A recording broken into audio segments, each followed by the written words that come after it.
Hello? Mic check. Mic check. 1, 2, 3. Hello? Is anybody here? Hello? Hello? Can we hear me? Hello? Oh, I hope you're all doing good today. We have a long one in store for us, folks. Very long one today. A very long one. Let me go find my lo-fi tracks here. Lo-fi. Let me see here. Do. Bow, bow, bow, bow. Do.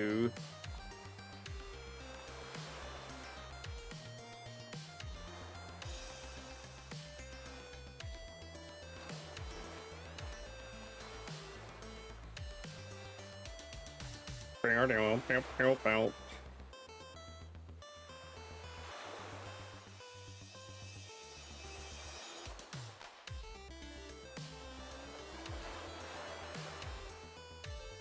Okay, this one should be all right. Whoa, that's loud in my ears. Is that loud for you guys? No, I know why it's loud in my ears. Hold on a minute.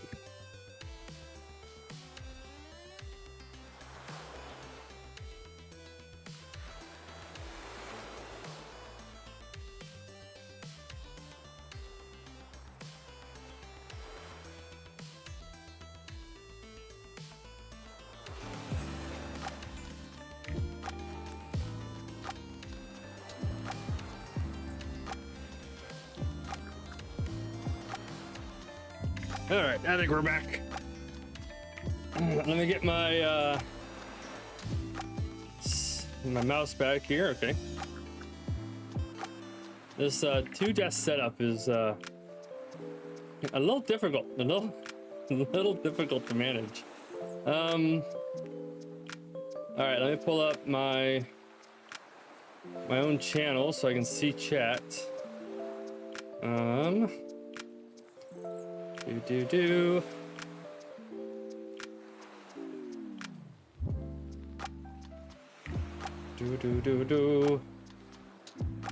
All right, we're gonna go to my channel, go to live, click on that. It's muted, so I don't hear double. Might hear an echo. Yeah, you shouldn't hear an echo now because I muted it, right? DB, how's it going? Good to see you. All right, pop this out. Pop out. Nice. Minimize that. All right, got that done. Now let's check audio. Here, let's go to our chat scene here.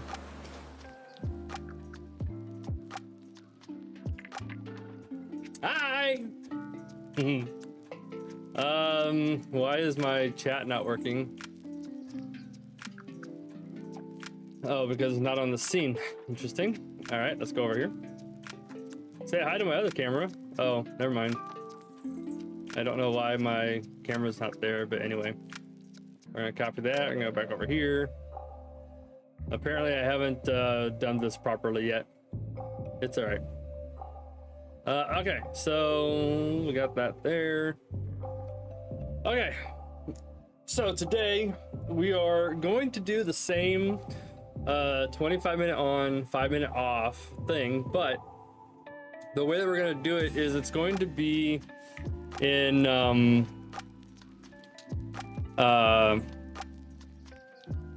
we're watching a debate, and so if the 25 minutes is up but the speaker is still like in the middle of a point, I'll let that point finish, and then we'll take a pause for our 5-minute break.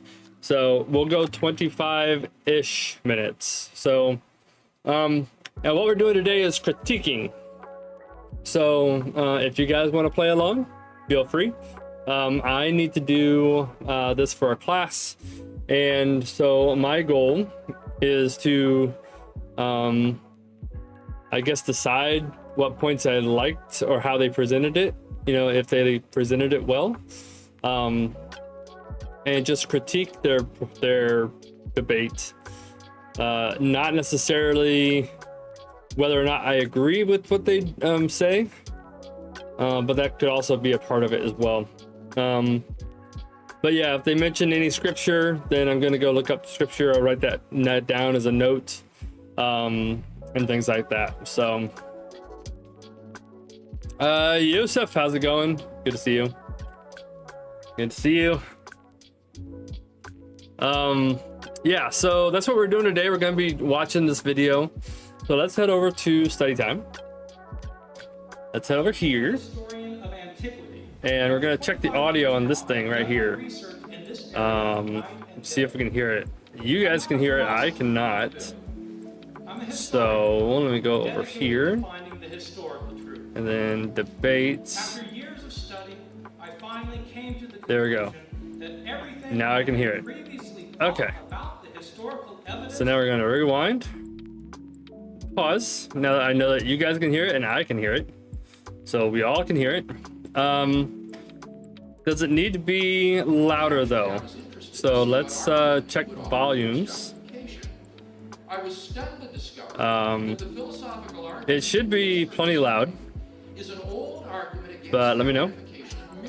How is the raft? Raft is going good. We'll be back on it tomorrow with Monkey. Tomorrow afternoon, early evening. It's gonna start at like noon my time, which is 6 p.m. Eastern, which is 4 p.m. for Monkey. I'm thinking louder. Saturday, yes. What day is today? Thursday? Yes, Saturday. Okay, so how's the volume now? We good? Distinction is important because in this case, the evidence is relatively uncontroversial. As we'll see, it's agreed to by most scholars. On the other hand, so yeah, let me know how the volume is, and then we'll get moving. There's my chat mic down there. The best explanation is a matter of controversy. Yeah, it's okay. Yeah. Now, although Dr. What day is it? I don't know.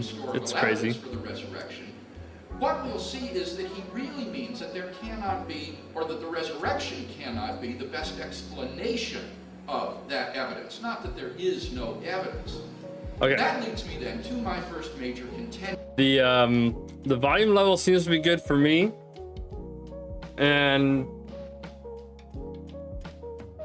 we'll maybe start the first 5 minutes, and you guys can tell me how the volume is. Unless you want to tell me now, then we can just move on.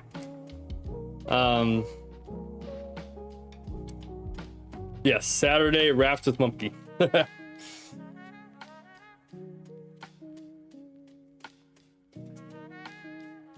Okay, so let me tell you what we're about to watch, or at least tell you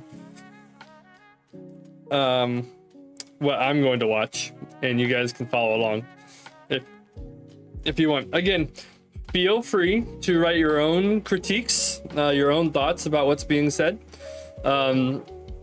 Not necessarily whether it's right or wrong, but just how they presented it. Was it a strong argument, a weak argument? Could they have said it a little better? And then I will not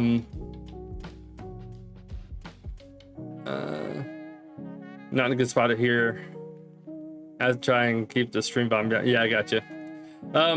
So just let me know your thoughts in the comments in the chat there, and I'm gonna be writing down my own comments and thoughts, and then maybe I hope to have the paper done this weekend, and then maybe we'll go through it next week, but I'm not really sure what next week's gonna look like. My Greek class is also going to start kicking my butt because we're doing translation, and so there's some other things I have to start learning with Greek too. So I'm glad I did 2 courses and not 3. I could have done 3 and gotten more money, but 2 is plenty enough for what I'm trying to learn and follow along with, and the amount of work that's involved with everything else that I have going on in life as well. Okay, so let's get the timer going here. I'm gonna keep this up here and just make sure our timer goes. Again, if you want to give your comments, your thoughts on their arguments and how they presented it, feel free. And then at the end of the 25 minutes, we'll take a pause. I will go read your comments, or we can just hang out depending on how active the chat was during it. And I'm actually going to open up Evernote.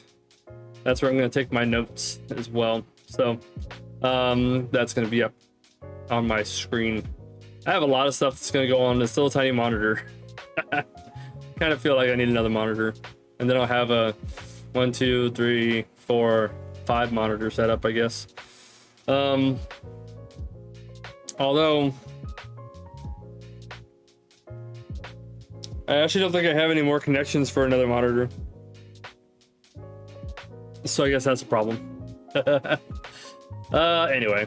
All right, so let's get going. Where's my Evernote at? It's on my other screen because that's how it works. Sure. There we go. All right, so I'm gonna put this here, and I'll put OBS there, and then debates will be here. Yeah, that'll be fine. Okay, so let me tell you a little bit about our two presenters. The first presenter that we're going to hear is William Lane Craig. He's a Christian apologist, an academic scholar, philosopher, and so he kind of does this kind of thing for a living. Besides, I'm sure he teaches classes out there at some university as well. It was tough to find a good short bio for these gentlemen, so I'm just kind of wrapping up the little bit that I read about them, so that you know a little bit about who they are. So William Lane Craig, he's going to be the Christian apologist, speaking for whether or not there is historical evidence for the resurrection of Jesus. Bart Ehrman, from what I read, he actually went to school with William Lane Craig, but throughout his life, as he started to dig into it more and he became more of a New Testament scholar, he became what was coined as an agnostic atheist, which I don't think that agrees with one another. Like, atheist says there's just no God, period, where agnostics is like, well, there's something out there, I just don't know what it is. So I'm not really sure what an agnostic atheist is, but yeah, so Bart Ehrman, he's going to be speaking against, he's going to say that there is not historical evidence for the resurrection of Jesus. So that's who these two guys are. And we're going to be listening to this debate. It's a 2-hour-long debate, and we're going to do it at 25-minute chunks at a time.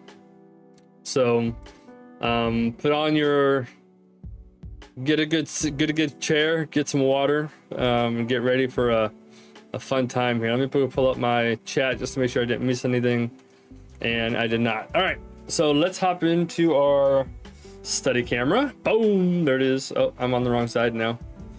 Hold on. Let me move this over here. Yeah, like that. Yeah, that'll work. Cool. And we're gonna start our timer. Let me see where our timer actually popped that up at. I think it's right here.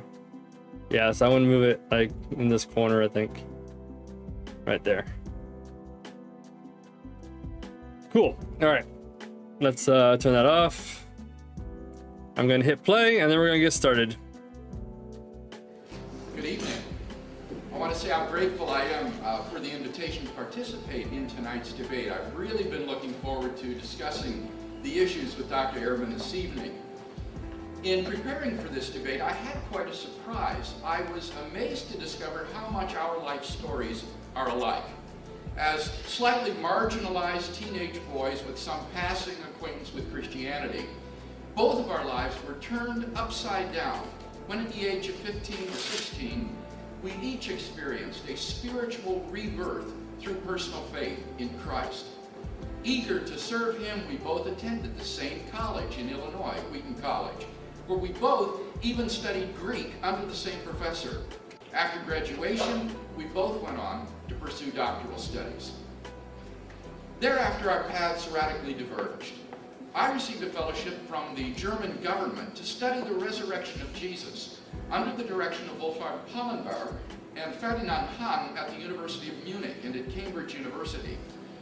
As a result of my studies, I became even more convinced of the historical credibility of that event.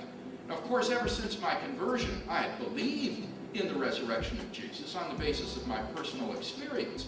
And I still think that this experiential approach to the resurrection is a perfectly valid way to knowing that Christ is risen. It's the way that most Christians today know that Jesus is risen and alive. But as a result of my studies, I came to see that a remarkably good case can be made for Jesus' resurrection historically as well. And I hope to show tonight that the resurrection of Jesus is the best explanation of certain well-established facts about Jesus. Sadly, Dr. Ehrman came to radically different conclusions as a result of his studies. In his most recent book, he poignantly describes how he came to lose his teenage faith. I'm not sure, based on Dr. Ehrman's writings, whether he still believes in Jesus' resurrection or not. He never denies it, but he does deny that there can be historical evidence for Jesus' resurrection. He maintains that there cannot be historical evidence for Jesus' resurrection.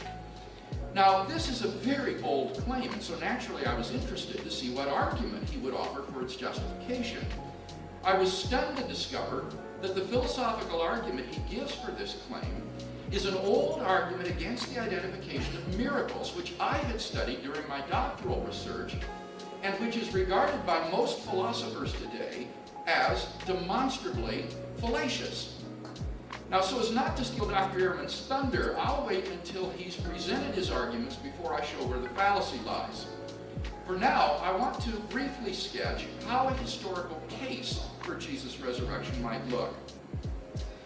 In constructing a case for Jesus' resurrection, it's important to distinguish between the evidence and the best explanation of that evidence. This distinction is important because in this case, the evidence is relatively uncontroversial. As we'll see, it's agreed to by most scholars. On the other hand, the explanation of that evidence is controversial. That the resurrection is the best explanation is a matter of controversy. Now, although Dr. Ehrman says that there cannot be any historical evidence for the resurrection, what we'll see is that he really means that there cannot be, or that the resurrection cannot be, the best explanation of that evidence, not that there is no evidence. That leads me then to my first major contention, namely, there are 4 historical facts which must be explained by any adequate historical hypothesis: Jesus' burial, the discovery of his empty tomb, his post-mortem appearances, and the origin of the disciples' belief in his resurrection. Now let's look at that first contention more closely. I want to share 4 facts which are widely accepted by historians today. Fact number 1. After his crucifixion, Jesus was buried by Joseph of Arimathea in a tomb. Historians have established this fact on the basis of evidence such as the following. 1. Jesus' burial is multiply attested in early independent sources. We have 4 biographies of Jesus by Matthew, Mark, Luke, and John, which have been collected into the New Testament, along with various letters of the Apostle Paul. Now, the burial account is part of Mark's source material for the story of Jesus' suffering and death. This is a very early source, which is probably based on eyewitness testimony, and which the commentator Rudolf Pesch dates to within 7 years of the crucifixion. Moreover, Paul also cites an extremely early source for Jesus' burial, which most scholars date to within 5 years of Jesus' crucifixion. Independent testimony to Jesus' burial by Joseph is also found in the sources behind Matthew and Luke and the Gospel of John, not to mention the extra-biblical Gospel of Peter. Thus we have the remarkable number of at least 5 independent sources for Jesus' burial, some of which are extraordinarily early. 2. As a member of the Jewish Sanhedrin that condemned Jesus, Joseph of Arimathea is unlikely to be a Christian invention. There was an understandable hostility in the early church toward the Jewish leaders. In Christian eyes, they had engineered a judicial murder of Jesus. Thus, according to the late New Testament scholar Raymond Brown, Jesus' burial by Joseph is very probable, since it is almost inexplicable why Christians would make up a story about a Jewish Sanhedrist who does what is right by Jesus. For these and other reasons, most New Testament critics concur that Jesus was buried by Joseph of Arimathea in a tomb. According to the late John A.T. Robinson of Cambridge University, the burial of Jesus in the tomb is one of the earliest and best attested facts about Jesus. Fact number 2. On the Sunday after the crucifixion, Jesus' tomb was found empty by a group of his women followers. Among the reasons which have led most scholars to this conclusion are the following. 1. The empty tomb is also multiply attested by independent early sources. Mark's source didn't end with the burial, but with the story of the empty tomb, which is tied to the burial story verbally and grammatically. Moreover, Matthew and John have independent sources about the empty tomb. It's also mentioned in the sermons and the Acts of the Apostles, and it's implied by Paul in his first letter to the Corinthian church. Thus we have again multiple, early, independent attestation of the fact of the empty tomb. 2. The tomb was discovered empty by women. In patriarchal Jewish society, the testimony of women was not highly regarded. In fact, the Jewish historian Josephus says that women weren't even permitted to serve as witnesses in a Jewish court of law. Now, in light of this fact, how remarkable it is that it is women who are the discoverers of Jesus' empty tomb. Any later legendary account would certainly have made male disciples like Peter and John discover the empty tomb. The fact that it is women rather than men who are the discoverers of the empty tomb is best explained by the fact that they were the chief witnesses to the fact of the empty tomb. And the gospel writers faithfully record what, for them, was an awkward and embarrassing fact. I could go on, but I think enough has been said to indicate why, in the words of Jakob Kramer, an Austrian specialist on the resurrection, by far most exegetes hold firmly to the reliability of the biblical statements concerning the empty tomb. Fact number 3. On different occasions and under various circumstances, different individuals and groups of people experienced appearances of Jesus alive from the dead. This is a fact which is virtually universally acknowledged by scholars for the following reasons. 1. Paul's list of eyewitnesses to Jesus' resurrection appearances guarantees that such appearances occurred. Paul tells us that Jesus appeared to his chief disciple, Peter, then to the inner circle of disciples known as the 12. Then he appeared to a group of 500 disciples at once. Then to his younger brother James, who up to that time was apparently not a believer. Then to all the apostles. Finally, Paul adds, he appeared also to me, at the time when Paul was still a persecutor of the early Jesus movement. Given the early date of Paul's information, as well as his personal acquaintance with the people involved, these appearances cannot be dismissed as mere legends. Second, the appearance narratives in the Gospels provide multiple independent attestation of the appearances. For example, the appearance to Peter is attested by Luke and Paul. The appearance to the 12 is attested by Luke, John, and Paul. And the appearance to the women is attested by Matthew and John. The appearance narrative spans such a breadth of independent sources that it cannot be reasonably denied that the earliest disciples did have such experiences. Thus even the skeptical German New Testament critic Gerhard Ludemann concludes, it may be taken as historically certain that Peter and the disciples had experiences after Jesus' death in which Jesus appeared to them as the risen Christ. Finally, fact number 4, the original disciples suddenly and sincerely came to believe that Jesus was risen from the dead despite there having every predisposition to the contrary. Think of the situation the disciples faced following Jesus' crucifixion. Number one, their leader was dead. And Jewish messianic expectations had no idea of a Messiah who, instead of triumphing over Israel's enemies, would be shamefully executed by them as a criminal. Two, Jewish beliefs about the afterlife precluded anyone's rising from the dead to glory and immortality before the general resurrection of the dead at the end of the world. Nevertheless, the original disciples suddenly came to believe so strongly that God had raised Jesus from the dead that they were willing to die for the truth of that belief. But then the obvious question arises: what in the world caused them to believe such an un-Jewish and outlandish thing?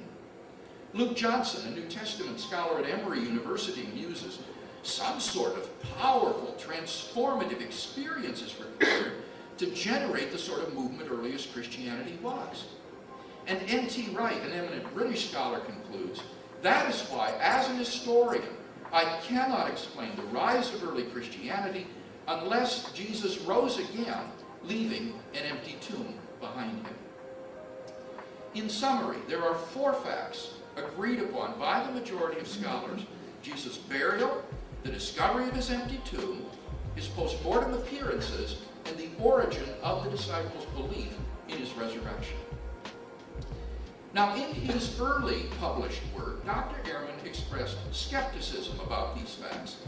He insisted that we cannot really affirm these facts. Why not? Well, he gave two reasons.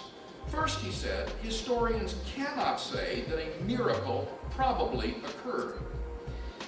But here he was obviously confusing the evidence for the resurrection with the best explanation of the evidence. The resurrection of Jesus is a miraculous explanation of the evidence. But the evidence itself is not miraculous. None of these four facts is in any way supernatural or inaccessible to the historian. To give an analogy, did you know that after Abraham Lincoln was assassinated, there was actually a plot to steal his body as it was being transported by train back to Illinois? Now, the historian will obviously want to know whether this plot was foiled or not. Was Lincoln's body missing from the train? Was it successfully interred in the tomb in Springfield? Did his closest associates, like Secretary of War Stanton or Vice President Johnson, claim to have seen appearances of Lincoln alive after his death, and so on? These are questions any historian can investigate, and it's the same with the four facts about Jesus. But Professor Ehrman had a second reason why he thought the historian cannot affirm these facts. The gospel accounts of these events are hopelessly contradictory. But the problem with this line of argument is that it assumes three things. One, that the inconsistencies are irresolvable rather than merely apparent. Two, that the inconsistencies lie at the heart of the narrative rather than just in the secondary peripheral details. And three, that all of the accounts have an equal claim to historical reliability, since the presence of inconsistencies in a later, less reliable source does nothing to undermine the credibility of an earlier, more credible source. In fact, when you look at the supposed inconsistencies, what you find is that most of them, like the names and number of the women who visited the tomb, are merely apparent, not real. Moreover, the alleged consistencies are found in the secondary circumstantial details of the story and have no effect at all on the four facts as I've stated them. So most historians haven't been deterred by these sorts of objections. And in fact, Dr. Ehrman has himself come to rethink his position on these issues. Inconsistencies in the details notwithstanding, he now recognizes that we have solid traditions, not only for Jesus' burial, but also for the women's discovery of the empty tomb. And therefore, he says, we can conclude with some certainty that Jesus was in fact buried by Joseph of Arimathea in a tomb, and that 3 days later, the tomb was found empty. When I discovered that Professor Ehrman had reversed himself on this question, my admiration for his honesty and scholarly objectivity shot up. Very few scholars, once they've gone into print on an issue, have the courage to rethink that issue and admit that they were wrong. Dr. Ehrman's reversal of his opinion on these matters is testimony not merely to the force of the evidence for these four facts, but also to his determination to follow the evidence wherever it leads. What this means is that my first contention is not an issue of disagreement in tonight's debate. The whole debate will therefore turn upon Dr. Ehrman's response to my second contention, namely that the best explanation of these facts is that Jesus rose from the dead. This, of course, was the explanation that the eyewitnesses themselves gave, and I can think of no better explanation. The resurrection hypothesis passes all of the standard criteria for being the best explanation, such as explanatory power, explanatory scope, plausibility, and so forth. Of course, down through history, various alternative naturalistic explanations of the resurrection have been proposed, such as the conspiracy hypothesis, the apparent death hypothesis, the hallucination hypothesis, and so on. In the judgment of contemporary scholarship, however, none of these naturalistic hypotheses has managed to provide a plausible explanation of the facts, nor does Dr. Ehrman support any of these naturalistic explanations of the facts. So why, we may ask, does Dr. Ehrman not accept the resurrection as the best explanation? The answer is simple. The resurrection is a miracle.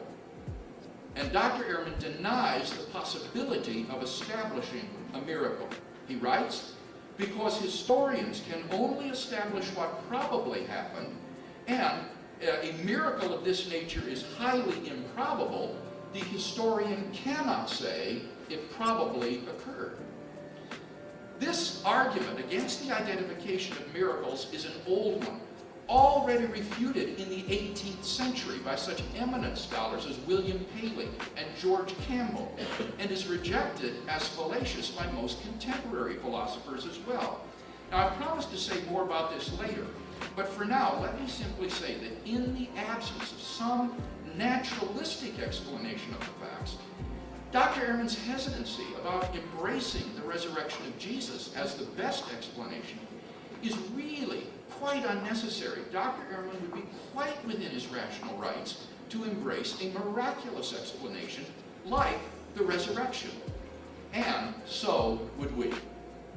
In conclusion, then, I think that there is good historical evidence for Jesus' resurrection. Specifically, I've staked out two basic contentions for discussion tonight. One, there are four historical facts which must be explained by any adequate historical hypothesis: Jesus' burial, the discovery of his empty tomb, his post-mortem appearances, and the very origin of the disciples' belief in his resurrection. And number two, the best explanation of these facts is that Jesus rose from the dead.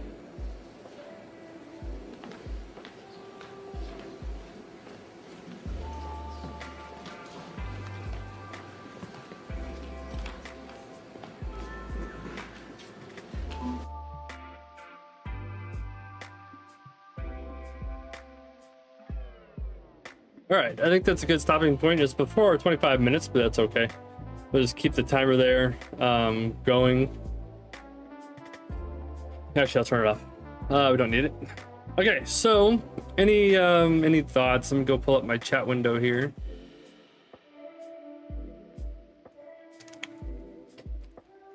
Anybody have any thoughts? I wrote down a bunch of notes. I'm probably definitely gonna have to go back and rewatch this a time or two again, just so I can use quotes out of the video as well. But I think probably, you know, instead of the 25-minute stopping points, we'll just stop after each presentation, which is where we're at right now. Bart Ehrman's about to speak on his counter opening statement, I guess. So yeah, I just realized my camera's not on the screen. Where's my camera? Oh, it's back there. I need to.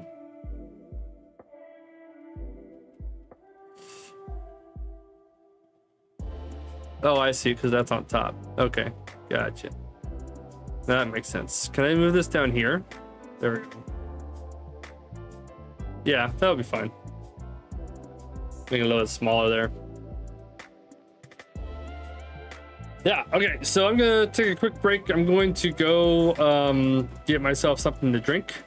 So go ahead and stand up yourself. Go get a water, go get something to drink or whatever it might be. Or continue to work on whatever you're working on. That was William Craig's opening remarks. And I'm going to timestamp that in my notes too, so I can go back to it if I need to. 000 to 1950. 1950. Cool. So we're gonna go to Dr. Ehrman. This will be 1950 to question marks because we don't know. Okay, let me take a quick break and I'll be right back, everybody.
All right, we're back.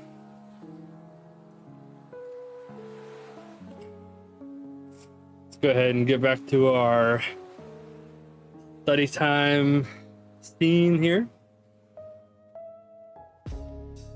I became a historian of antiquity. All right, here we go. For 25 years now, I have done my research in this area night and day. I'm not a philosopher like Bill. I'm a historian, dedicated to finding the historical truth. After years of study, I finally came to the conclusion that everything I had previously thought about the historical evidence of the resurrection was absolutely wrong. Let me begin by explaining in simple terms what it is that historians do. Historians... All right, hold on. Get back to the chat for a second. Pretty basic facts that we all know. I wonder if the next guy might say it's not facts or proof, but it's just talk. Yeah, that's possible, huh? That is possible.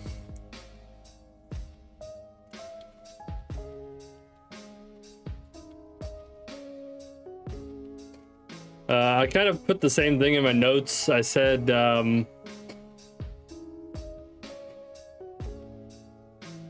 where is it at? Oh yeah, independent sources laid out from Craig point to Matthew, Mark, Luke, John, and Peter, Paul, and Peter.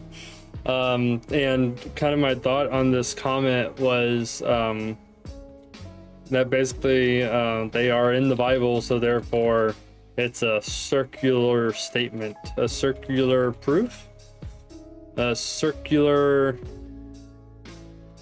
I don't know what you call it, circular statements, I guess, maybe. I don't remember what that phrase is, but lacking hard evidence. Yeah, exactly. Basically the argument being that well, the stories are true because the Bible says the stories are true. And it's like, well, where are the stories from? Well, they're from the Bible. Well, then how do you know the Bible's true? Well, the Bible's true because the Bible says it's true. And that's a big common argument from secular views and non-Christians. So yeah, I'm hoping that Craig kind of dives into that a little bit more, and dives into some of the more extra biblical sources. Yeah, so I don't want to get too far ahead of this, because you have to have faith, is what I've heard. Yes, you have to have faith.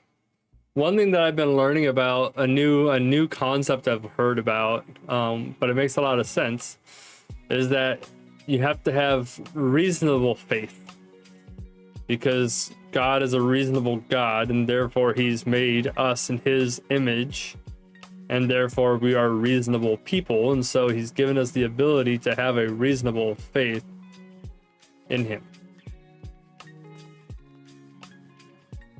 Yeah. New concept I heard just a couple weeks ago, so pretty interesting. But yeah, he just laid out the basic start of the argument. So we'll see where it goes from here. We still got 2.5 hours, or an hour and a half to go. But let's see what Dr. Ehrman has to say, and then we'll come back to talk about that. So let me go back to our video. We're going to rewind it a little bit. From the first 300 years of the church, similarity. Where Bible is our middle, yet more similarity. In my... Okay.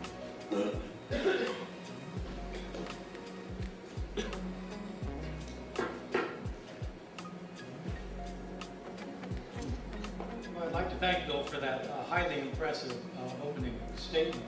I've heard over the years that Bill is a skilled debater and rhetorician, and now I've seen for myself why the evangelical Christians that he speaks for are so proud of his abilities. In my opening speech here, I'll not be dealing directly with the many points that Bill has already raised, I'll instead lay out my own case, which, by the way, is not exactly the case that he said I was going to make, although there are some points of similarity. I'll lay out my own case, and in my next speech, I'll show why, in my opinion, the position that he has just staked out is so problematic. I want to say at the outset something similar to what he said at the beginning of his speech. I used to believe absolutely everything that Bill just presented. He and I went to the same evangelical Christian college, Wheaton, where these things are taught. Even before that, I went to a yet more conservative school, Moody Bible Institute, where Bible is our middle name. We were taught these things there even more avidly. I used to believe them with my whole heart and soul. I used to preach them and try to convince others that they were true. But then I began studying these matters, not simply accepting what my teachers had said, but looking at them deeply myself. I learned Greek and started studying the New Testament in the original Greek language. I learned Hebrew to read the Old Testament.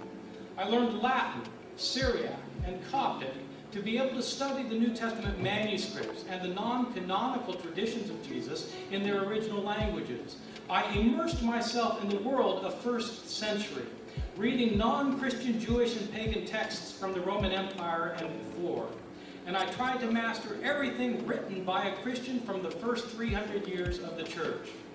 I became a historian of antiquity. And for 25 years now, I have done my research in this area night and day. I'm not a philosopher like Bill. I'm a historian, dedicated to finding the historical truth.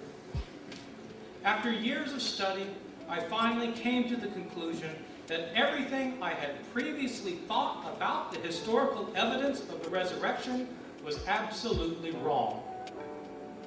Let me begin by explaining, in simple terms, what it is that historians do. Historians try to establish, to the best of their ability, what probably happened in the past. We can't really know the past because the past is done with. We think we know the past in some instances because we have such good evidence for what happened in the past, but in other cases we don't know, and in some cases we just have to throw up our hands in despair. It is relatively certain that Bill Clinton won the election in 1996. It may be somewhat less clear who won the election next time. It's pretty clear that Shakespeare wrote his plays, but there's considerable debate. Why? It was hundreds of years ago, and scholars come up with alternative opinions. It's probable that Caesar crossed the Rubicon, but we don't have a lot of eyewitness testimony. Historians try to establish levels of probability of what happened in the past. Some things are absolutely certain, some are probable, some are possible, some are maybe, some are probably not. What kinds of evidence do scholars look for when trying to establish probabilities in the past? Well, the best kind of evidence, of course, consists of contemporary accounts, people who were close to the time of the events themselves.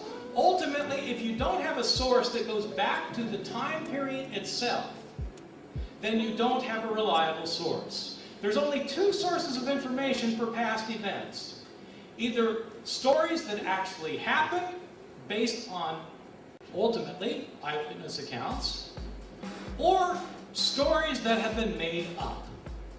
Those are the only two kinds of stories you have from the past, either things that happened or things that were made up. To determine which things are the things that happened, you want contemporary accounts, things that are close to the time of the events themselves, and it helps if you have a lot of these accounts. The more the merrier. You want lots of contemporary accounts, and you want these accounts to be independent of one another.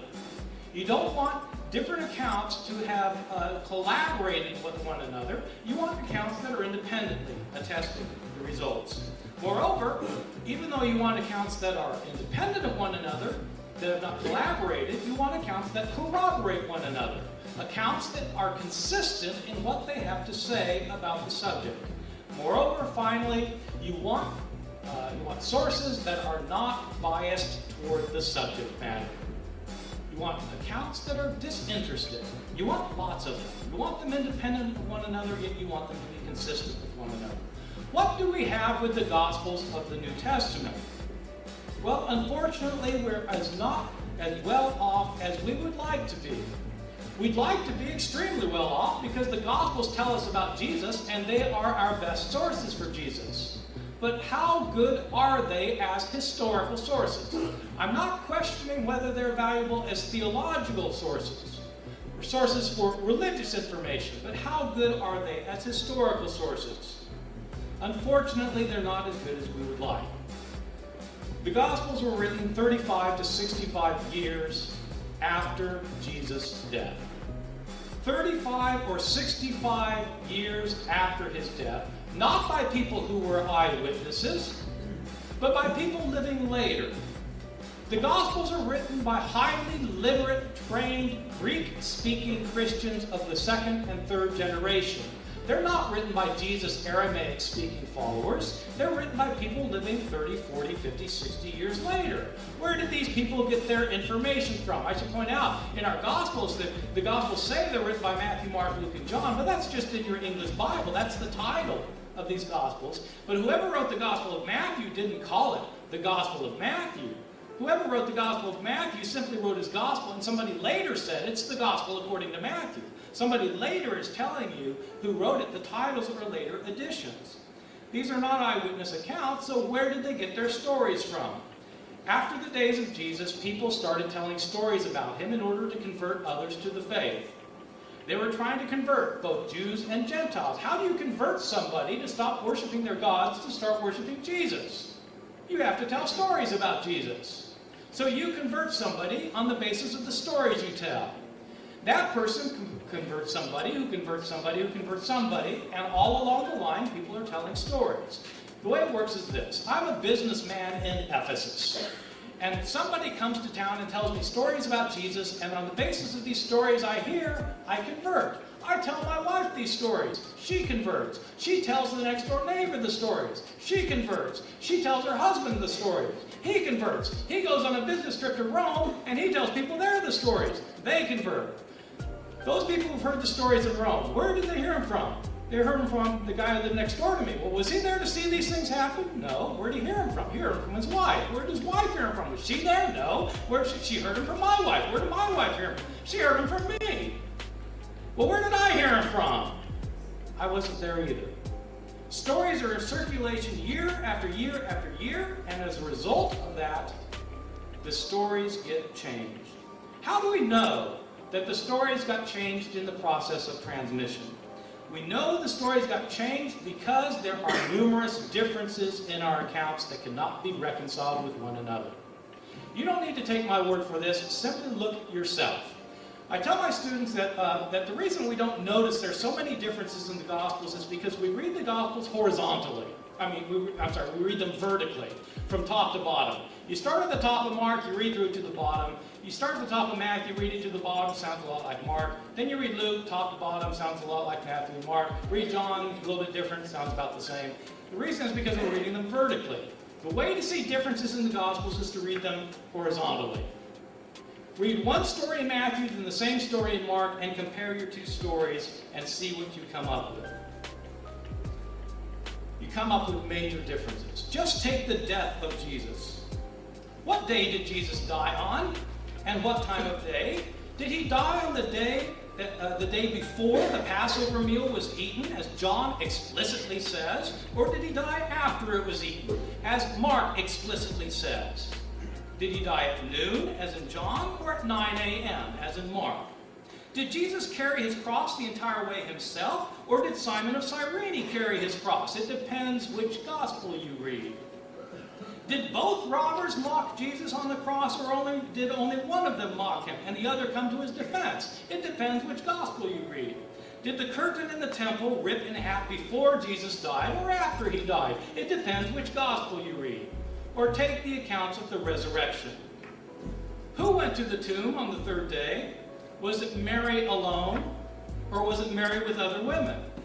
If it was Mary with other women, how many other women were there? Which ones were they, and what were their names? Was the stone rolled away before they got there, or not? What did they see in the tomb? Did they see a man? Did they see two men? Or did they see an angel? It depends which account you read. What were they told to tell the disciples? Were the disciples supposed to go to Jerusalem and see Jesus there? Were they supposed to stay in Jerusalem and see Jesus there? Or were they to go to Galilee and see Jesus there? Did the women tell anyone or not? It depends which gospel you read. Did the disciples never leave Jerusalem? Or did they immediately leave Jerusalem and go to Galilee? All of these depend on which account you read. You have the same problems for all of the sources in all of our Gospels. These are not historically reliable accounts. The authors were not eyewitnesses. They're Greek-speaking Christians living 35 to 65 years after the events they narrate. The accounts that they narrate are based on oral traditions that have been in circulation for decades. Year after year, Christians trying to convert others told them stories to convince them that Jesus was raised from the dead. These writers are telling stories then that Christians have been telling all these years. Many stories were invented and most of the stories were changed. For that reason, these accounts are not as useful as we would like them to be for historical purposes. They're not contemporary, they're not disinterested, and they're not consistent. But even if these stories were the best sources in the world, there would still be a major obstacle that we simply cannot overcome if we want to approach the question of the resurrection historically rather than theologically. I'm fine if Bill wants to argue that theologically God raised Jesus from the dead, or even if he wants to argue theologically that Jesus was raised from the dead. But this cannot be a historical claim, and not for the reason that he imputed to me as being an old, warmed over 18th century view that has been refuted ever since. Historians can only establish what probably happened in the past. The problem with historians is they can't repeat the experiment. Today, if we want proof for something, it's very simple to give proof for many things. In the natural sciences, the experimental sciences, we have proof. If I wanted to prove to you that bars of ivory soap float, but bars of iron sink, all I need to do is get 50 tubs of lukewarm water and start chucking in the bars. The ivory soap will always float, the iron will always sink, and after a while we'll have a level of what you might call predictive probability. That if I do it again, the iron's going to sink again and the soap's going to float again. We can repeat the experiments doing experimental science, but we can't repeat the experiments doing history because once history happens, it's over. What are miracles? Miracles are not impossible. I won't say they're impossible. You might think they are impossible. If you do think so, then you're going to agree with my argument even more than I'm going to agree with my argument. I'm just going to say that miracles are so highly improbable that they're the least possible occurrence in any given instance. They violate the way nature naturally works. They are so highly improbable, their probability is infinitesimally remote, that we call them miracles. No one on the face of this earth can walk on lukewarm water. What are the chances that one of us can do it? Well, none of us can. So let's say the chances are 1 in 10 billion. Well, suppose somebody can. Well, then it's a chance of 1 in 10 billion. But in fact, none of us can. What about the resurrection of Jesus? I'm not saying it didn't happen, but if it did happen, it would be a miracle. The resurrection claims are claims that not only did Jesus' body come back to life, it came back to life never to die again. That's a violation of what naturally happens. Every day, time after time, millions of times a year. What are the chances of it happening? Well, it'd be a miracle. In other words, it'd be so highly improbable that we can't account for it by natural means. A theologian may claim that it's true. And to argue with the theologian, we'd have to argue on theological grounds, because there are no historical grounds to argue on. Historians can only establish what probably happened in the past, and by definition, the miracle is the least probable occurrence. And so, by the very nature of the canons of historical research, we can't claim historically that a miracle probably happened. By definition, it probably didn't. And history can only establish what probably did. I wish we could establish miracles, but we can't. It's no one's fault. It's simply that the canons of historical research do not allow for the possibility of establishing the the least probable of all occurrences.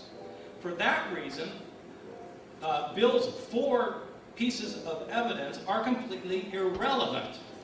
There cannot be historical probability for an event that defies probability, even if the event did happen. The resurrection has to be taken on faith, not on the basis of proof. Let me illustrate by giving you an alternative scenario of what happened to explain the empty tomb. I don't believe this. I don't think it happened this way. But it's more probable than a miracle happened, because a miracle, by definition, is the least probable occurrence. So let me give you a theory, just one I dreamt up. I could dream up 20 of these that are implausible, but are still more plausible than a resurrection. Jesus gets buried by Joseph of Arimathea. 2 of Jesus' family members are upset that an unknown Jewish leader has buried the body. In the dead of night, these 2 family members raid the tomb, taking the body off to bury it for themselves. But Roman soldiers on the lookout see them carrying the shrouded corpse through the streets. They confront them and they kill them on the spot. They throw all 3 bodies into a common burial plot, where within 3 days, these bodies are decomposed beyond recognition. The tomb then is empty. People go to the tomb, they find it empty. They come to think that Jesus was raised from the dead. And they start thinking they've seen him, because they know he's been raised because his tomb is empty. This is a highly unlikely scenario. But you can't object that it's impossible to have happened, because it's not. People did raid tombs. Soldiers did kill civilians on the least pretext. People were buried in common graves left to rot. It's not likely, but it's more likely than a miracle, which is so unlikely that you have to appeal to supernatural intervention to make it work. This alternative explanation I've given you, which again is not one that I believe, is at least plausible. And it's historical, as opposed to Bill's explanation, which is not a historical explanation.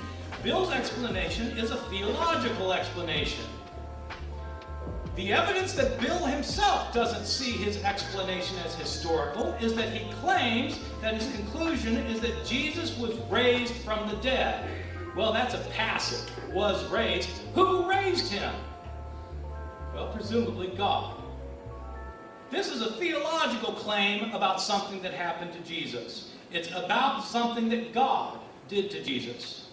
But historians cannot presuppose belief or disbelief in God when making their conclusions. Discussions about what God has done are theological in nature. They're not historical. Historians, I'm sorry to say, have no access to God.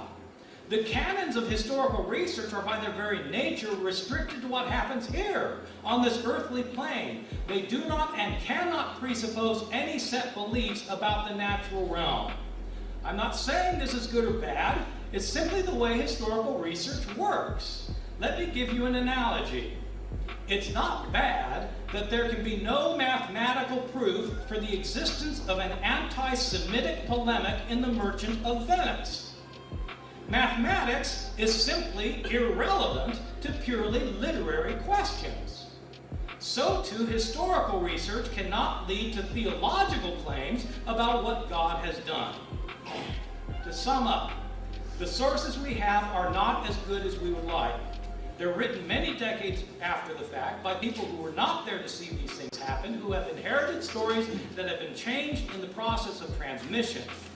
These accounts that we have of Jesus' resurrection are not internally consistent. They're full of discrepancies, including the accounts of his death and his resurrection. But there's a problem of miracle. It's not the philosophical problem of miracle discussed in the 17th and 18th centuries. It's a historian's problem of miracle.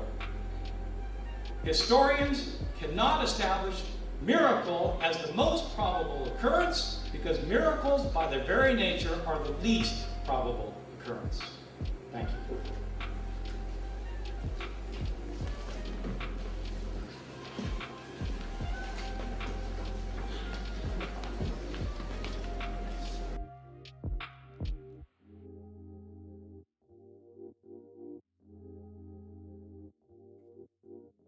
All right, so I think what we're seeing, and it makes sense now that I've remembered it in the early going, is debates go at 20 minutes. It's like 20 minutes opening, 20 minutes opening, and then I think it's like 10 or 15. Maybe they're all set up a little bit differently, but that one was 20-minute opening statement too. So I'm not gonna be a time counter and say, well, he went 20 minutes and 40 seconds or whatever. Like, I'm not gonna be that hard on it. But yeah, let's see what's in the chat. There are many things that absolutely have happened in history, but by accounts. Wait, is that accounts? But the accounts were always different based off of what is important to the observer. Yeah, exactly. Yeah, and that's one thing I wrote down in my notes too.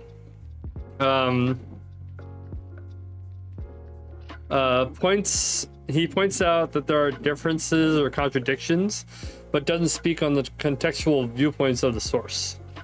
Yeah, I put that down as well.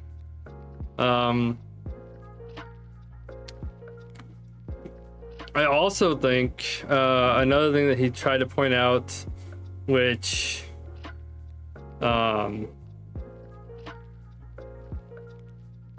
would need to go find some source material for it. I just heard it, funny enough, on a TikTok from an apologist. But this other guy said that many of the other world religions, Islam, Buddhism, Hinduism, they all point to, acknowledge Jesus and the miracles that were done and the resurrection. Again, I need to go look into that some more to see if that's like where they're at, how truthful that is. You know, they don't accept him as God, but they accept what he did and the stories that they've heard. I also want to kind of look into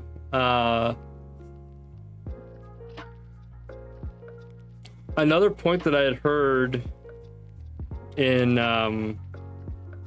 another video was, you know, papyrus was expensive back in the day, and people that could write were also few and far between.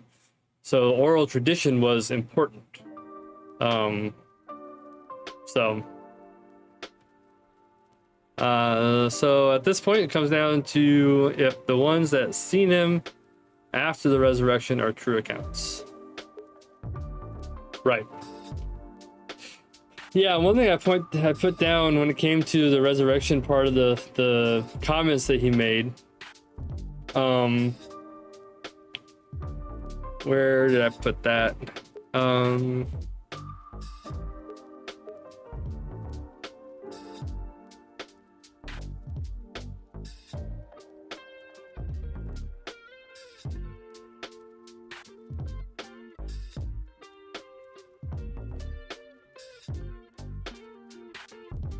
Yeah, so I put out, so he points out that the stories are not contemporary in nature, which 2,000 years ago, within 30 years, is actually pretty good. 30 to 60 years, you know, is pretty good in context. But he made this point that they're not contemporary in their oral tradition. But think about, like, these people laid down their life for this story, and you have to have a pretty firm belief to allow a story that you know to be false to lay down your life for.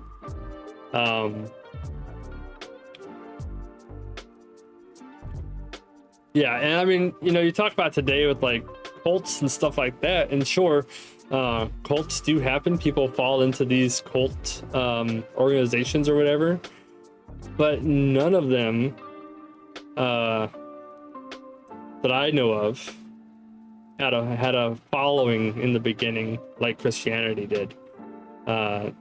You're talking immediately, like right after the resurrection, I think like 500 people saw Jesus, and different things like that. And for them to be willing to share that story when it's counter to the Jewish Sanhedrin and the Pharisees of the day, to tell them, hey, you guys missed the boat and there's something new. There's this guy named Jesus.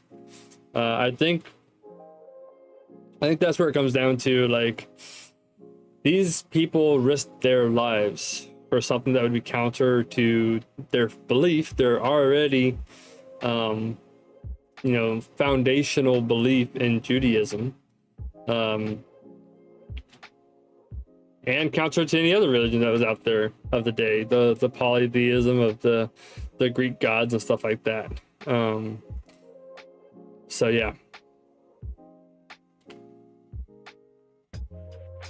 I also think that his point on miracles was kind of weak.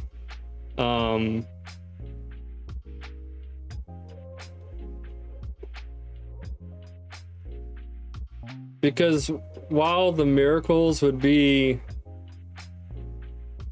less probable because of the infinitesimal percentage that it was true, to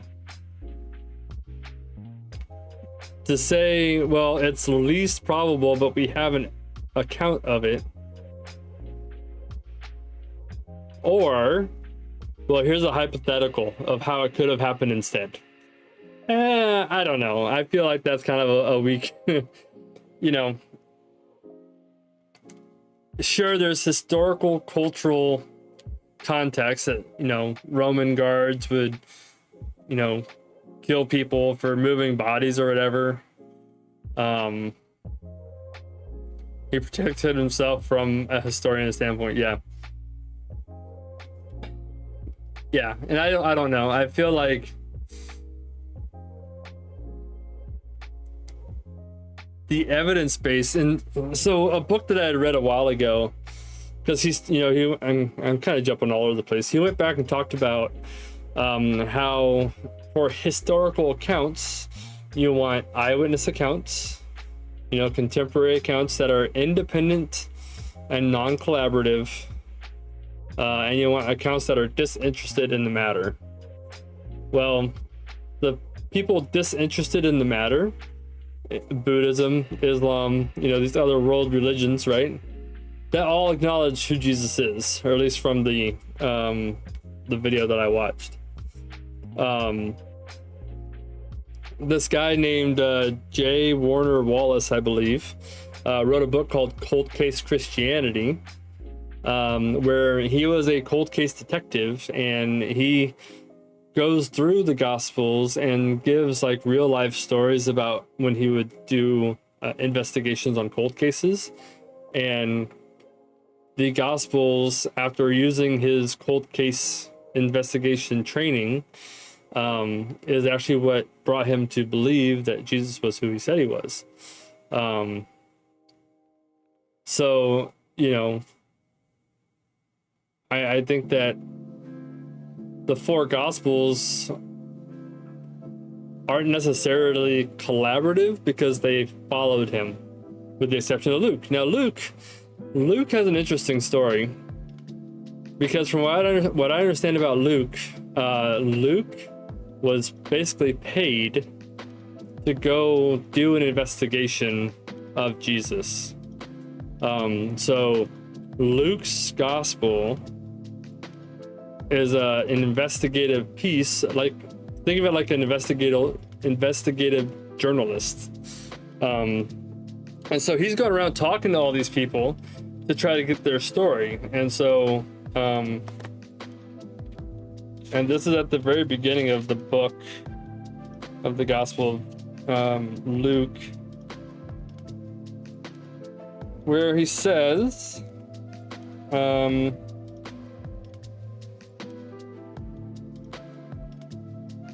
many people have set out to write accounts about the events that have been fulfilled among us. They used the eyewitness reports circulating among us from the early disciples. Having carefully investigated everything from the beginning, I also have decided to write a careful account for you, most honorable Theophilus, so you can be certain of the truth of everything you were taught. So there's this guy, I need to remember, or maybe it says here in the beginning of the book, who Theophilus was, and it doesn't specify who it was. But Luke was a Greek doctor. We find that in Colossians. And he was basically paid by Theophilus to go investigate. And because Theophilus was like, you know, I've heard these stories, I think that they're true, but Luke, here's some money, go investigate for me and go tell me if I'm wrong. So yeah, I think that's interesting too. And I don't know, I feel like my last point that I saw here, when you're in a debate and you basically finish off with everything that the other guy said, all of his points that he wants you to take into account, well, they're irrelevant. It's like, what do you mean? Like, well, I don't agree with you, so I'm just not gonna believe anything you say. Like, I don't know, that's a silly piece of the argument, I think. You know, his points that he pointed out, they're just irrelevant, so don't even worry about him. It's like, I don't know. What's like, what? Oh boy. Okay, so let me see what that timestamp is so I can put in my notes. 4026. Oops, not 20, 40, 20, 40, 26. Okay. All right, so let's go see what Craig, his first rebuttal is. Rebuttal number 1, I suppose. I guess if I put the timestamp of the start of each segment, I don't need the end time, huh? Oh well. Anyway, that's kind of my thoughts that I put down, so I don't know what you guys think. But yeah, that's what I kind of wrote down so far.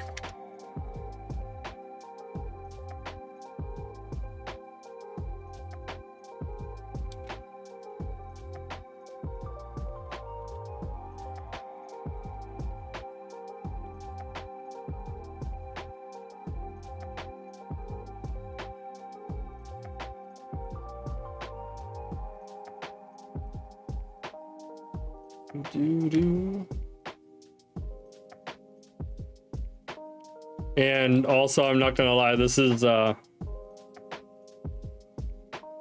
tough for me to get through because it's just tough.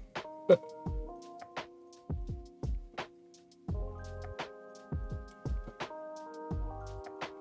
right, let's get back to the video. Do our next timer here, and let's see how long it goes.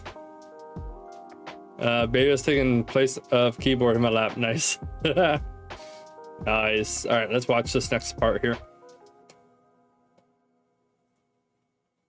Oops, I just messed it up.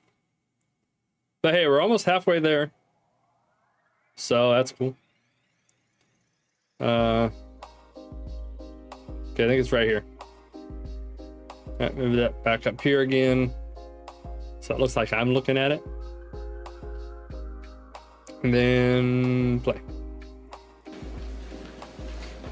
Yeah. All right. See you guys after this section. Well, thank you, Bart. I see we're in for a good debate this evening. Now, you'll recall that I laid out 2 basic contentions that I would defend tonight. First, there are 4 facts which any adequate historical hypothesis must account for. And second, that the resurrection of Jesus is the best explanation of those facts. Now, I want to skip over that first contention for the time being and go straight to the second, because this is the key issue dividing Dr. Ehrman and myself. Dr. Ehrman maintains that we can never say that a miracle like the resurrection probably occurred, because miracles by their very nature are inherently improbable. Now, despite what he says, this argument is nothing new. It was already propounded in the 18th century by David Hume in his essay Of Miracles. Dr. Ehrman's argument is just a warmed-over version of Hume's reasoning. Now, what do contemporary philosophers think of Hume's argument against the identification of miracles? Well, let me introduce you to another Ehrman, John Ehrman, professor of philosophy of science at the University of Pittsburgh. This Professor Ehrman is not a Christian. In fact, he's an agnostic. He doesn't even believe God exists.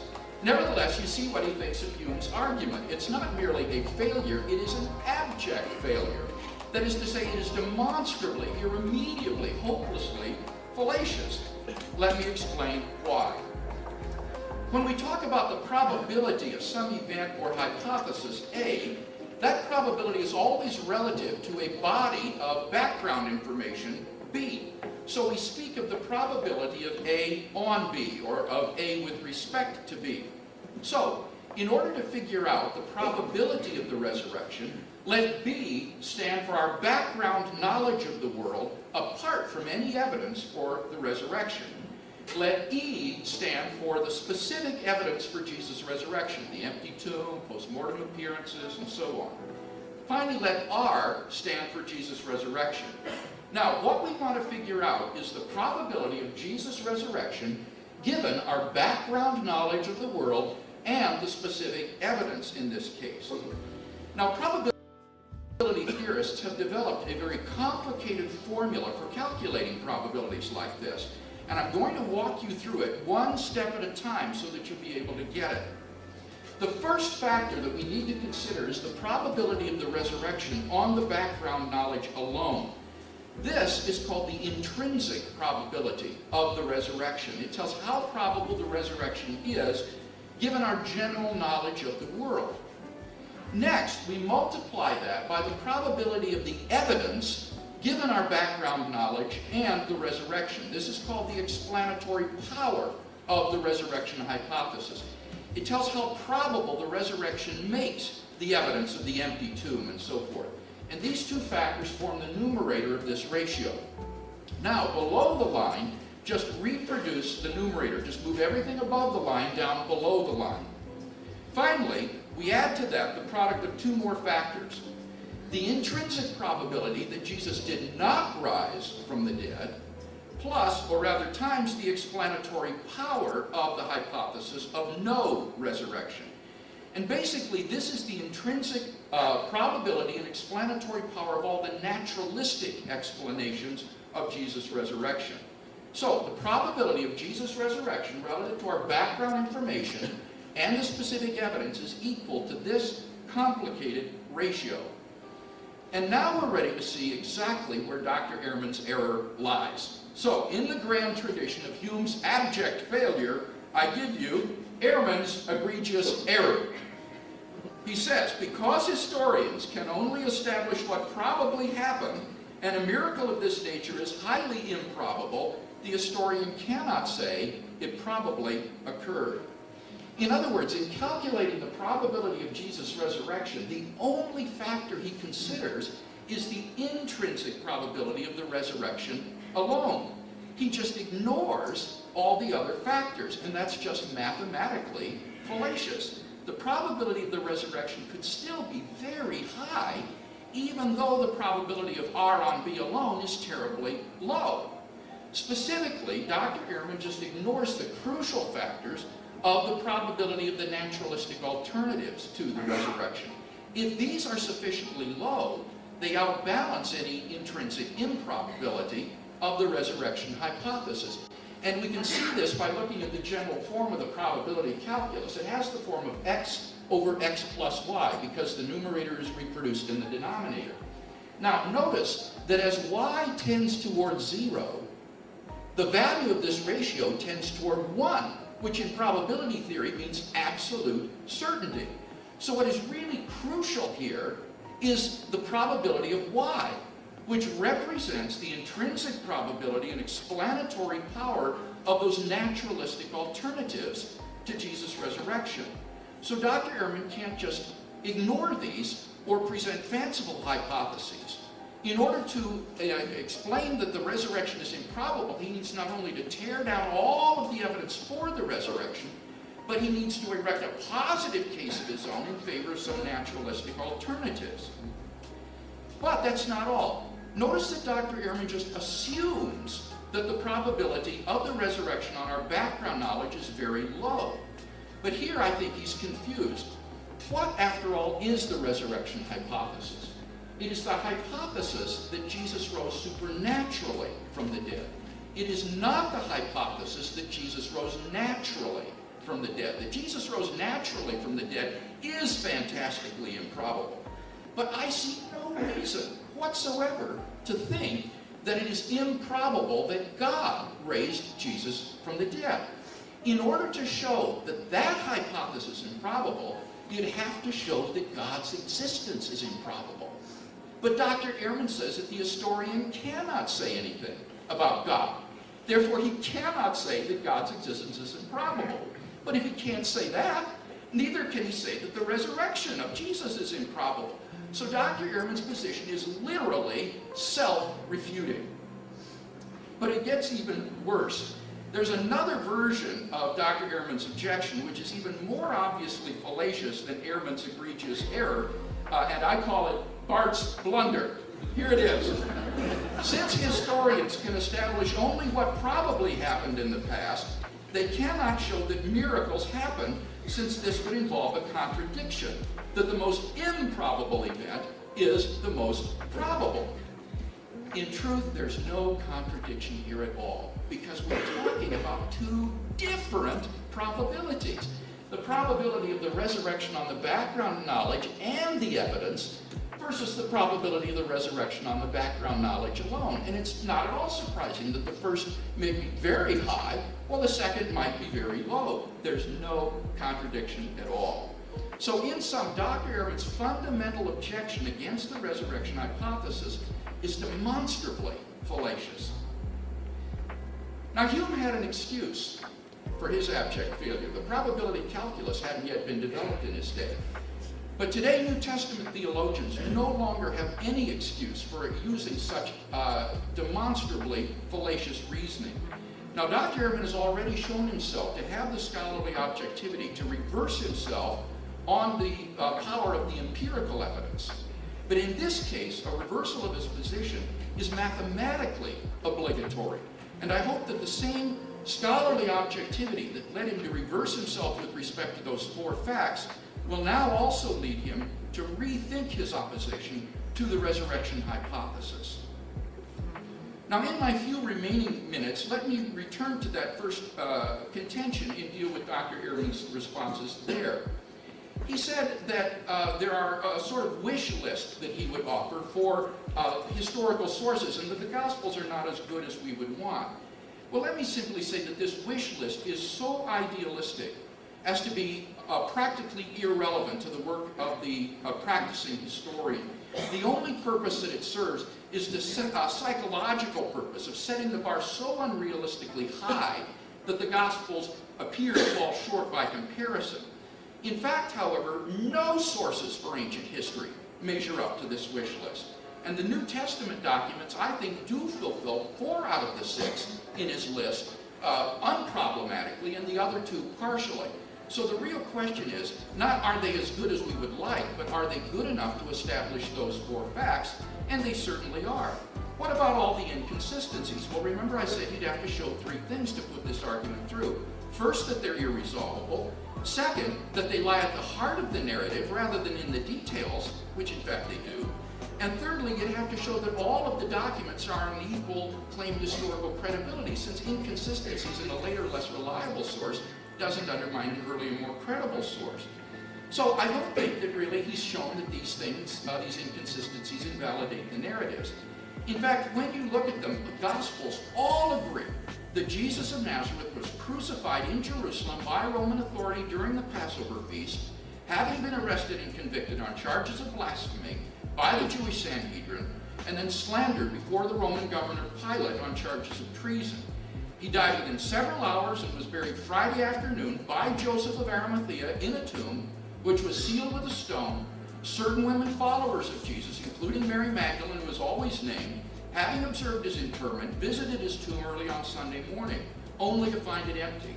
Thereafter, Jesus appeared alive from the dead to his disciples, including Peter, who then became proclaimers of the message of his resurrection. All four Gospels attest to all of those facts. More details could be added simply by including facts mentioned in 3 of the Gospels, 3 out of the 4.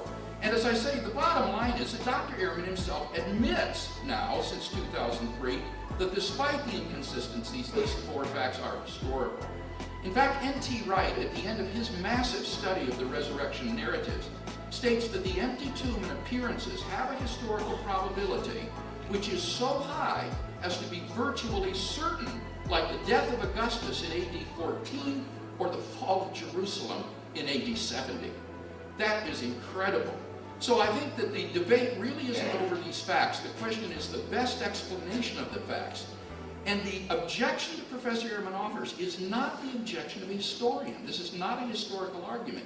This is a philosophical argument which is based upon a misunderstanding of the probabilities involved. Once that is cleared up, I see no reason at all why one cannot infer on the basis of the historical evidence that Jesus of Nazareth rose from the dead.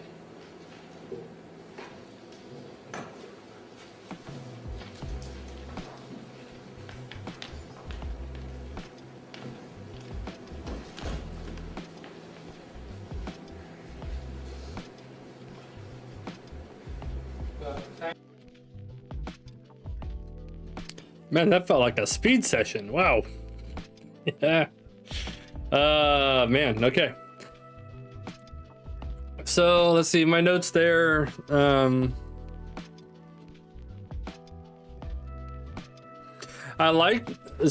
first off, he lost me with the math problem. When he started talking about the math problem, I was like, huh? What are we talking about now? Brain hurts? Yeah, right? Oh man, he started talking about that math and I was like, what is even going on here?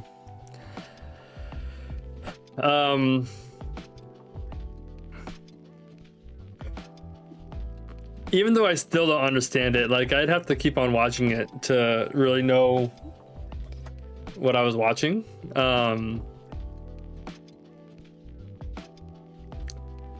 Man, I just don't even know.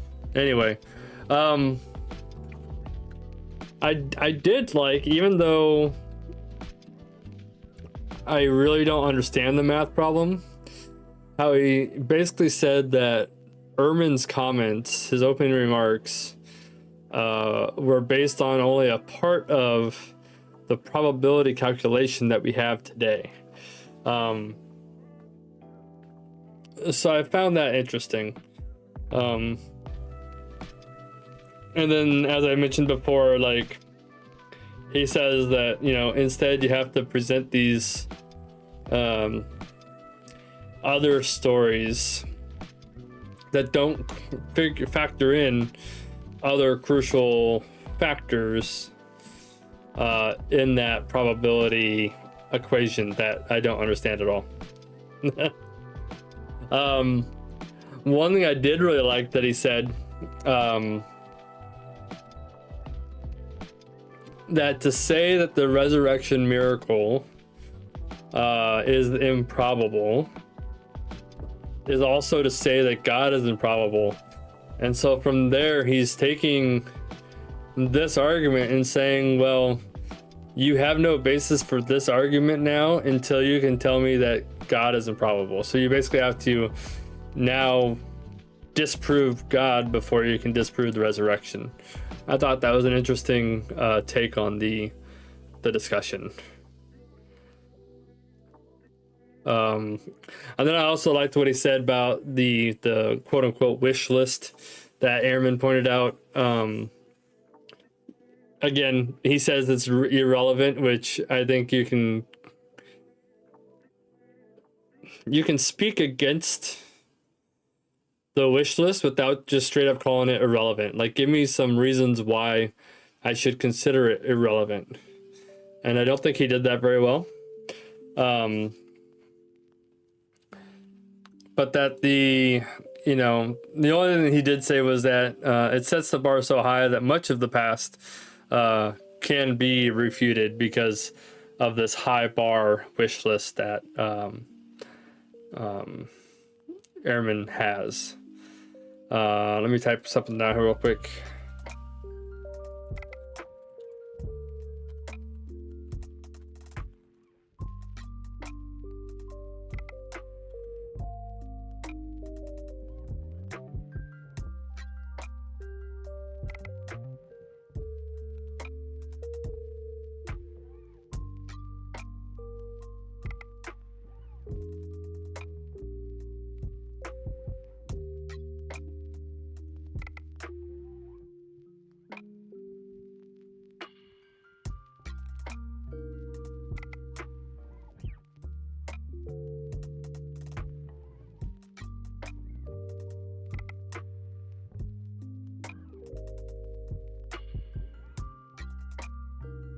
Yeah, it's probably a better way to say that. He basically writes off the wish list with the one-liner because it sets the bar so high that much of the past is refutable, instead of presenting against the standards presented. And maybe that's a time problem. They got, it looks like 10 minutes to respond or rebut every session. So, maybe that's just a time thing. He had other more important points that he wanted to be sure to make. And I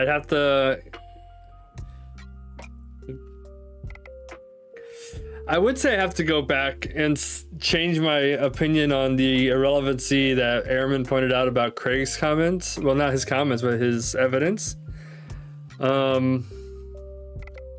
But at that point, it was the opening remarks, so we don't know what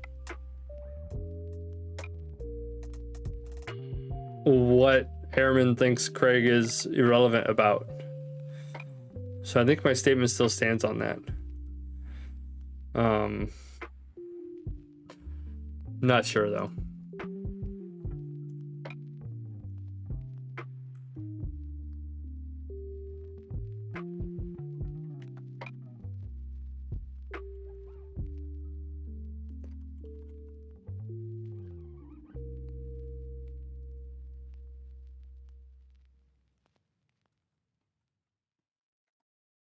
And I'm probably going to have to go back and look at that, go through the probability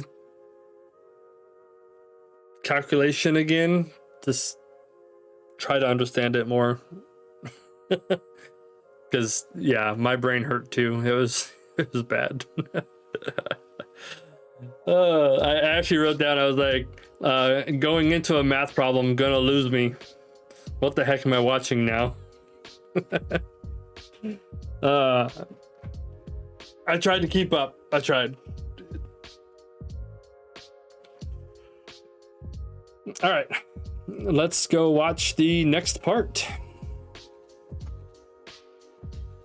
Thank you, Bill, for that impressive refutation. But I do have to tell you, if you think I'm going to change my mind because you have a mathematical proof for the existence of God, I'm sorry, but it ain't going to happen.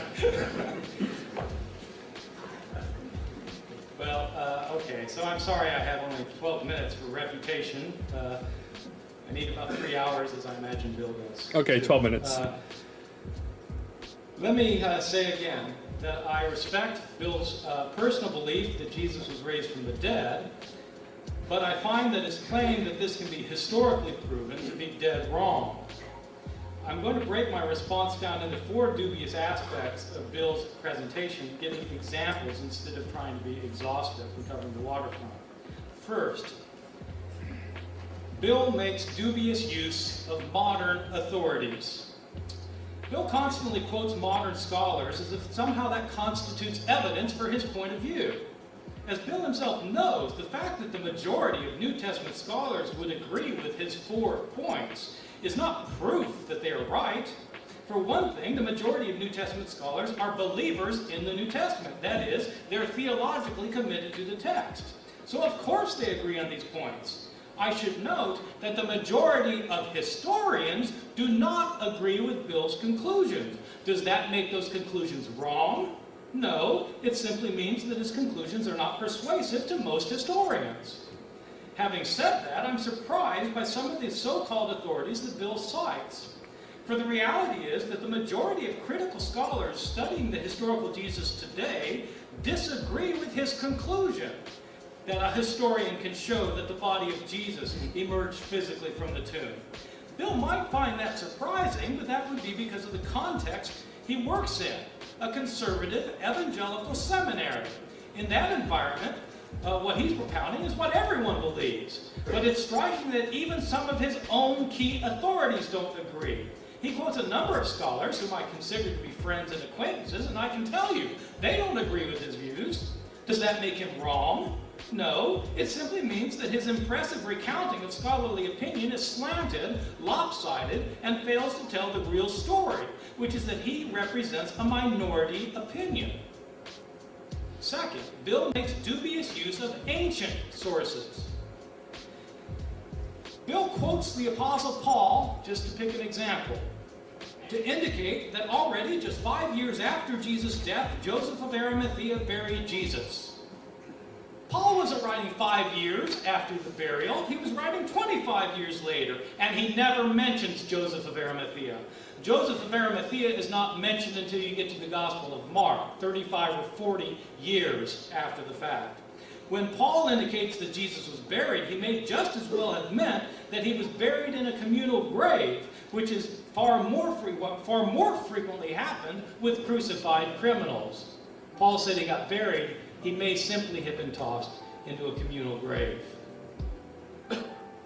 I should point out that in some of Bill's writings, he's quoted a lot of my writings in ways that I don't... he's taking things out of context, as I'll show in a few minutes, because what he's saying I've changed my mind to, I don't agree with. But in his own writings, he indicates that Mark has a sparse narrative of Jesus being buried, and since it's an unembellished narrative, as he calls it, it's more likely then to be historical. I want to know if he still thinks that an unembellished tradition is more likely to be historical.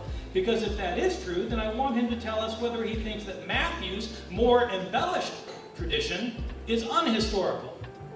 This is comparable to his comment a few minutes ago that the earliest traditions all agree on something, so we don't have to worry about the later ones. Well, then tell us. Do you think that the later ones are unhistorical?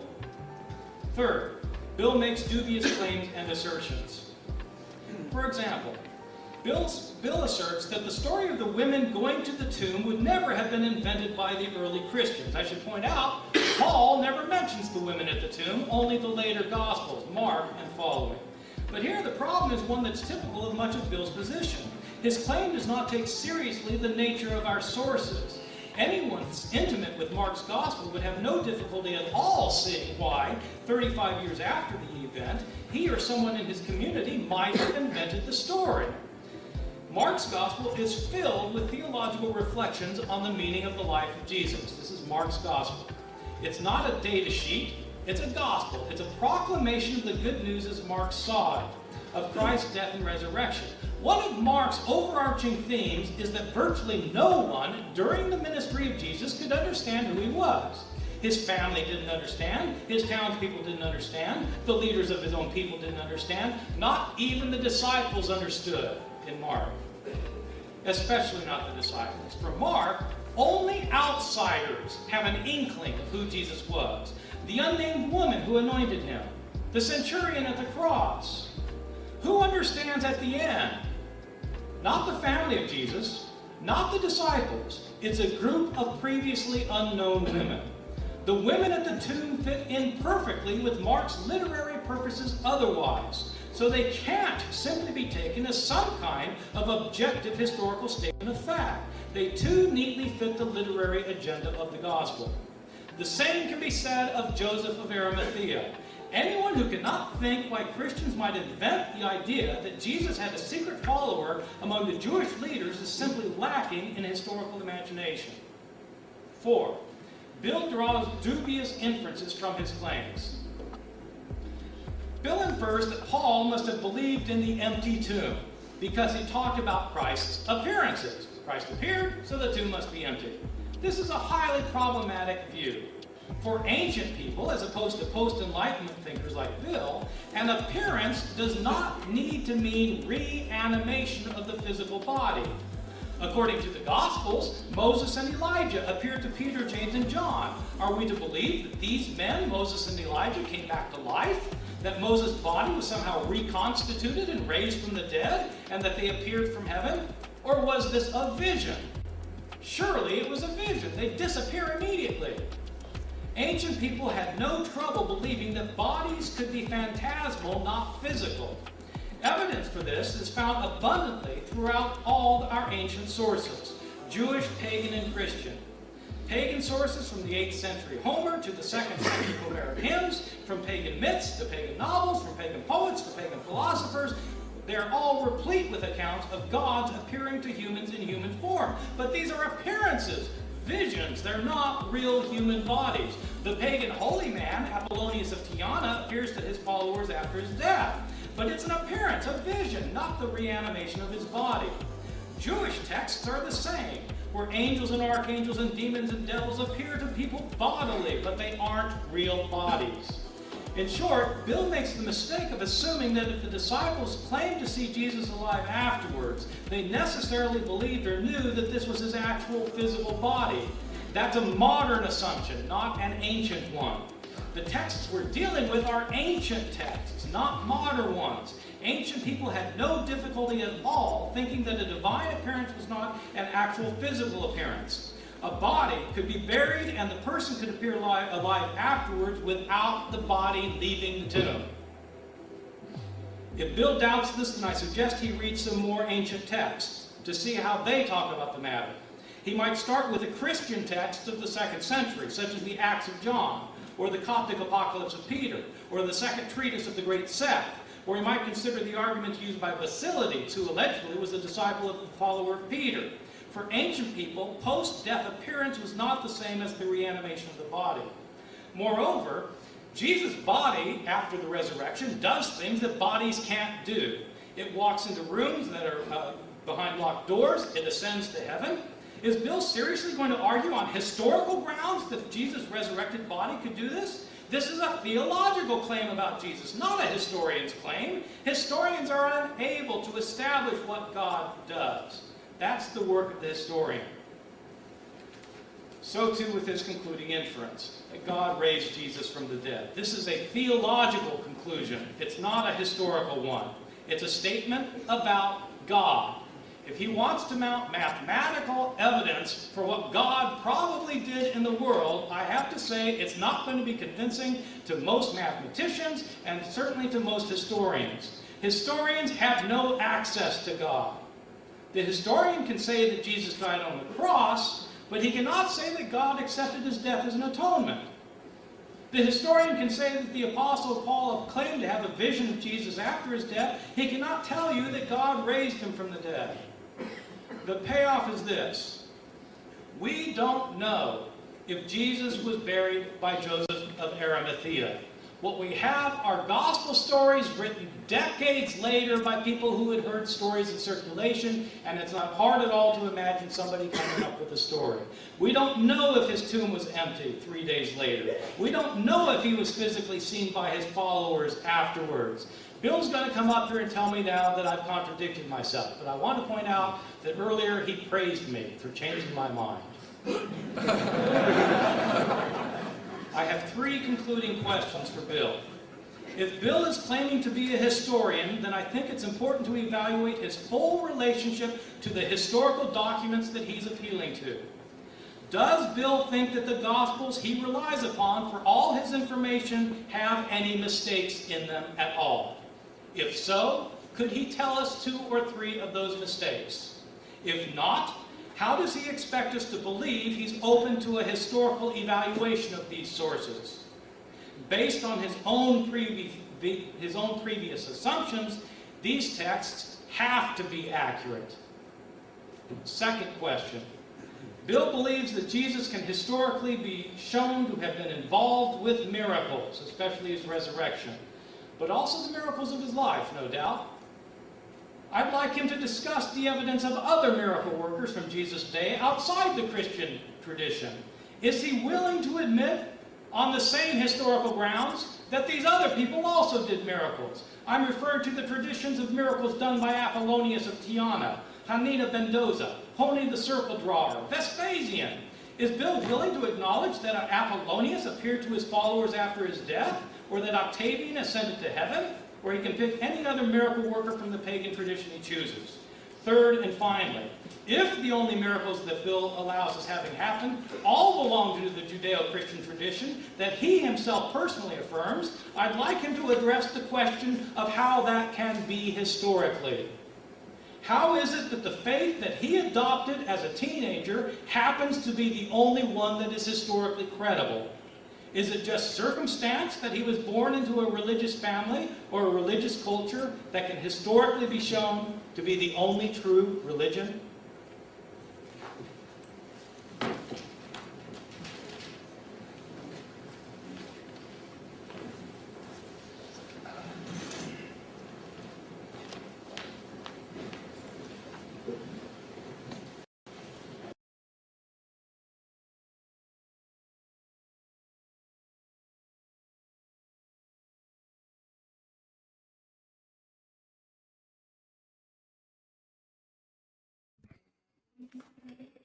All right. I need my music back too. The music just stopped as well. Where's that one at? Here it is. Open up this window real quick. There we go. Got our music back. Okay. Thoughts, comments on that section there. Historically historical. I'm surprised this debate was even set up. Yeah.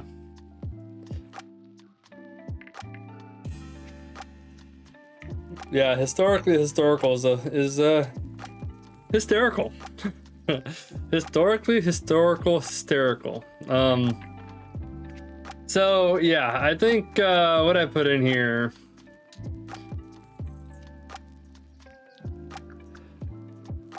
He talks about modern scholars are going to agree with historical accounts because they have a theological standing in the positive of the accounts, which I guess is a fair point, not a bad point. However, and I always hate this because as we've talked about on many streams before, like 85.2% of statistics are made up. But it goes into talking about how the, saying, well, the majority of scholars this, the majority of scholars that. I think that ebbs and flows with time. Because of more bias from the historians or whoever the person might be. I think I would have liked to hear him talk more about the historical evidence of those who, extra biblical accounts, the historians of the day, say within the first, 200 years, 300 years, 500 years, something like that, right? But something more closer to the original time. And see what their historical account was of that. And I think Josephus is one of those historians who speaks in the positive about Jesus. I think. I don't really remember. So yeah, I think that's one thing I would have liked him to talk about a little bit more. He talks about the lack of talking about the. Okay, I'm late. Hi, Angel. You're not late. You're here when you're here. But Paul didn't mention the women at the tomb because he didn't need to. His mission wasn't to give an account of the life, death, and resurrection of Jesus. His mission was to essentially grow the church. And so he was, you know, Paul talks a lot about the leaders of the church and how the church needs to stand against the pagan religions that are around them, and they need to be different than those around them, and like all these other life application parts of being a Christian. So he didn't need to mention the women at the tomb in his texts. So I think that's a statement that is very weak for his argument. Well, the Gospels mention the women at the tomb, but Paul doesn't. It's like, I don't know. I think that's a weak argument.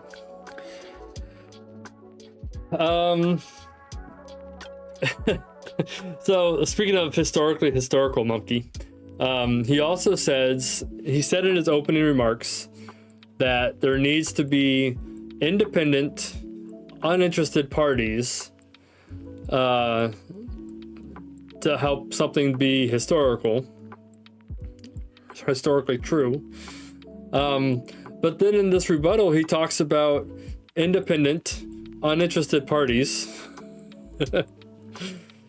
who knew who Jesus was even more than those of the Jewish faith. Like the Jews of the time were not looking for, and they were looking for the Messiah, but they just saw this guy doing miracles, but they didn't see him as the Messiah. And they didn't understand that part of who Jesus was, because they were looking for something else. They were looking for a king to come in and overthrow the government. You know, and they didn't get that. And so they're like, well, he's not the Messiah then, because he didn't come in and overthrow the government. So they missed the message that was happening, where the independent, uninterested parties no, yeah, I definitely thought he was. That's what I wrote down here. The independent, uninterested parties were the ones who knew who Jesus was and understood who Jesus was. And I'm just like, oh, that you just made a big goof right there.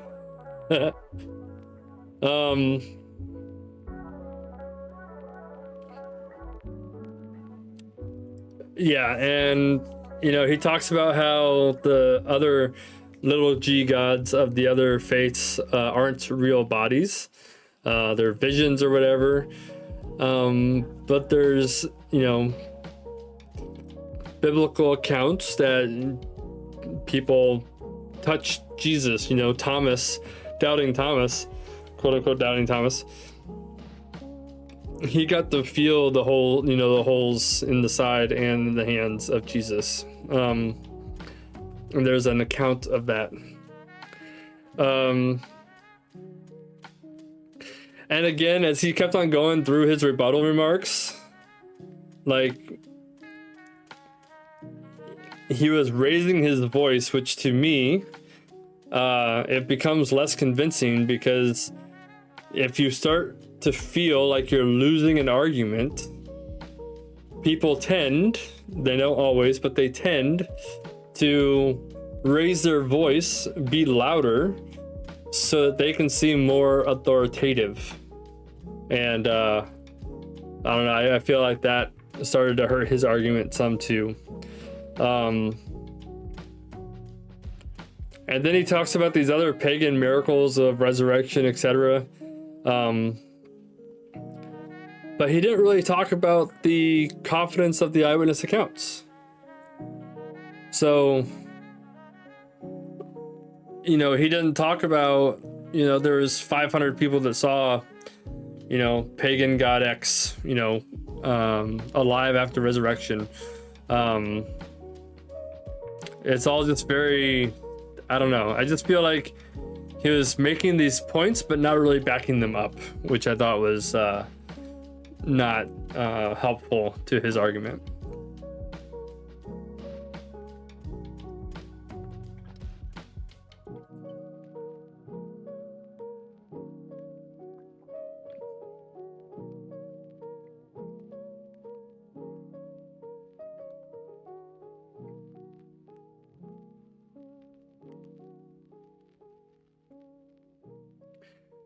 This debate isn't on a level playing field. The two are playing different sports against each other. For example, one dude is playing baseball on a football field, and the other one is playing golf. Yeah. That's funny.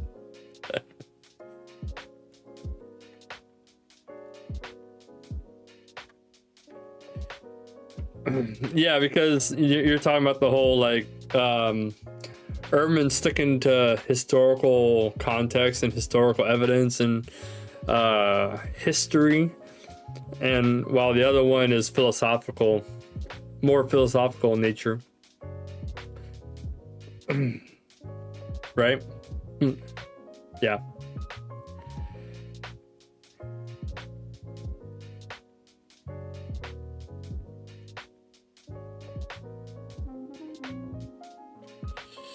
Yeah.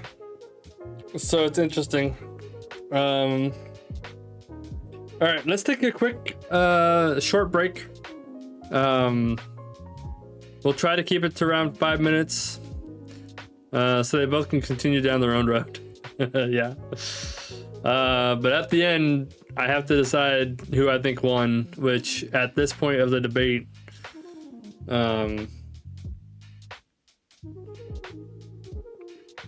I feel like Craig has backed up his points better. And Ehrman's been a little bit contradictory on his own points. So that's where I'm at right now. But I'm going to try to keep an open mind. It's really hard to do. Especially since I have a bias in the subject matter, as Ehrman would say. But I'm listening. I'm taking notes. I just don't think he's presenting a very good argument. Yeah. But hey, let's take a quick break, and then we'll come back and finish out our time together. Be right back.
All right, we're back.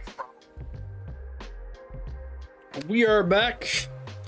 Oh, where'd my mouse go? Hold on. We're not back. We're not back. We're not back. Okay, now we're back. Yeah, boy. Okay. Let's see. Your decision on who wins may be as biased as the accounts of what happened to Jesus back then. Same thing can be said for a lot of history. Why is some okay to believe while others are not? Yeah, we had talked about that earlier as well. So very good point.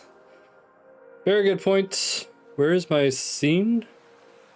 Oh, it's blocked right now. Okay, so let's go back to study time. I became a historian of antiquity. Yep, pause. Okay, we need to fast forward this to... I don't know when. Let's see, we were at 46 with the math problem stuff. Then we were here. I think we're right here. I think we have about an hour left, or about 50 minutes left, maybe. Yeah. The only one that is historically credible. Is it just circumstance that he was born into a religious family or a religious culture that can historically be shown to be the only true religion?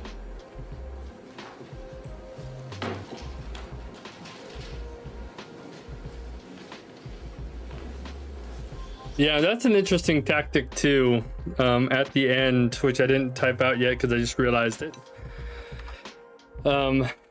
ending the rebuttal with a question so that the audience has something else to think about rather than listening to the next rebuttal session.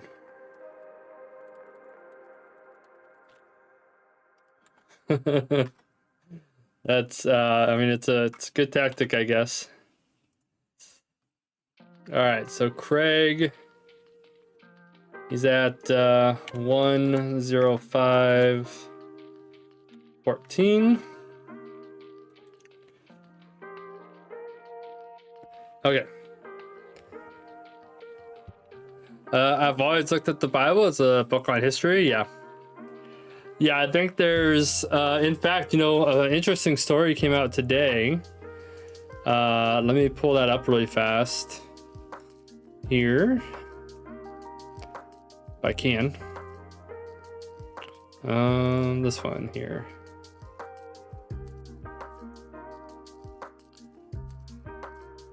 Where did I see it?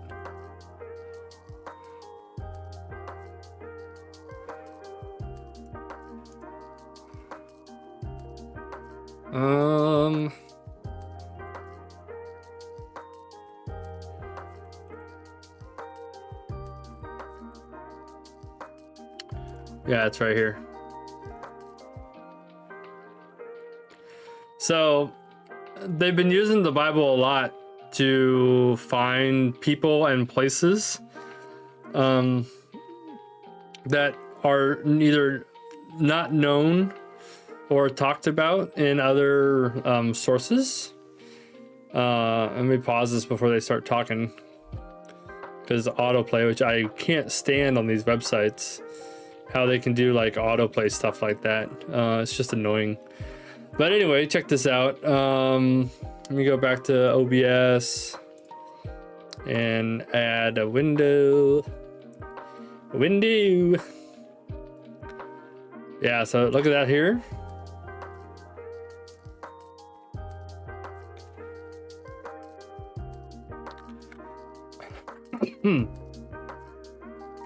So this is a pool of Siloam that the City of David Foundation found, and this is where the Bible talks about Jesus healing the blind man. And this was a pool that was mentioned in the Bible, and then they were able to find this pool based on evidence from the Bible. So yeah, I thought that was interesting. Like you're talking about, there's just they are finding these places based off of evidence from the Bible. So yeah, I think that's pretty interesting.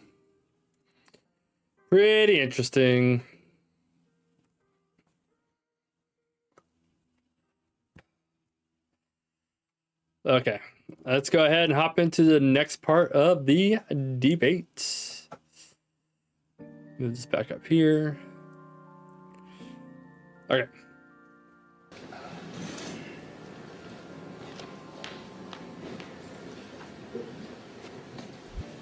Now, in that last speech, I think we heard a great deal of bluster, but there was, I think, a marked note of absence, or of substance. Let me turn first to that first contention about the four facts: the burial, the empty tomb, the appearances, and the origin of the Christian faith. Now here, Dr. Ehrman says, I have dubious use of modern authorities. I agree that the citation of modern authorities doesn't prove anything in and of itself. That's why I gave the arguments under each of the 2 points. He has to deal with the arguments. He says that I represent a minority opinion, not about those four facts. I said that it is controversial whether the resurrection of Jesus is the best explanation of those facts, but I can give him the names, the evidence for people who hold to those four facts. That does represent the broad mainstream of New Testament scholarship. Insofar as Dr. Ehrman now chooses to deny the honorable burial, the empty tomb, the appearances, he is in the decided minority of New Testament scholarship with regard to those facts. Secondly, he says, I have dubious use of ancient sources. For example, he says Paul was 25 years later, not as early as I had claimed. But surely Dr. Ehrman knows that Paul, in 1 Corinthians 15, 3-5, is quoting an ancient Christian tradition which he himself received, and that goes back to within 5 years after the crucifixion. In fact, James D.G. Dunn dates it back to within 18 months of Jesus' death. So we're relying on these pre-Pauline traditions here, not the date of Paul's actual letter. He also says perhaps Paul was talking about a communal burial.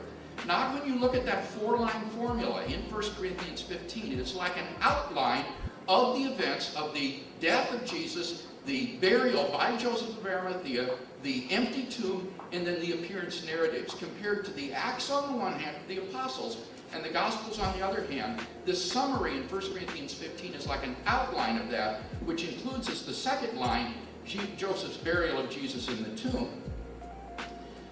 Dr. Ehrman also says that, is it true that unembellished narratives are more likely to be historical? I would say yes, that this is what his own wish list included, that the earlier the narrative, the better. Similarly, less embellished has a better claim to historical credibility. Third, he said, I make dubious assertions. For example, the women at the tomb, he says they're placed there by Mark because they are paradigmatic outsiders. That's nonsense. These women are followers of Jesus, particularly Mary Magdalene is one of the disciples of Jesus. So you can't explain why they would appear in the narratives because of that. Moreover, as I said, this is independently attested. So he's assuming Mark is the only source, but we've got at least 5 independent sources for the empty tomb story and the women's involvement there, so that simply won't work. Same with Joseph of Arimathea. I'm not inferring it on the basis of Paul. We have multiple independent sources for Joseph's involvement with the burial, and Dr. Ehrman himself uses that criteria over and over again in his own work on the historical Jesus to establish historicity. He says then, number 4, that I draw dubious inferences. For example, that because Paul says Jesus appeared, therefore there is an empty tomb. I never made such an inference, either tonight or in my written work. Rather, in my written work, my argument was that when Paul says, and he was buried, and he was raised, no first-century Jew would wonder, but was the body still in the grave? For a first-century Jew, it is the remains of the person in the tomb that are raised to new life. Jewish belief in the afterlife was a physical belief in the resurrection of the body, or the remains, primarily the bones. And that's why Jews preserve the bones of the dead in ossuaries for the resurrection at the end of the world. So it is that 4-line formula that implies the existence of an empty tomb, and no first-century Jew could have thought otherwise. But certainly, just saying that Jesus appeared doesn't in and of itself mean that it was physical. But notice that Paul did distinguish between the resurrection appearances of Jesus and mere visions of Jesus. And I would challenge Dr. Ehrman to give any explanation of the difference between a vision of Jesus, such as, say, Stephen saw, and a genuine resurrection appearance of Jesus, which soon ceased, other than the fact that the ones were extramental in the external world, physical, where the others, the visionary ones, are purely intramental.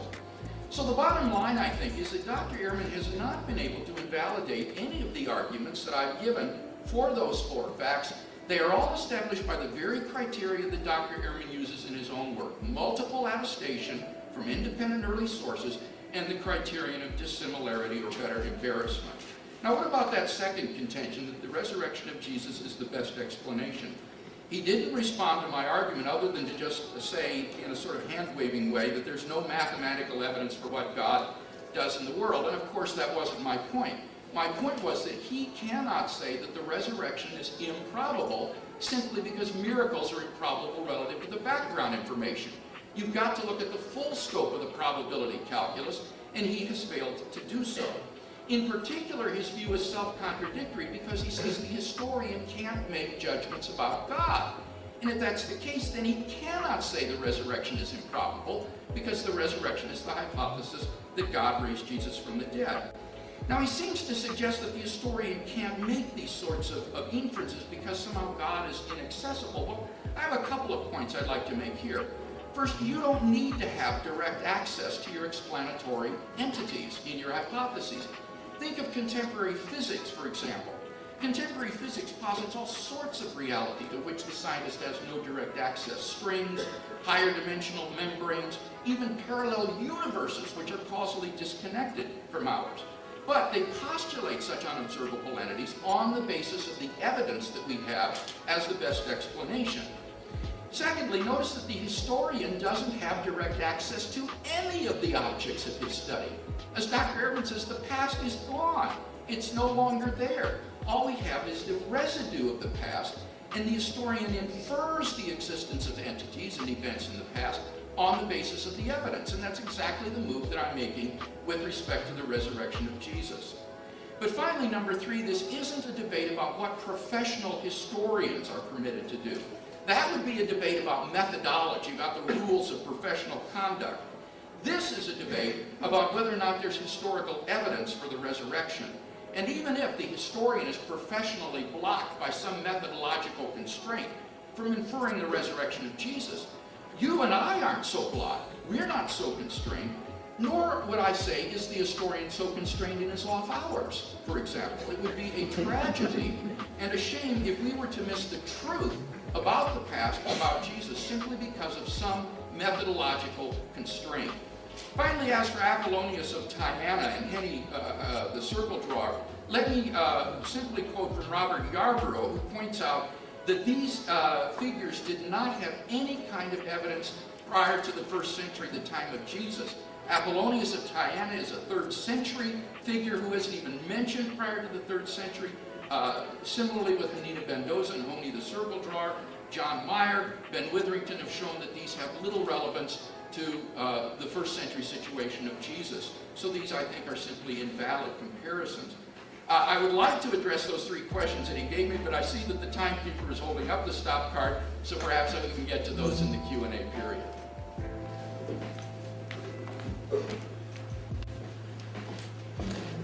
Okay, hold on. I was so... Oh my goodness,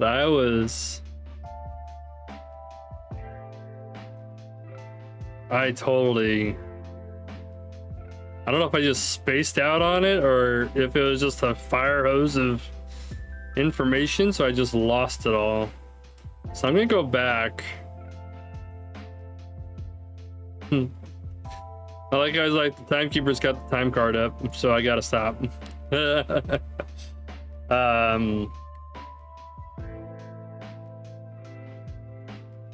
Yeah, and it seems that my GoPro decided to stop broadcasting because it got too hot. I can feel it. It's very hot. Dang GoPro. Okay, it's fine. We'll just turn it off then. Whatevs. Oops. Nope, not that one either. Step back down here. There we go. Okay, so I need to go back and listen again. One of my first notes was, so Paul was referencing something that was an event shared that was closer to the original event than the writing. And I said, Point Craig. So I think he was referencing what Ehrman had said. And so Ehrman said that historians want something that's even like closer to the event. And Paul's referencing something that's closer to the event. I don't know. I gotta listen to it again.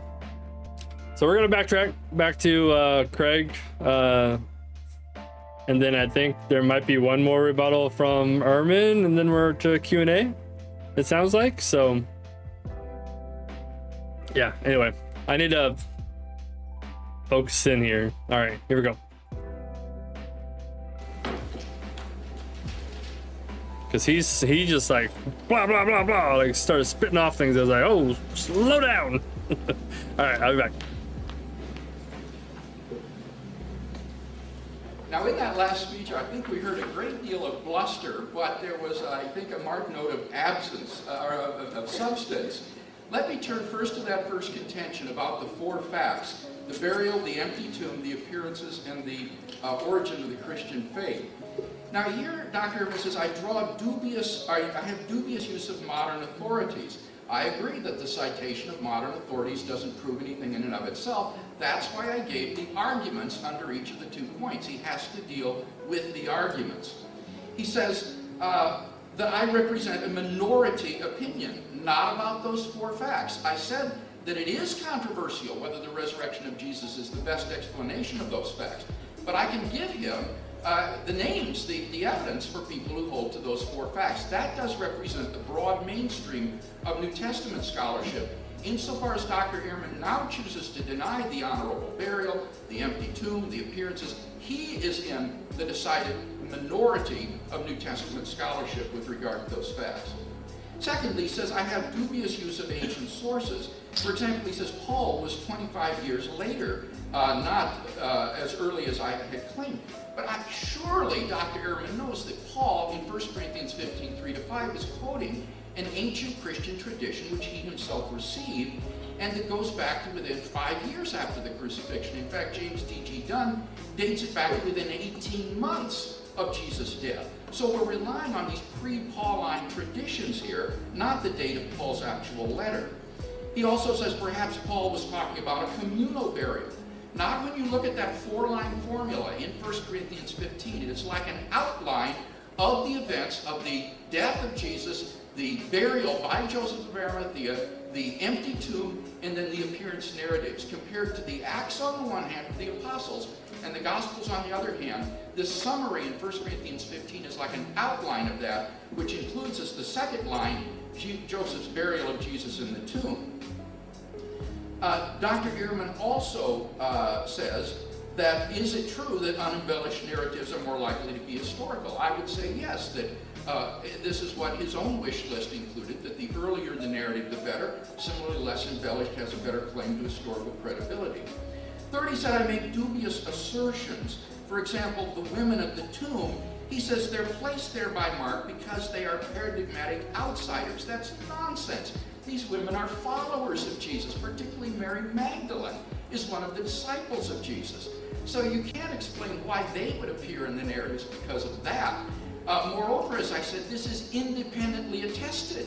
So he's assuming Mark is the only source, but we've got at least 5 independent sources for the empty tomb story and the women's involvement there, so that simply won't work. Same with Joseph of Arimathea. I'm not inferring it on the basis of Paul. We have multiple independent sources for Joseph's involvement with the burial, and Dr. Ehrman himself uses that criteria over and over again in his own work on the historical Jesus to establish historicity. He says then, number 4, that I draw dubious inferences. For example, that because Paul says Jesus appeared, therefore there is an empty tomb. I never made such an inference, either tonight or in my written work. Rather, in my written work, my argument was that when Paul says, and he was buried, and he was raised, no first-century Jew would wonder, but was the body still in the grave? For a first-century Jew, it is the remains of the person in the tomb that are raised to new life. Jewish belief in the afterlife was a physical belief in the resurrection of the body, or the remains, primarily the bones. And that's why Jews preserve the bones of the dead in ossuaries for the resurrection at the end of the world. So it is that 4-line formula that implies the existence of an empty tomb, and no first-century Jew could have thought otherwise. But certainly, just saying that Jesus appeared doesn't in and of itself mean that it was physical. But notice that Paul did distinguish between the resurrection appearances of Jesus and mere visions of Jesus. And I would challenge Dr. Ehrman to give any explanation of the difference between a vision of Jesus, such as, say, Stephen saw, and a genuine resurrection appearance of Jesus, which soon ceased, other than the fact that the ones were extramental in the external world, physical, where the others, the visionary ones, are purely intramental. So the bottom line, I think, is that Dr. Ehrman has not been able to invalidate any of the arguments that I've given for those 4 facts. They are all established by the very criteria that Dr. Ehrman uses in his own work. Multiple attestation from independent early sources, and the criterion of dissimilarity, or better, embarrassment. Now, what about that second contention, that the resurrection of Jesus is the best explanation? He didn't respond to my argument other than to just say, in a sort of hand-waving way, that there's no mathematical evidence for what God does in the world. And of course, that wasn't my point. My point was that he cannot say that the resurrection is improbable simply because miracles are improbable relative to the background information. You've got to look at the full scope of the probability calculus, and he has failed to do so. In particular, his view is self-contradictory because he says the historian can't make judgments about God. And if that's the case, then he cannot say the resurrection is improbable, because the resurrection is the hypothesis that God raised Jesus from the dead. Now, he seems to suggest that the historian can't make these sorts of inferences because somehow God is inaccessible. Well, I have a couple of points I'd like to make here. First, you don't need to have direct access to your explanatory entities in your hypotheses. Think of contemporary physics, for example.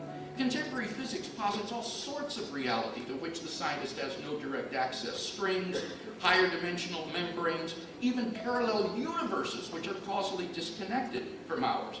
But they postulate such unobservable entities on the basis of the evidence that we have as the best explanation.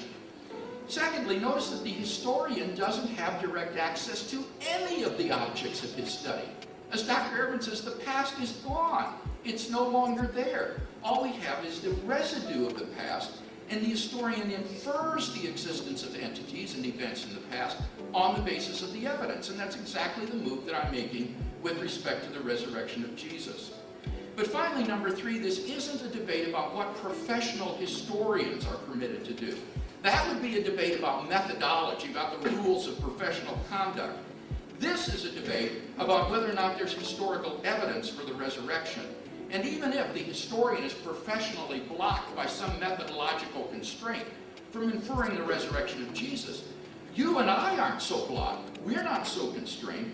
Nor would I say is the historian so constrained in his off hours, for example. It would be a tragedy and a shame if we were to miss the truth about the past, about Jesus, simply because of some methodological constraint. Finally, as for Apollonius of Tyana and Henny, the circle drawer, let me simply quote from Robert Yarborough, who points out that these figures did not have any kind of evidence prior to the 1st century, the time of Jesus. Apollonius of Tyana is a 3rd century figure who isn't even mentioned prior to the 3rd century. Similarly with Hanina Mendoza and Honi the circle drawer, John Meyer, Ben Witherington have shown that these have little relevance to the 1st century situation of Jesus. So these, I think, are simply invalid comparisons. I would like to address those 3 questions that he gave me, but I see that the timekeeper is holding up the stop card, so perhaps we can get to those in the Q&A period.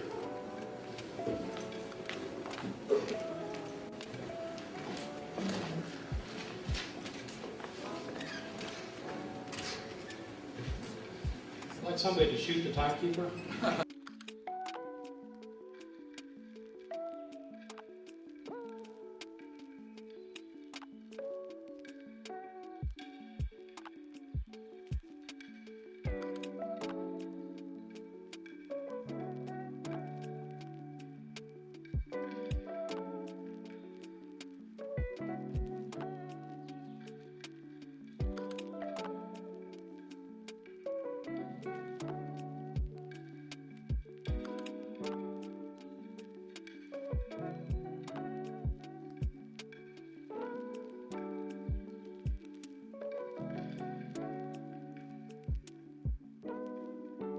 Okay.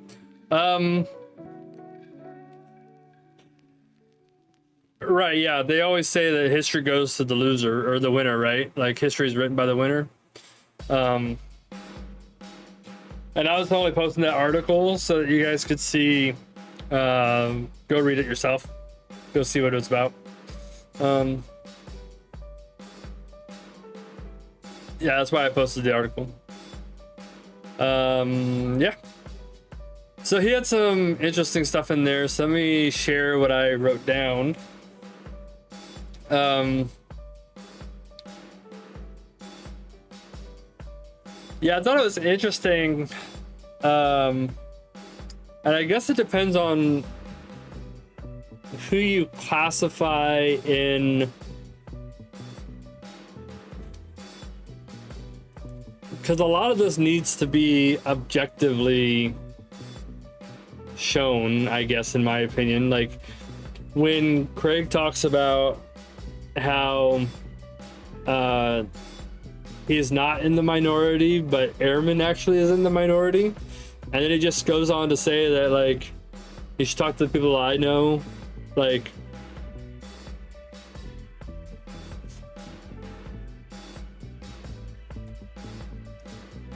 if you have a group of streamers that are all playing Minecraft,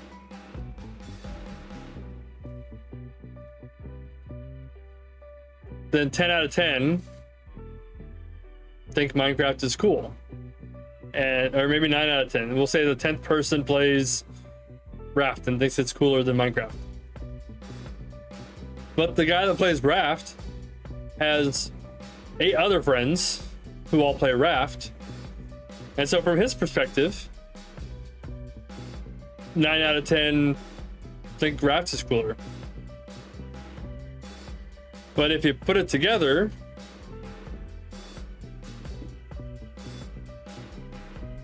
you would have 10 out of 20 think Raft is cooler, and 10 out of 20 think Minecraft is cooler. And it's like, what's my objectiveness for who's in that pool of scholars, right? What defines a scholar? And then you would have to find out what every single one of those within that definition of a scholar claims, to be able to really figure out the minority majority vote, if you would. And I think even with like medical sciences and in any kind of science, that could change over time too. So I don't know, the whole minority majority argument to me just isn't valid to the argument that they're trying to share, because there's no objective base to say, well, no, I'm actually in the majority of scholars. It's like, well, the majority of scholars that you know, sure, but what about the majority of scholars worldwide? You know, like, so I think that's just kind of unnecessary for the argument.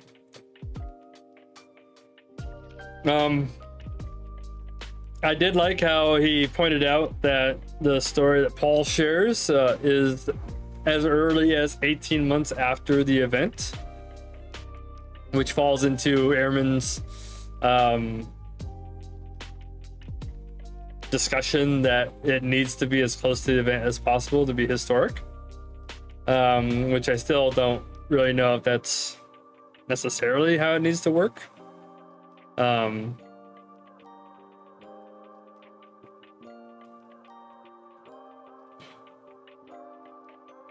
I like how he said that Paul shows the differences of physical and spiritual resurrection, or appearances, I should say. So that was pretty interesting. I don't know if I heard him right, but just like with the historical histories or whatever we said before, I feel like he said that things aren't improbable just because they're improbable.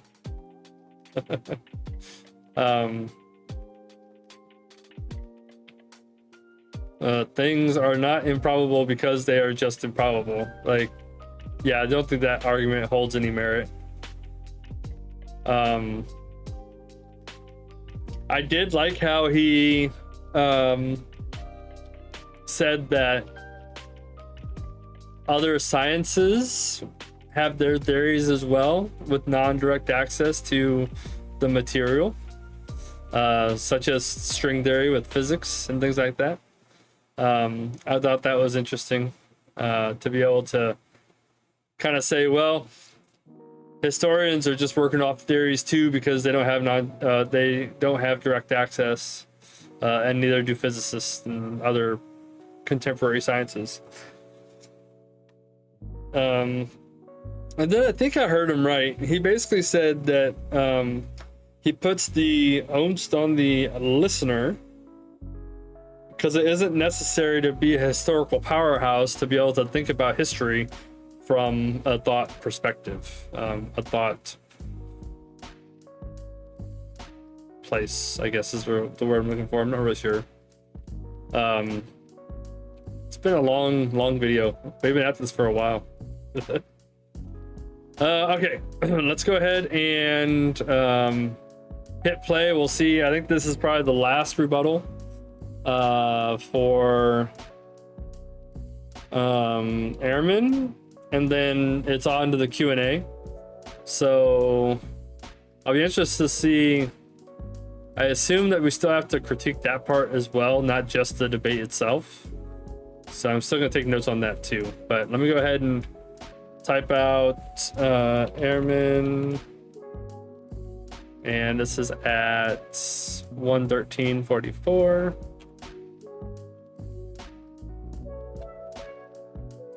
Okay. So this is probably going to be like 5 minutes long or something like that, and then we'll get to the Q&A parts.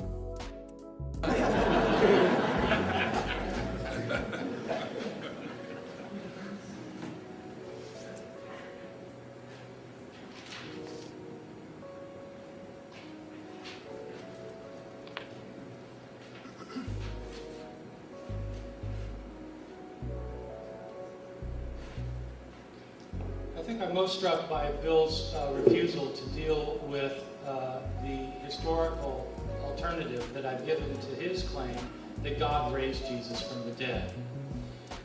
Bill understands that the idea of God raising from the dead is completely rational, that it makes sense.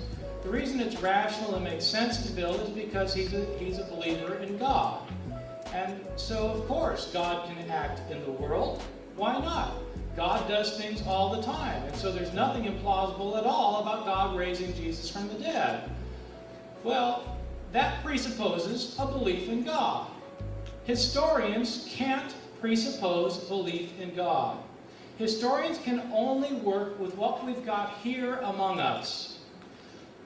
People who are historians can be of any theological persuasion. They can be Buddhists, they can be Hindus, they can be Muslims, they can be Christians, they can be Jews, they can be agnostics, they can be atheists. And the theory behind the canons of historical research is that people of every persuasion can look at the evidence and draw the same conclusions. But Bill's hypothesis requires a person to believe in God. I don't object to that as a way of thinking. I object to that as a way of historical thinking, because it's not history, it's theology. Bill claims that the best explanation of his 4 facts is that there is a miracle that happened. Hume, in fact, was not talking about what I'm talking about. Hume was talking about the possibility of whether a miracle happens. I'm not talking about whether a miracle can happen. I don't accept Hume's argument that miracles can't happen. I'm asking, suppose miracles do happen. Can historians demonstrate it? No, they can't demonstrate it. If Bill wants to flash up his mathematical possibilities again, then I suggest that he plug in other historical options.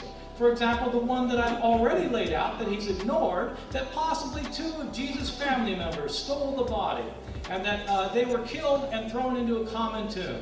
It probably didn't happen, but it's more plausible than the explanation that God raised Jesus from the dead. Let me give you another explanation, just off the top of my head from last night, sitting around thinking about it. You know, we have traditions from Syriac Christianity that Jesus' brothers, who are mentioned in the Gospel of Mark, one of whom was named Jude, were particularly close to Jesus, and that one of these brothers, Jude, otherwise known as Judas Thomas, was Jesus' twin brother. Now, I'm not saying this is right, but that is what Syrian Christians thought in the 2nd and 3rd centuries, that Jesus had a twin brother. How can he have a twin brother? Well, I don't know how he can have a twin brother, but that's what the Syrian Christians said. In fact, we have interesting stories about Jesus and his twin brother in a book called the Acts of Thomas, in which Jesus and his twin brother are identical twins. They look just alike, and every now and then, Jesus comes down from heaven and confuses people. When they've just seen Thomas leave the room, there he is again, and they don't understand. Well, it's because it's his twin brother showing up. Suppose Jesus had a twin brother. Nothing implausible. People have twins. After Jesus' death, Judas Thomas, like all others connected with Jesus, went into hiding and he escaped from Judea. Some years later, one of Jesus' followers saw Judas Thomas at a distance and he thought it was Jesus. Others reported similar sightings. Word spread that Jesus was no longer dead. The body in the tomb by that time had decomposed beyond recognition. The story became more widely accepted that Jesus had been raised from the dead, and in the oral traditions, more stories started up to be told about the event, including stories about them discovering an empty tomb. That's an alternative explanation. It's highly unlikely. I don't buy it for a second. But it's more likely than the idea that God raised Jesus from the dead because it doesn't appeal to the supernatural, which historians have no access to. Bill did not deal with the inconsistencies that I pointed out among our accounts. He simply said, well, earlier accounts are better than later accounts. If that's what he thinks, I want him to come clean and tell me. Does he think that the later accounts are inconsistent, and does he think there are errors in them? Yes or no?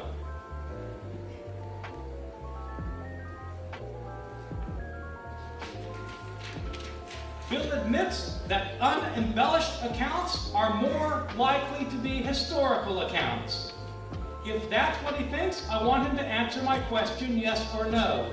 Does that mean that the embellished accounts of the Gospels are not historical? You see, he can't have it both ways. He can't say that unembellished accounts like Mark's burial scene are probably historical because they're unembellished, and then say that John's account, which is embellished, is also historical.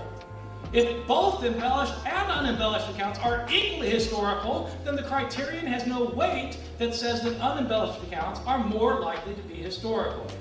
He asks, why would the women appear at the tomb?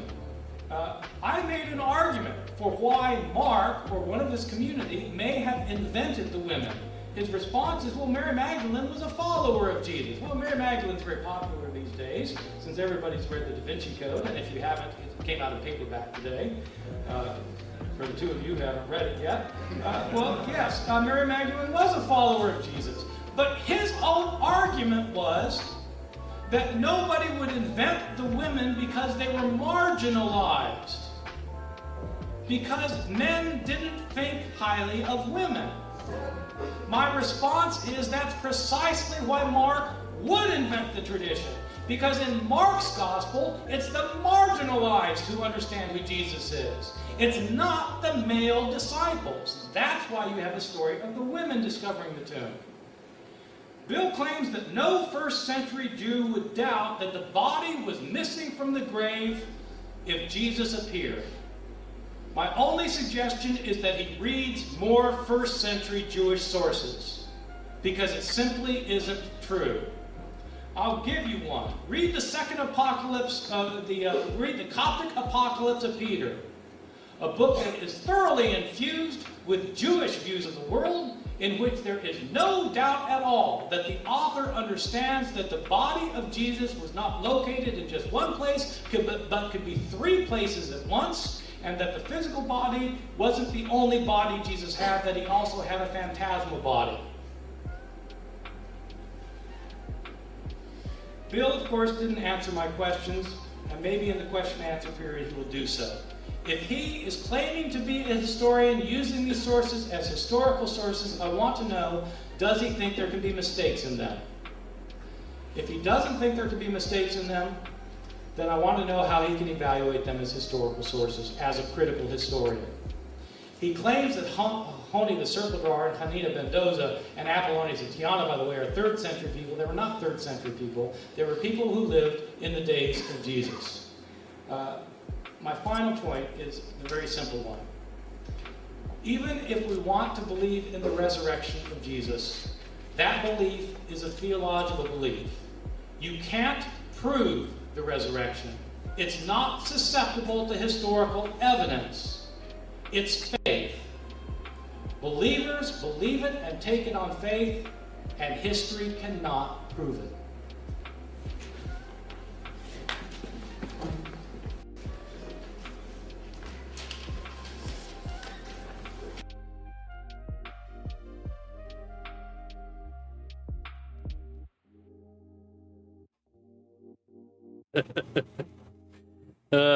Yeah, Angel. Yeah, this is a debate from 2006. That's why the quality is so poor.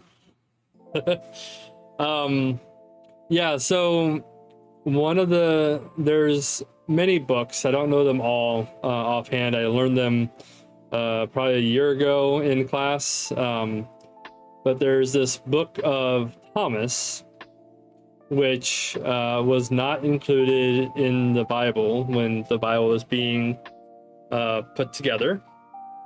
And there's a lot of books that were left out of the Bible, and this is where a lot of atheists, agnostics will be like, well, the book was put together by men and blah blah blah. And the Da Vinci Code, yeah. So there's a lot of these letters and books that were not included in the Bible, but they were not included for various reasons. Some of the reasons were that the church, Big C Church, that was collecting all these books into one Bible, the books that were being presented, like the Book of Thomas, is something that was, there were parts of it that were true, that were accurate, but there were also some fallacies in it that were proven to be untrue. And so you're not going to put something in a Bible that is known to be untrue, or a made-up story, or a story about Jesus where that was their only source document for that story. So I've never read the Book of Thomas, so I don't know if that's the writings of a twin are in that book. But if that's the case, then the only source that they have that Jesus was a twin was that book, and there was no other source that said, yeah, that's true. And so they left it out. They're not going to put anything in that is unverifiable. I don't know about the Catholic Church wanting to leave the Book of Revelation out. I haven't heard that. I guess it's possible, but apparently history's in the past, so we have no way to really prove that anything happened in the past. So at least that's what I've gotten from Ehrman so far. But yeah, so I mean, I can see that being the case because they just think that John had these fantastical thoughts or visions while he was in prison, and people go crazy when they're in prison. So I can see that the Catholic Church might not want to keep that in, because just like with my previous comment on the Book of Thomas, they don't have a verifiable way to prove what John saw, because they were his vision. They were in the revelation that he received. So I can see that that'd be a reason why. Now the Catholic Church does have the Apocrypha, which I believe is 5 books that are not in biblical canon, if you will.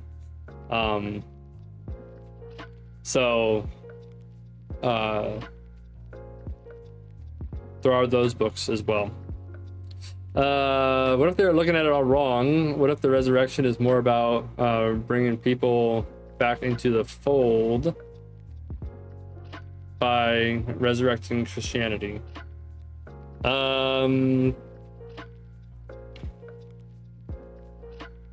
Yeah, some books are mentioned in the Bible, and they're like, yeah, there's one book where it's like, we have this book, but we don't have any copies of it, but it's mentioned.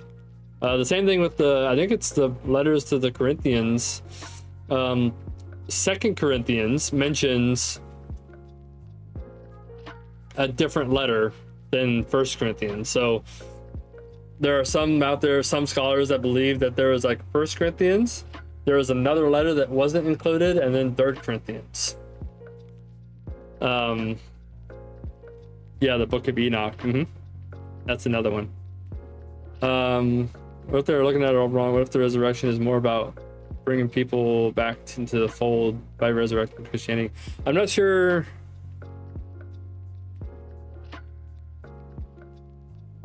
Versus IRL resurrecting of a dead body.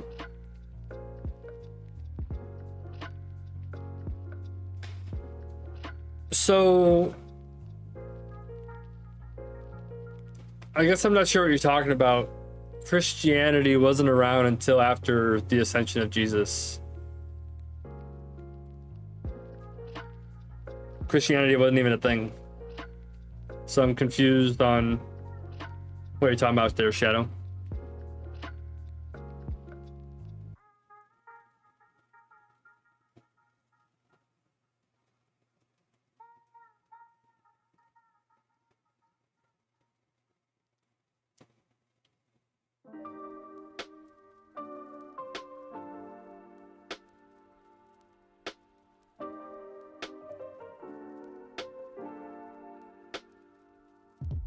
Lost books of the Bible? Yeah.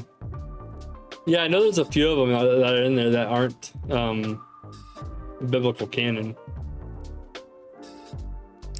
But again, even like the Book of Enoch, I don't know if we know for sure, but knowing how they instituted what books would be included, maybe there is some parts of the Book of Enoch that were either verified false or single source information that was unable to be proven.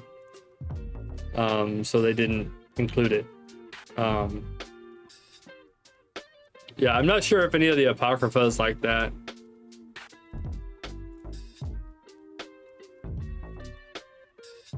Like the Dead Sea Scroll, those are not factual. Some are made up or embellished stories.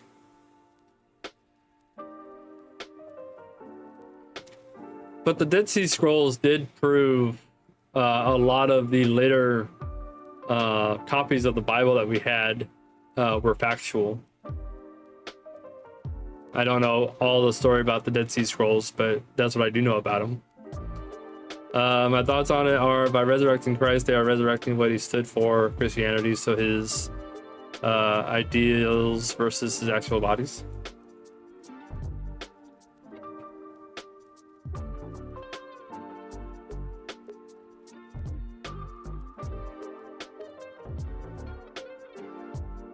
So are you saying that you think the resurrection was made up? Am I reading that right, or am I wrong? I might be wrong.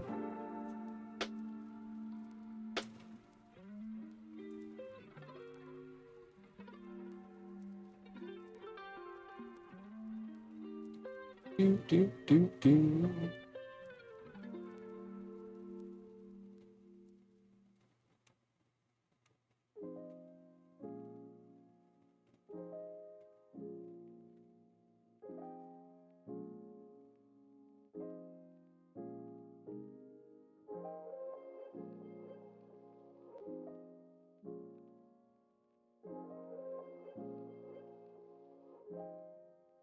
Oh, right. Yeah. Yeah, they just threw all the scrolls they had into a bunch of pottery and threw them in. Gotcha, Shadow.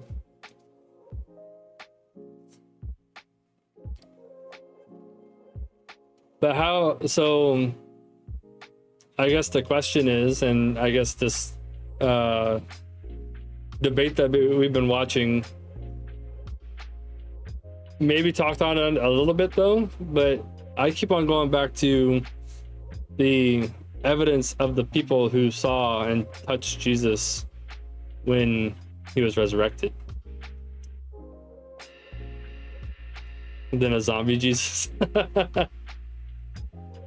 I mean, yeah, I don't necessarily think it was a zombie Jesus either, because there would have been no decay.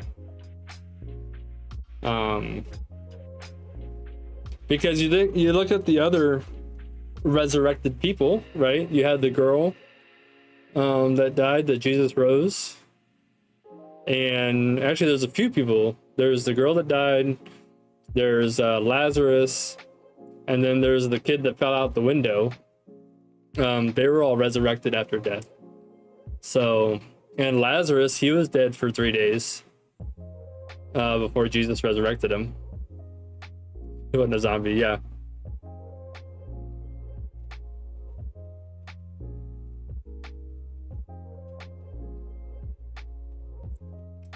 Well, and I don't know about into a glorified body either, because they still could recognize him. Well, kind of.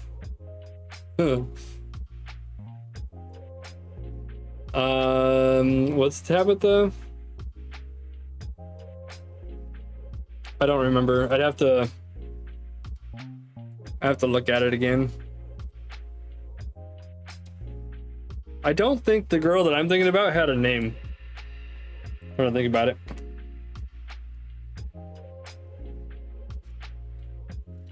I don't think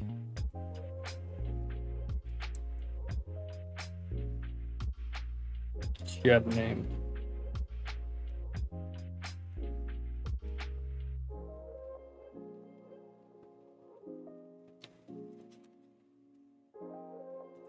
Maybe she did though. I don't remember.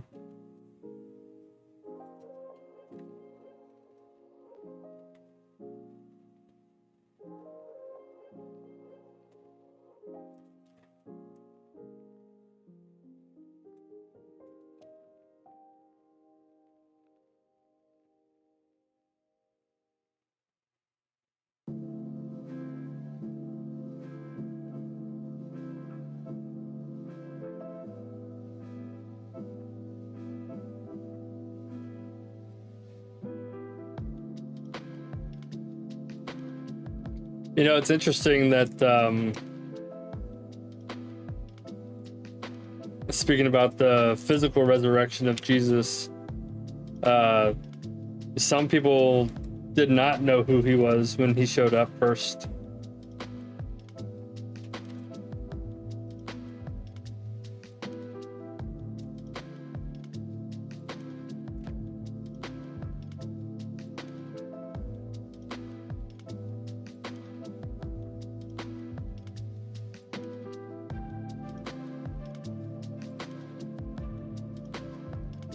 Yeah, I can't find it. Not quickly, at least, without Googling it, which I guess I could do.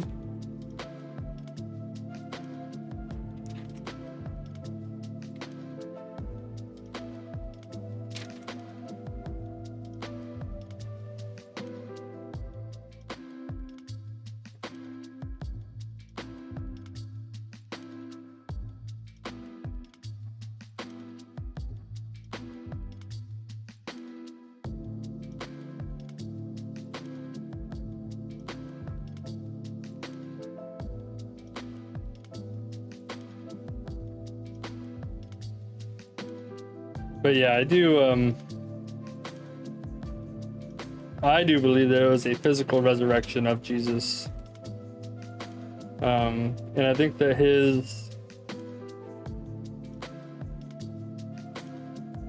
he was able to, he being the God side of Jesus, was able to, I guess for lack of a better term, hide himself from people when, like the two guys that were walking to, not Damascus, they were walking to Arimathea, maybe?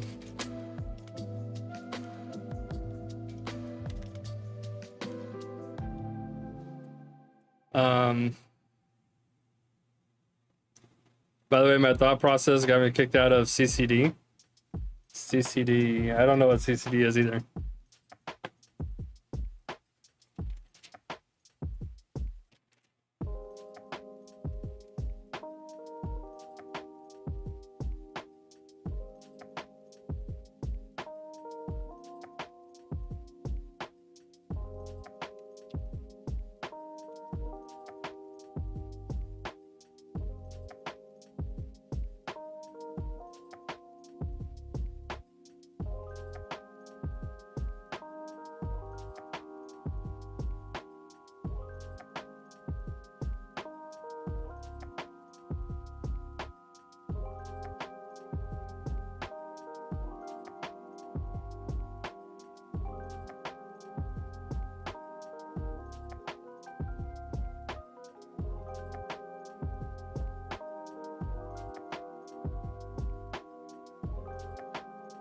Hmm. Well, the Catholic Church is very legalistic in their thoughts, so that was a follower. Yeah, I was trying to flip through and see if I could find it quick, but I can't.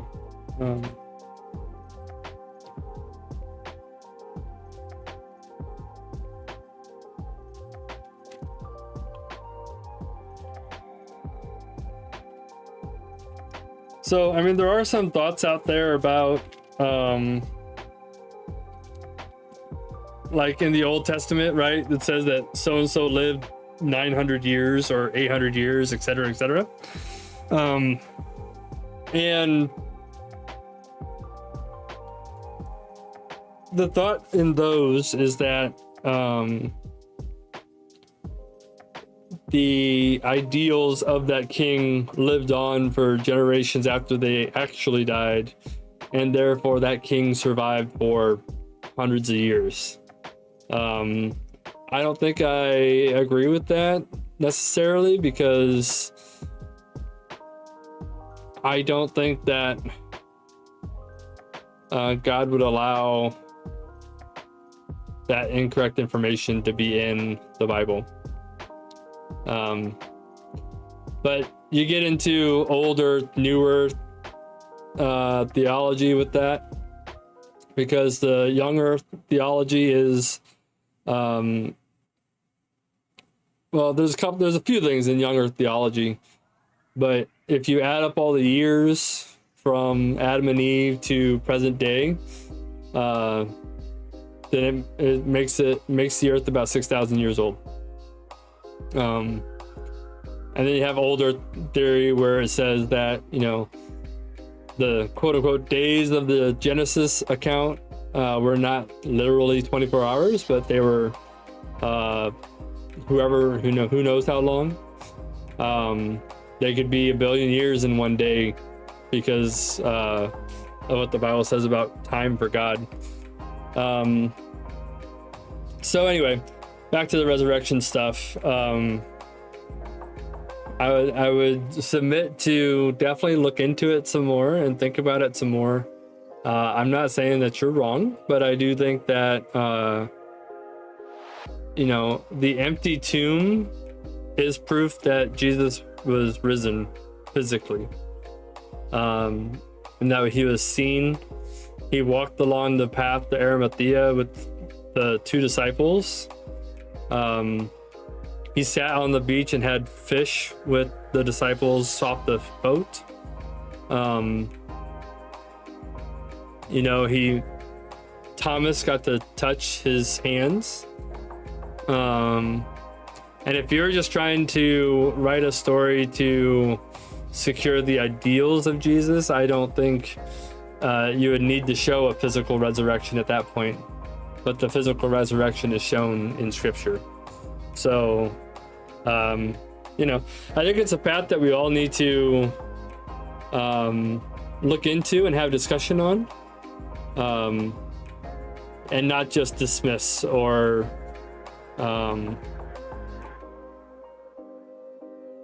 say, well, you're wrong. You know, like, I don't think that's a healthy discussion to have. The shroud has been authenticated.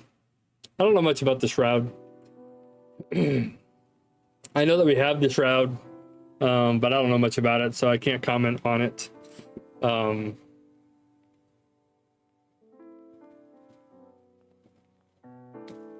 But I also do think that it's not all hope is lost.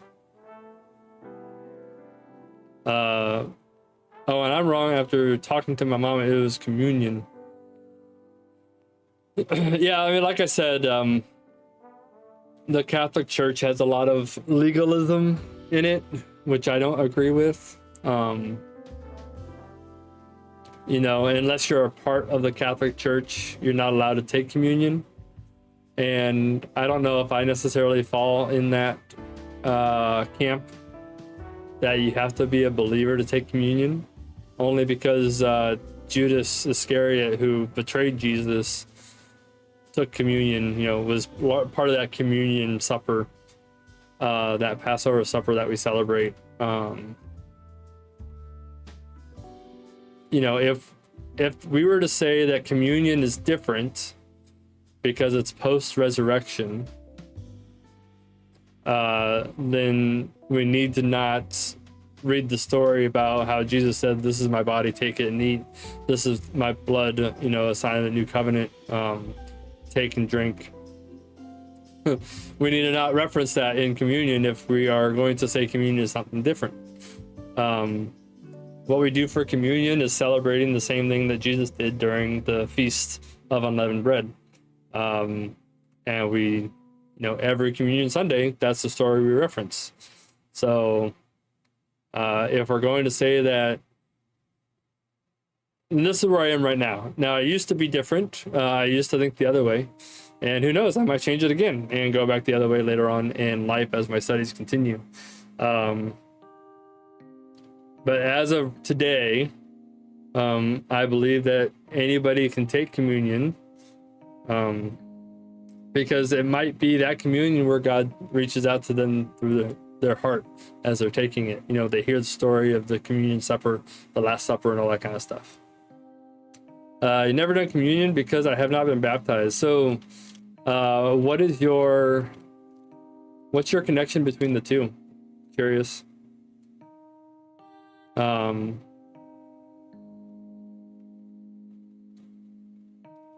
then I can give you my thoughts if you want them, but I don't need to share them if you don't want to hear it. But I'm curious about your connection between the two. Is that a church thing? A personal preference? Gotcha.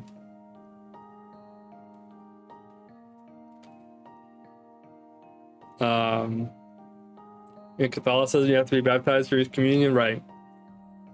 Yeah, like I said, they have like this hierarchical set of rules that I don't really necessarily think is biblical. It's just some rules that somebody made up. I haven't read it in a long time, but if you read the 95 thesis from Luther, when the Lutheran Church was basically invented, you know, when he nailed the 95 thesis to the door of the Catholic Church, he basically told them the 95 problems with the Catholic religion. The only thing the Catholic religion did for me was spark my interest into all different religions. Yeah. Being baptized is taking the Spirit. I can't take the flesh and the blood without the Spirit. And just my personal preference, nobody told you that. Interesting. Okay. So my my understanding of baptism is that it's a public proclamation of an inward transformation. Once you accept Jesus as Savior, you recognize and accept his life, death, and resurrection and ascension. You receive the Spirit.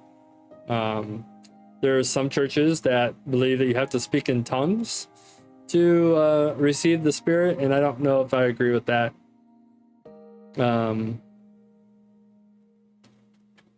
Yeah, I don't think I agree with that.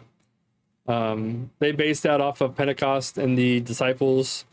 When the Holy Spirit descended on them, they all spoke in tongues, so that everybody around them could understand the gospel that they were sharing. But I think that was that event kind of a thing, because it was during another time when all the Jews from around the world that spoke all these different languages were in Jerusalem, and God used Pentecost to spread the gospel, the good news.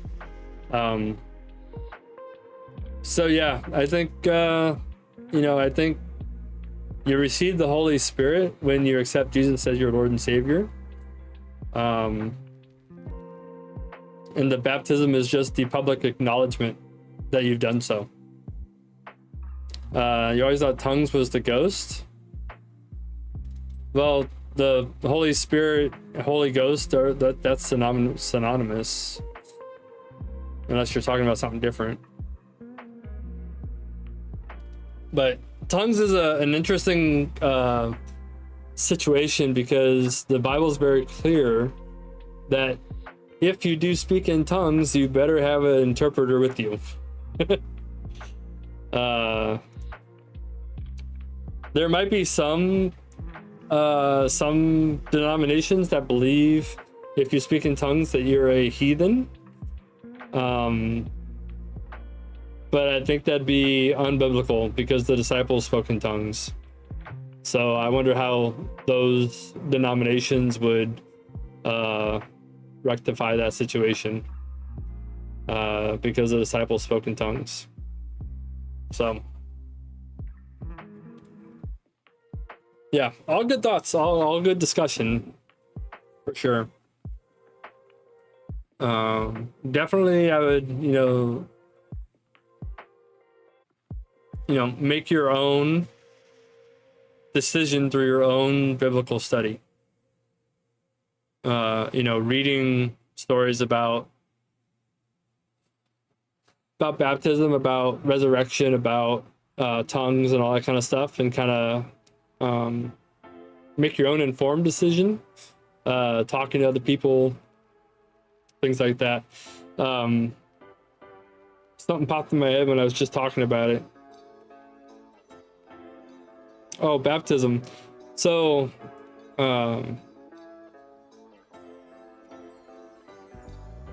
no, ghost and spirit are the same. In fact, one of my vocabulary words, pneuma, or pneuma, which is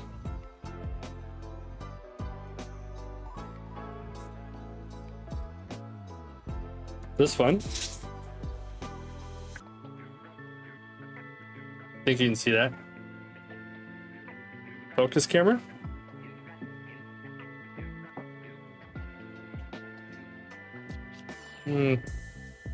Not really, huh?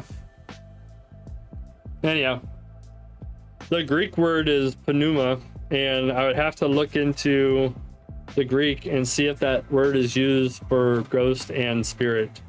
According to my little flashcard, it's spirit, wind, breath, inner life. But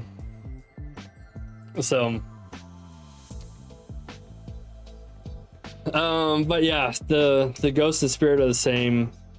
They're interchangeable. Just depends on what translation you read. NLT.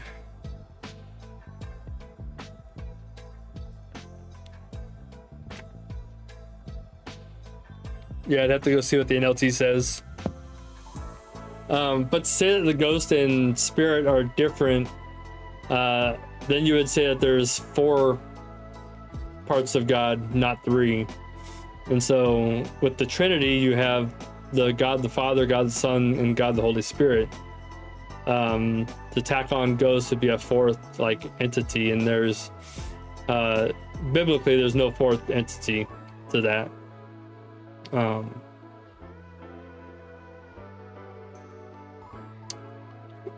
Right. Yeah, and I'll show you something that I was taught that kind of made more sense with, let me see if this is the right scene here. No, that's not the one I want. Let me show you. Let me just move this here.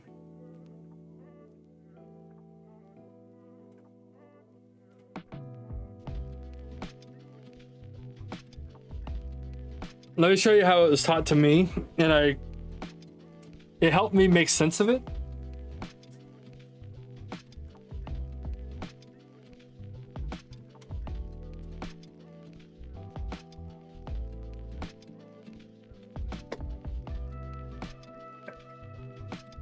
So it shows up here.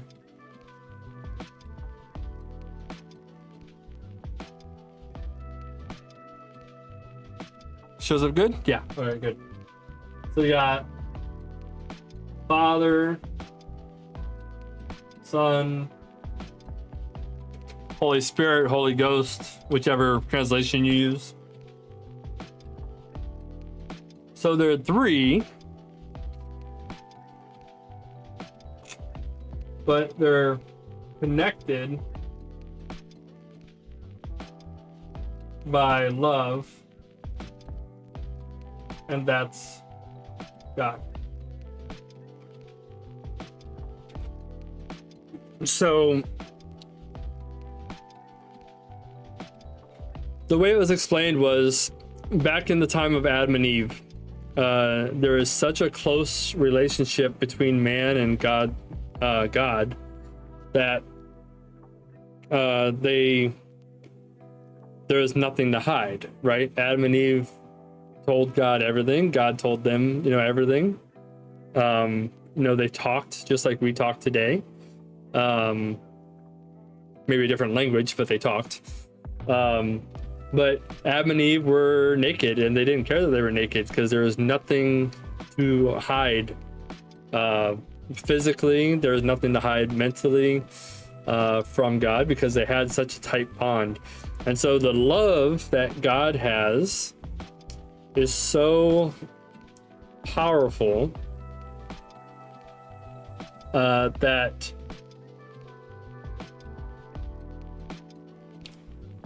there's three roles. Again, this is debatable. There's roles of God. There's God the Father, God the Son, and God the Holy Spirit. God the Son had to come to earth to sacrifice himself so that he could be resurrected and do the payment for everybody's sins. The Holy Spirit is here to guide us today after we accept Jesus. So that when we're doing Bible study or we're in conversation or we're doing something and, some people call it like the little voice in the back of your head that says that's not right. That's the Holy Spirit. And then God the Father. And I don't know, it's even after explaining it this way, like it makes sense, but then having to explain it again, I'm just like, how exactly was it explained to me that made sense so I can re-explain it? Which means I just lost some of the stuff I learned, right? So that happens. But yeah, so St. Patrick is said to have taught about the Trinity using the 3 leaves of shamrock. I like that image as 3 leaves separate yet rooted in the same belief.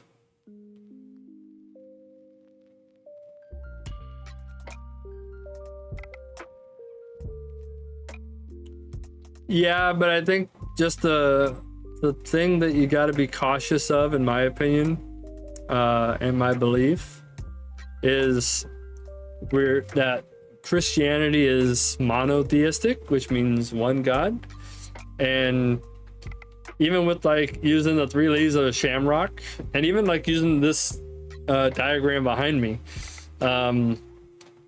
it's really easy to fall into a polytheistic or a multi-god scenario. And that's why discussing the Trinity is really hard. Because it's just hard for us to understand exactly what that looks like.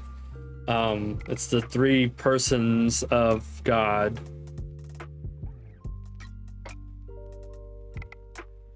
But it's monotheistic. It's really tough.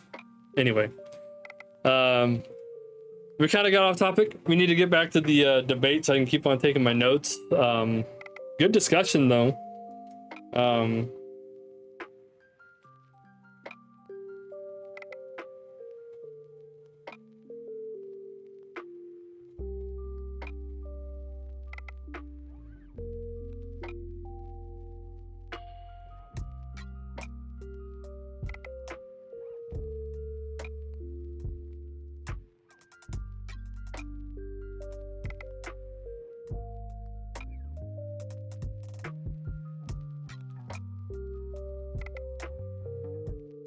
Okay. Yeah, I would just, continue to think about it. All right, let's finish out the last 30 minutes.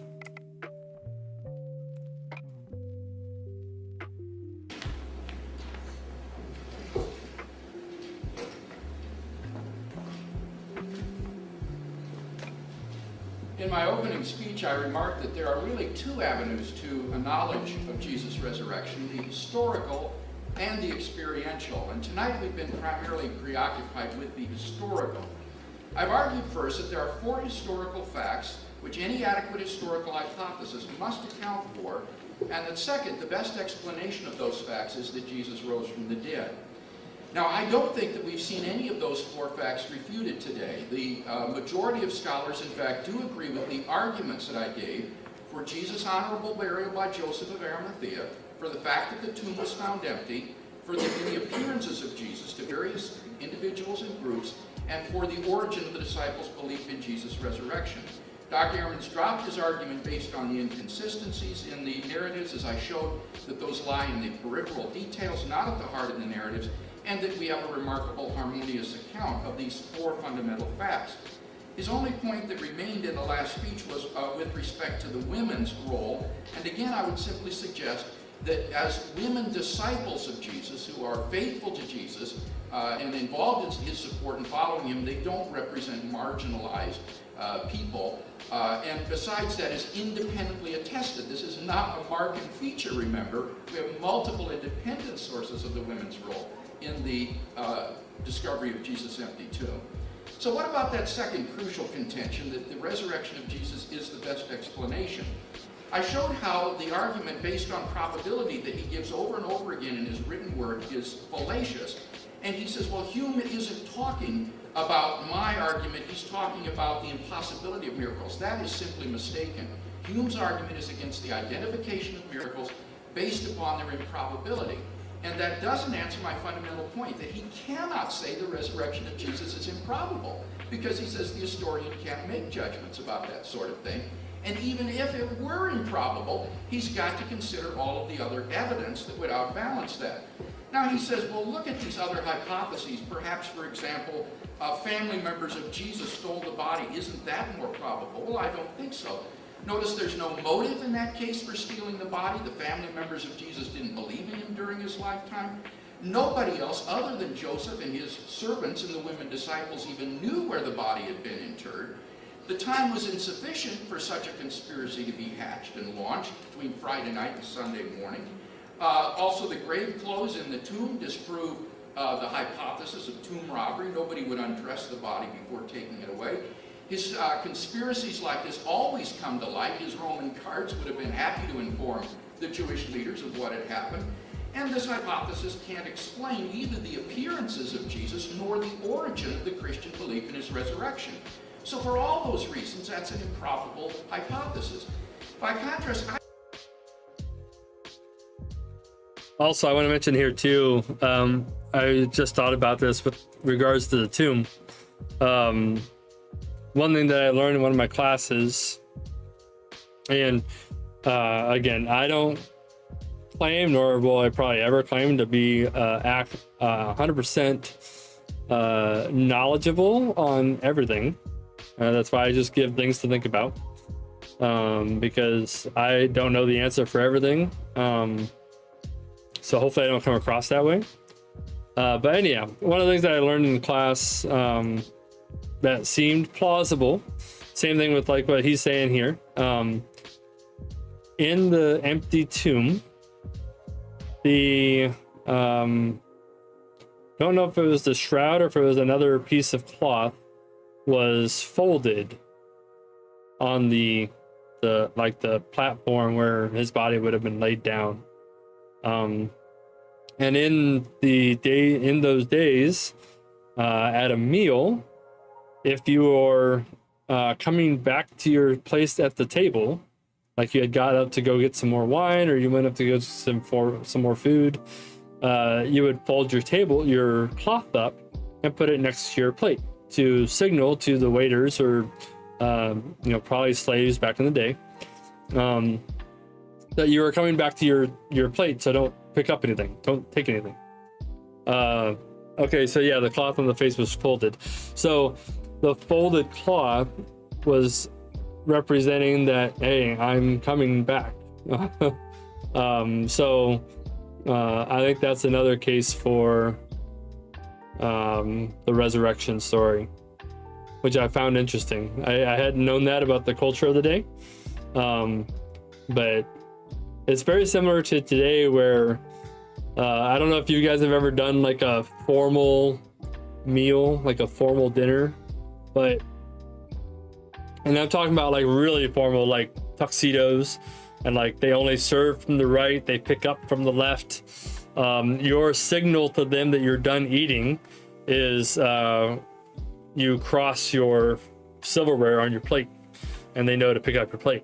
No matter what's on the plate, if your silverware is crossed, they pick it up. It's like a giant X, like I'm done. Back in the day, the cloth, the napkin, if you will, you would fold and put on the table next to your plate, so that the servers or the waiters wouldn't pick up your plate. So anyway, just another bit of thing that I learned about the culture that was interesting from the empty tomb. All right, back to the video. Sorry. I don't think he's shown any improbability in saying God raised Jesus from the dead. All he says is that this appeals to God and that historians can't infer God. But remember, I gave 3 responses to that. First, as in physical science, you don't have to have direct access to explanatory entities in order to infer them. Secondly, the historian's whole project is dealing with the inaccessible past, where you have to infer things based on present evidence, even though you don't have direct access. And thirdly, this isn't a debate about what historians can do professionally. It's a debate about whether there's historical evidence for Jesus' resurrection and the conclusions that we can draw. And even if a professional historian can't draw that conclusion in a historical journal or a classroom, he can draw it when he goes home to his wife. And we can draw it if we think that the evidence is best explained in that way too. In short, I don't think that there's any good reason for thinking that the historical evidence for the resurrection of Jesus is not best explained by the resurrection. And I want to conclude now just by saying something about that other avenue to a knowledge of the resurrection, that experiential approach. You see, if Christ is really risen from the dead, as the evidence indicates, then that means that Jesus is not just some ancient figure in history or a picture on a stained glass window. It means that he is alive today and can be known experientially. For me, Christianity ceased to be just a religion or a code to live by when I gave my life to Christ and experienced a spiritual rebirth in my own life. God became a living reality to me. The light went on where before there was only darkness, and God became an experiential reality, along with an overwhelming joy and peace and meaning that he imparted to my life. And I would simply say to you, if you're looking for that sort of meaning, purpose in life, then look not only at the historical evidence, but also pick up the New Testament, begin to read it, and ask yourself whether or not this could be the truth. I believe that it can change your life in the same way that it's changed mine.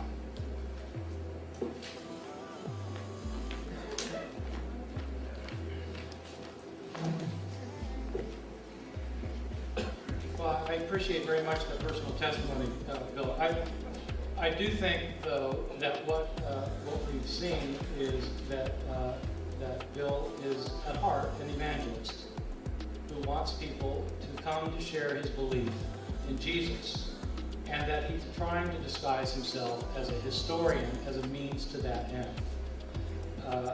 I appreciate that, but it's not just whether a professional historian can argue something, it's whether history can be used to demonstrate claims about God.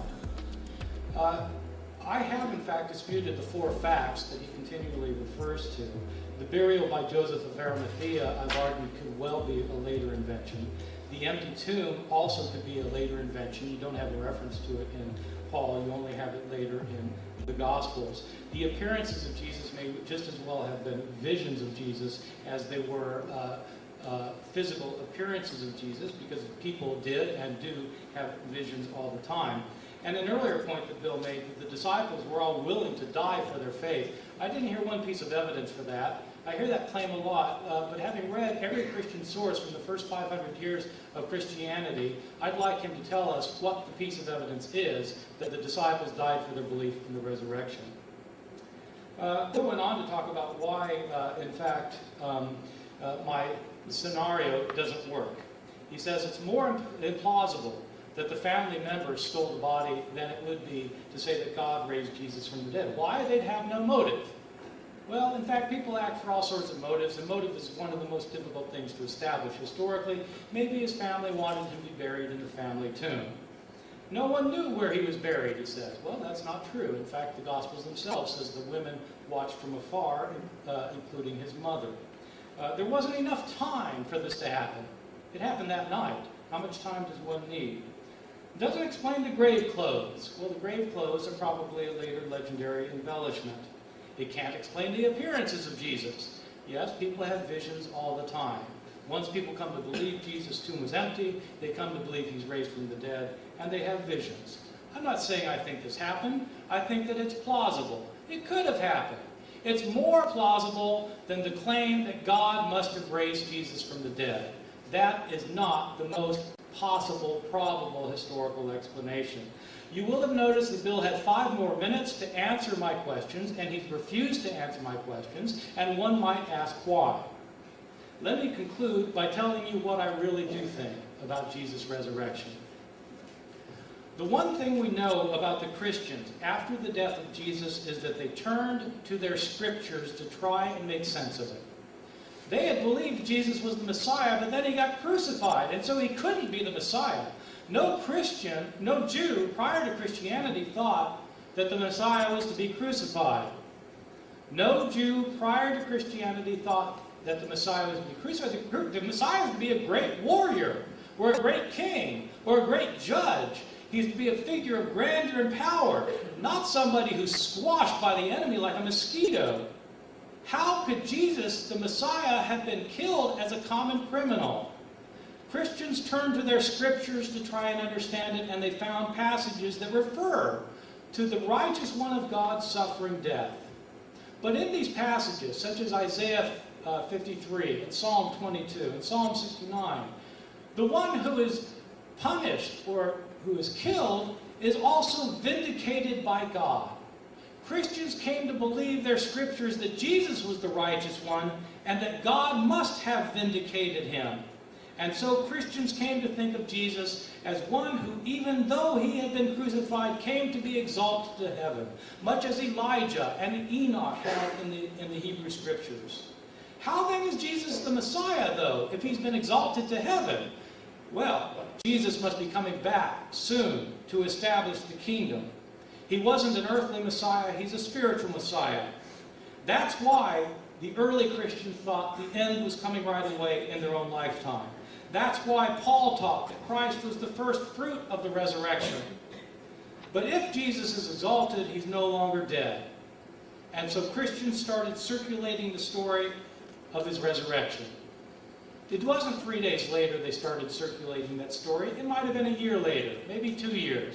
5 years later, they didn't know when the stories had started. Nobody could go to the tomb to check. The body had decomposed. Believers who knew that he'd been raised from the dead started having visions of him. Others told stories about these visions of him, including Paul. Stories of these visions circulated. Some of them were actual visions like Paul. Others of them were stories of visions like the 500 who repeatedly saw him. On the basis of these stories, narratives were constructed and circulated, and eventually we got the Gospels of the New Testament written 30, 40, 50, 60 years later.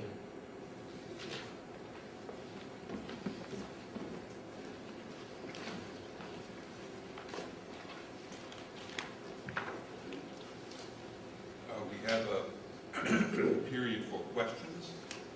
There will be a student standing at one microphone there with the letter E or C. Bills will be over here, cards. Good. And there's another microphone in the middle. There'll be a card with the letter E. If you want to question Dr. Ehrman, line up behind the card E. If Dr. Crave, line up behind the card C.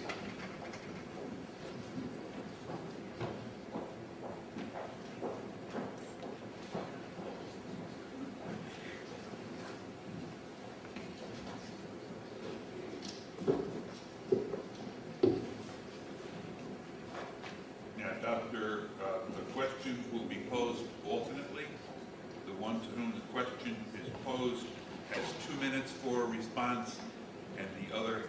has a minute for a counter response. Are you talking about Ehrman? Don't be shy.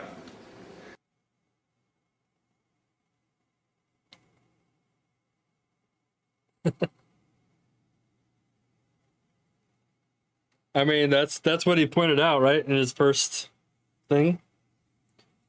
Let me go back a little bit. So, all historians have to not believe in the history they are studying and trying to prove is real. So this guy believes in nothing, pretty much. That's kind of the argument that he pointed out. And yeah, I put that in my notes. In the last segment, let me pull out my notes here. In the last segment, I wrote, now he doesn't just sound frustrated. Before he sounded frustrated, but now he looks frustrated. Like he is very animated and very loud and very like, I am so frustrated with this debate. And then he got up the second time and he seemed to calm himself down. He was back to his debating method, his thing. But then he started getting frustrated again. So yeah, I think he started losing the debate right there. And basically what he's saying is anything that historians can't see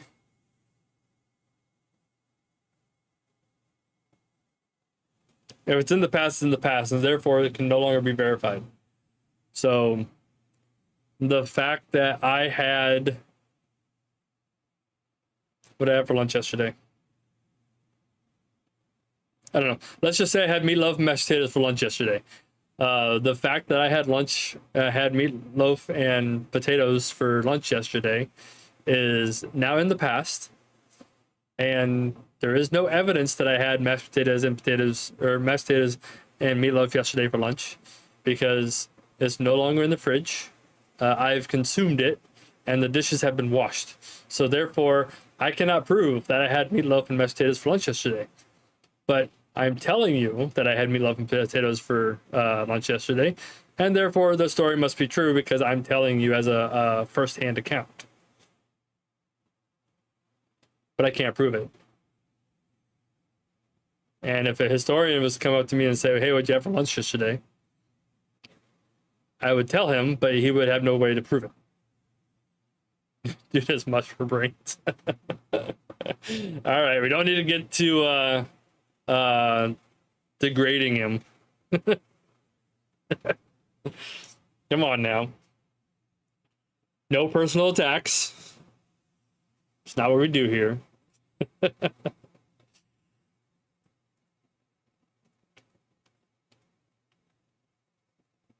I think we could say he's probably misguided, maybe.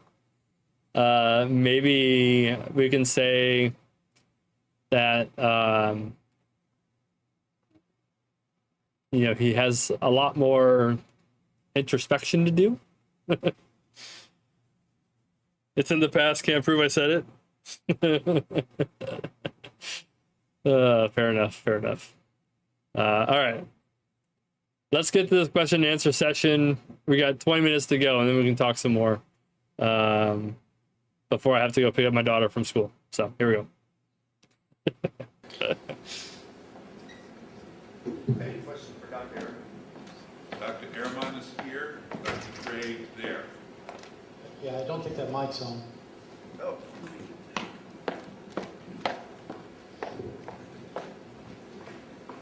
If it's a hard question, it's just as well.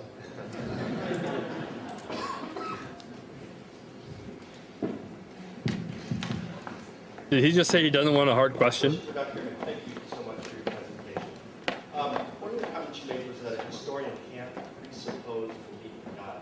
Now, I'm a historian. In fact, I'm doing my PhD dissertation right now in historiography. And I agree with you. You can't presuppose belief in God. But you really can't even presuppose belief in the past, period, or that we can even partially know it.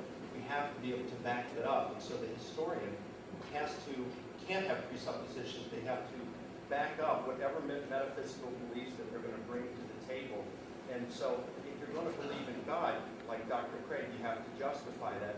But I don't see that outside the realm of the historian, since historians have to cross disciplines often. I'd like to see how you address that. Yeah, thank you for the question. I don't believe that history is an objective discipline to start with, and it sounded from your question that you agree with this, but we would need to talk more about your take on postmodern theory. My view is that the historian does have to back up any presuppositions that he or she has.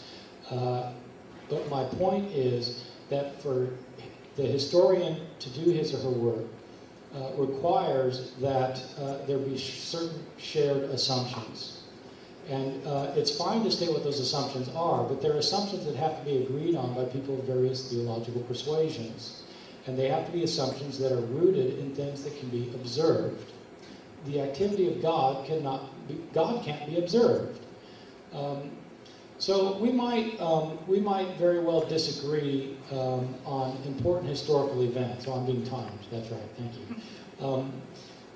There are people who, for example, in our world, deny the Holocaust, who say the Holocaust never happened.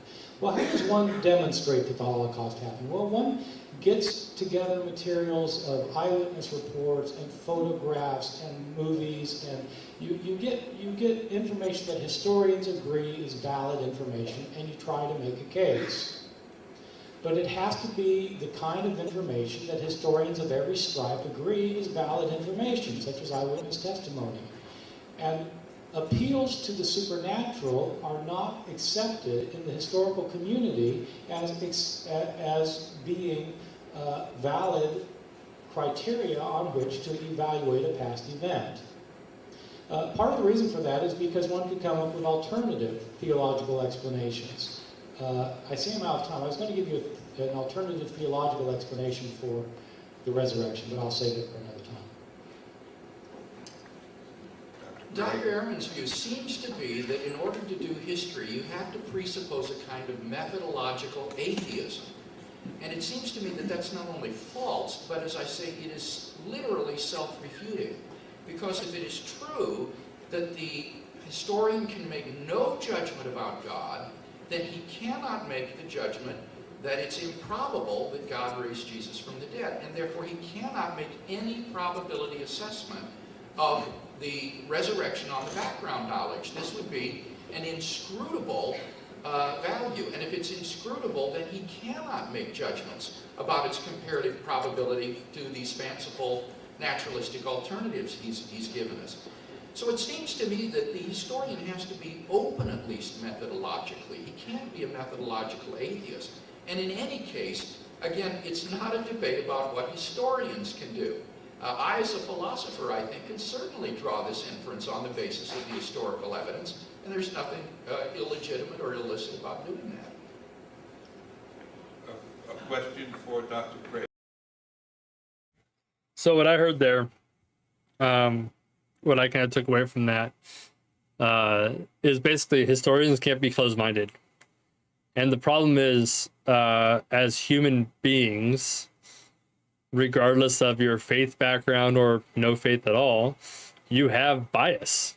You have a bias, and your confirmation of that bias is going to be what you look for. And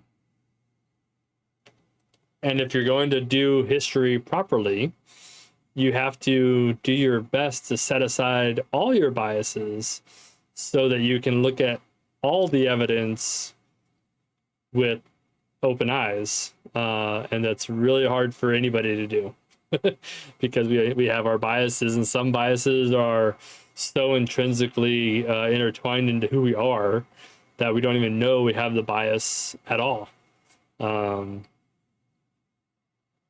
That's what I thought about there.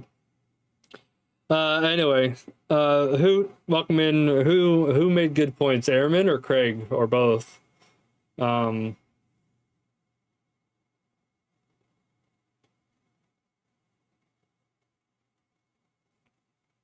argument questions everything, yeah. Yeah, I think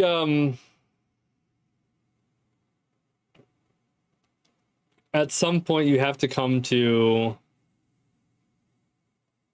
a resolution, or be okay with I don't know.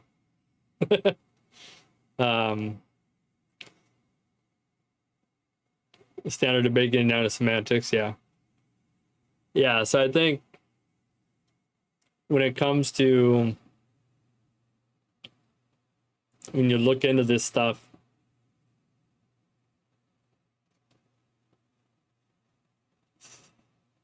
yeah, for sure. No, I thought the debate was interesting. I did like what Monkey said though, with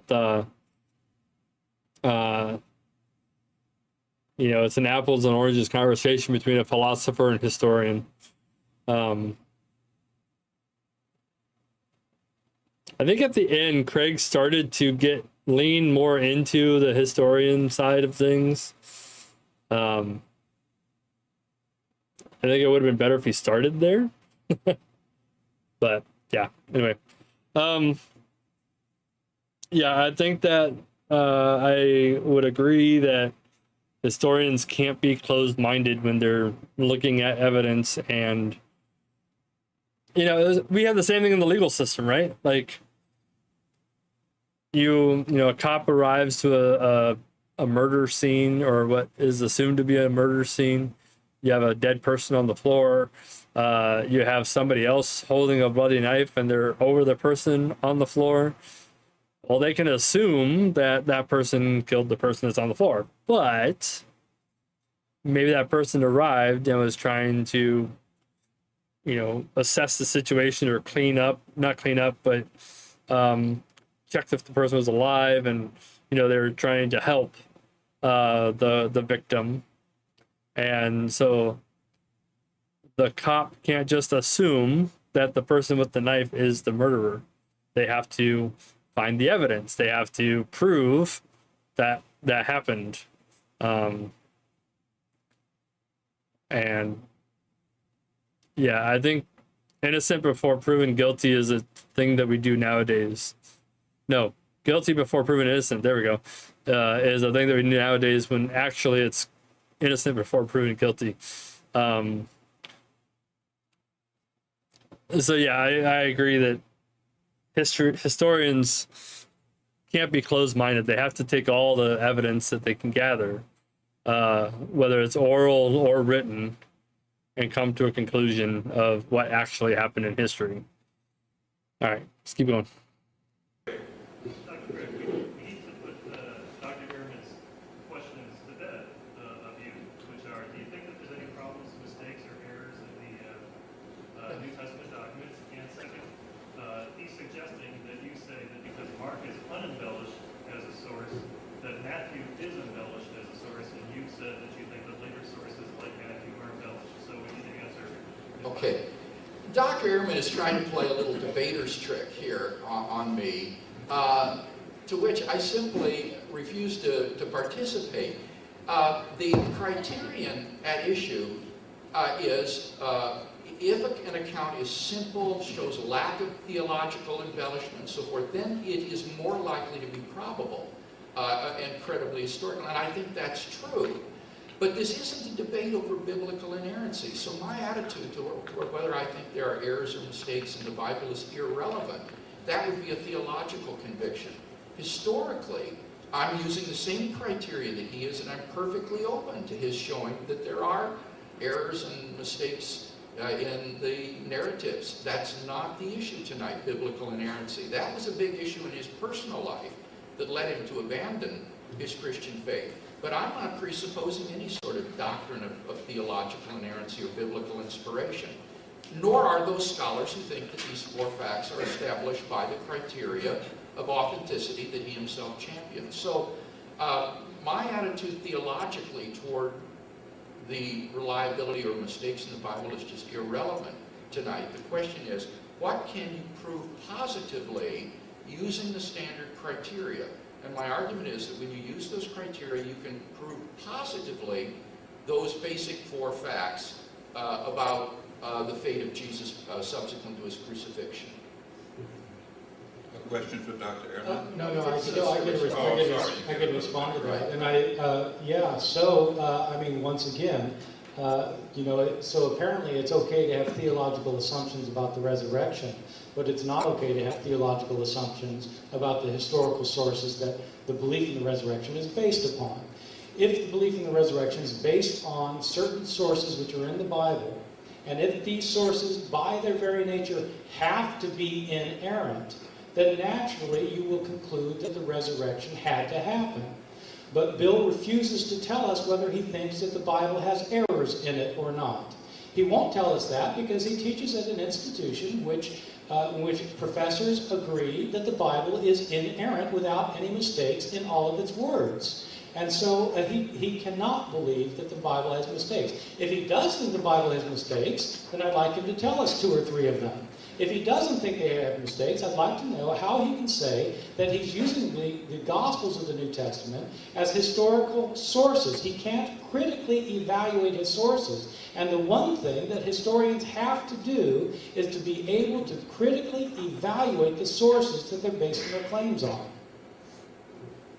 A question for Dr. Ehrman?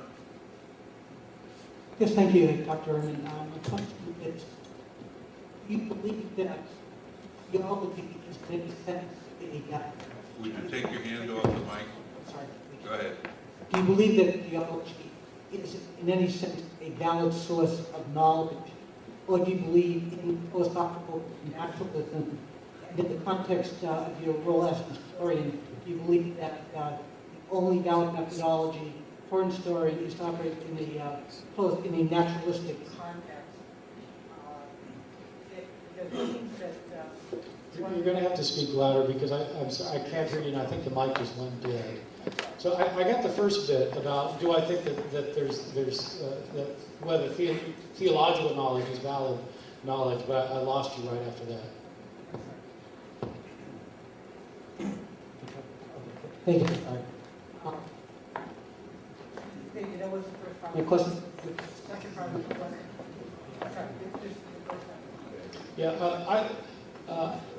I think that theological modes of knowledge are perfectly acceptable and legitimate. As theological modes of knowledge, but I think theological claims have to be evaluated on a theological basis. For example, I mean, the idea that these 4 facts that Bill keeps referring to show that God raised Jesus from the dead, you could come up with a different theological view of it. I mean, suppose, for example, to explain these 4 facts, that what you say is that the god Zulu sent Jesus into the 12th dimension.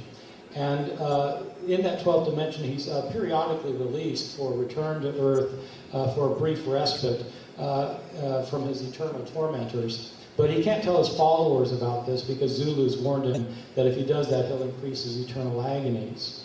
Okay, so that's another theological explanation for what happened. It would explain the empty tomb. It would explain Jesus' appearances. Is it as likely as God raised Jesus from the dead and made him sit at his right hand, that the God of Abraham, Isaac, and Jacob has interceded in history and vindicated his name by raising his Messiah? Well, you might think, no. In fact, that first explanation about the god Zulu is crazy. Well, yeah, okay, it's crazy. But it's theologically crazy. It's not historically crazy. It's no less likely as an explanation for what happened than the explanation that the God of Abraham, Isaac, and Jacob raised Jesus from the dead. Because they're both theological explanations. They're not historical explanations. So within the realm of theology, I certainly think that theology is a legitimate mode of knowledge. But the criteria for evaluating theological knowledge are theological. They're not historical. Well, theological hypotheses like that can certainly be evaluated by the sort of criteria that I evaluated the resurrection of Jesus by. In particular, a hypothesis such as just been suggested, I think, is both enormously ad hoc and highly implausible.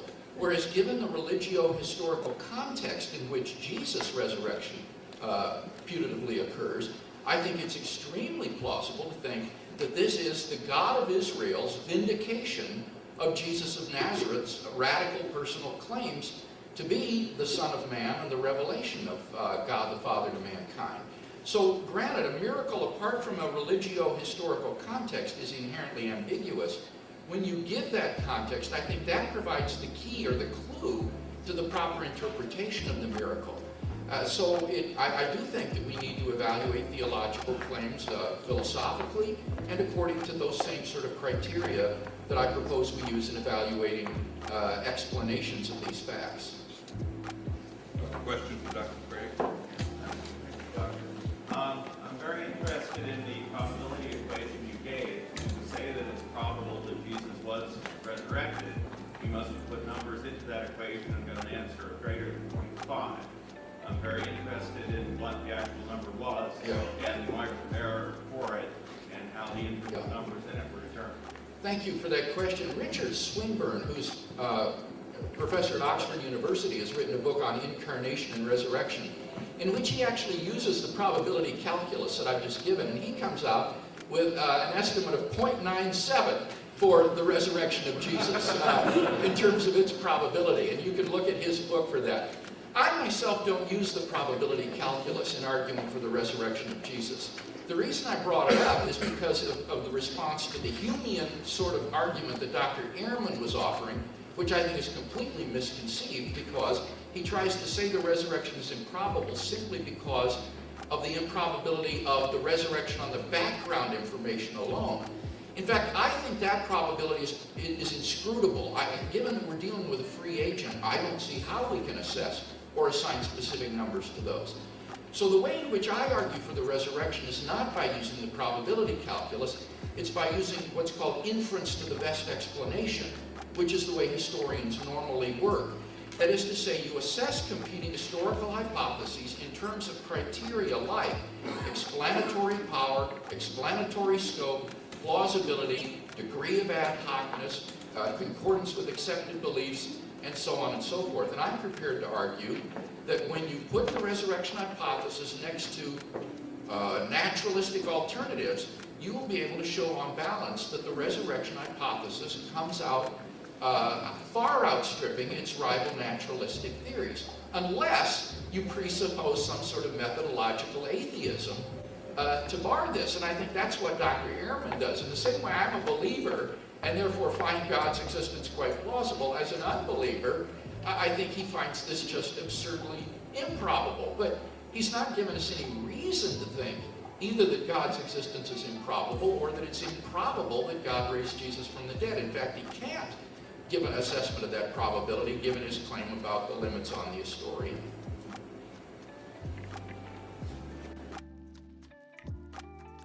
So, one note that I like in there, I didn't write it down because it's more a reaction than it is a critique.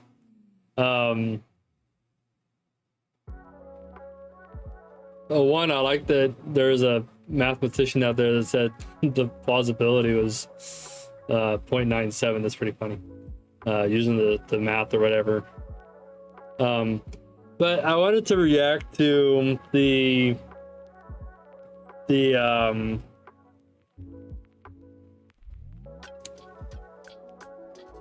random Zulu god story that Ehrman made up on the spot. I assume he made it up on the spot. Maybe he was prepared with that. I don't know. The problem that you run into when it comes to inventing these other stories is that there's no corroborating evidence that it could be true. I don't know everything about Greek gods and goddesses or Roman gods and goddesses or things like that, but I don't remember a resurrection story from any of those, or at least not a verifiable or more verifiable through stories, oral tradition. Just like what we were talking about with the Book of Thomas, there's just things that were not verifiable, and so they didn't put it in the Bible. And the same thing with resurrection stories. Every world religion has a flood story. So is the flood false just because there's a theological backing to the flood story, even though it's found in every religion? The same thing with Jesus. He is found in many other world religions. So I think that there is theological evidence of who Jesus was. So anyhow, we're almost done. Got 5 minutes left. We're almost there, guys. I'm sorry, I have trouble believing that we're having a serious conversation about the statistical probability of the resurrection or the statistical probability of the existence of God. I think in any university setting in the country, if we were in front of a group of academics, we would be howled off the stage. It's not true. Well, it may not be true at the school you teach at, but at the research institution I teach Or at at. Oxford University, where Professor Swinburne teaches. Right. So Swinburne has shown that there's a 0.97% probability. And how many people has he convinced of this exactly? These are the kinds of arguments that are convincing to people who want to be convinced. They're not serious arguments to be taken by people so that they can actually say, oh yes, now I'm going to believe because there's a 0.997% probability factor. In fact, that's nonsense. You can't demonstrate the existence of the supernatural by statistical models. Question for Dr. Ehrman? What I wanted to ask is if recurrence of miracles over time makes the probability higher to historians. Yes, good question. Does the recurrence of miracles over time? Yes, the report of miracle, the recurrence increase the probability. I'd say the answer is probably no. Because in every single instance, you have to evaluate whether it's a probable event or not, and it never can be a probable event. So that, I mean, if you think, if one thinks so, that it is a probable event, then what I would like Bill to do is to tell me why he doesn't think that Mohammed did miracles, because we certainly have reports of that. Why doesn't he think Apollonius of Tyana did miracles? He quoted Larry Yarborough, who in fact probably has never read Philostratus' Life of Apollonius. I know this because I had an argument with Larry Yarborough about it, and it's clear he hadn't read the texts. I don't know if Bill's read the texts. They're very interesting. They're Greek texts that are widely available. And they report Apollonius of Tyana doing many of the things that Jesus did. He could cast out demons, he could heal the sick, he could raise the dead at the end of his life. He ascended to heaven. And Apollonius of Tyana was just one of hundreds of people about such things were said in the ancient world. So if we allow for the possibility of Jesus, how about allowing for the possibility of Apollonius? Or Honi the circle drawer, or Hanina Mendoza? Okay, so I'm just going to throw this out there.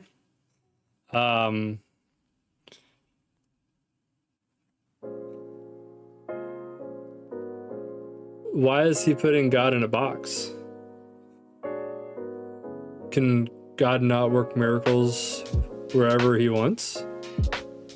I mean, we see throughout the Bible in the Old Testament, there are some really bad dudes that did some really bad things, but God still redeemed it through his own plan. So, I mean, God isn't that's why they're called miracles, yeah. God isn't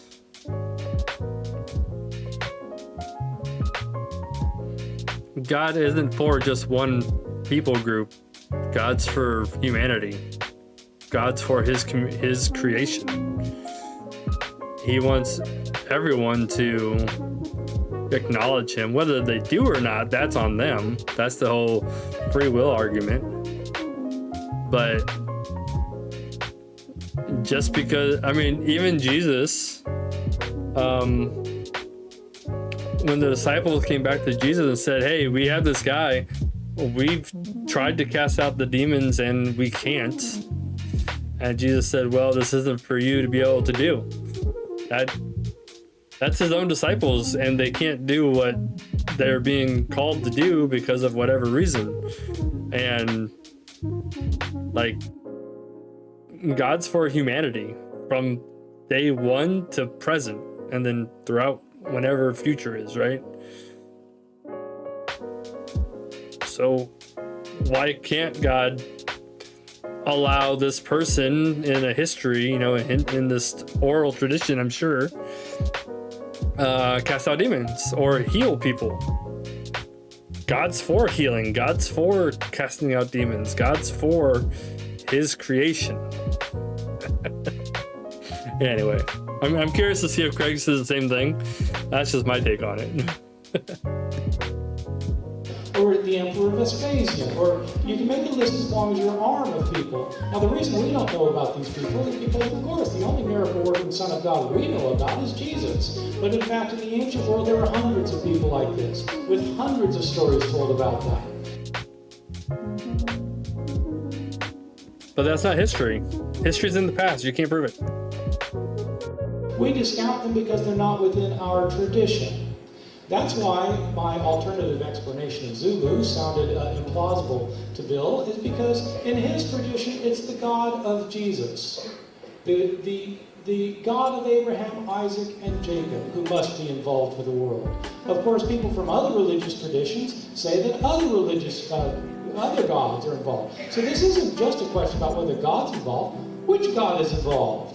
And as I pointed out earlier, it just is a very happy circumstance that it happens to be the God. The God that Bill can historically demonstrate as existing happens to be the God that he converted to when he was 16. The reason that we don't believe in many other miracle claims is not because one is not open to them. On the contrary, I'm completely open to the idea that God has done miracles apart from Jesus. But with respect, for example, to Muhammad, there isn't any evidence for such things. There's no claim in the Quran that Muhammad performed miracles. The first biography we have of Muhammad comes from at least 150 years after his death. And I'm not sure that even there are miracle claims. With Apollonius of Tyana, these are myths and legends that have no historical value whatsoever. They are post-Christian inventions, where Apollonius is a figure that is deliberately constructed to compete with early Christianity. So that the reason one doesn't believe in miracles in those cases is because there isn't very good evidence for it.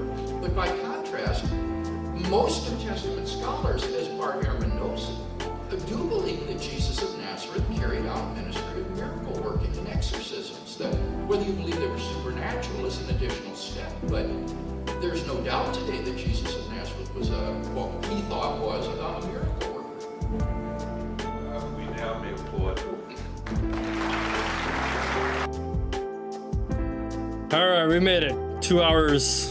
4.5 hours later of a 2-hour video. All right, that was good. That was good stuff. I have a bunch of notes. I have a lot more notes that I'm probably gonna have to take to be able to fill up a 1,500-page paper. But yeah, what do you guys think overall? You guys have any winners? You guys think that there's a winner in that?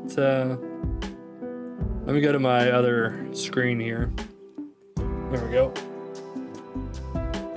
Erase this all too.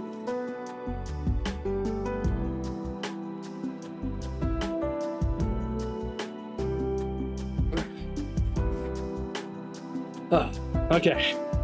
We made it! Woohoo!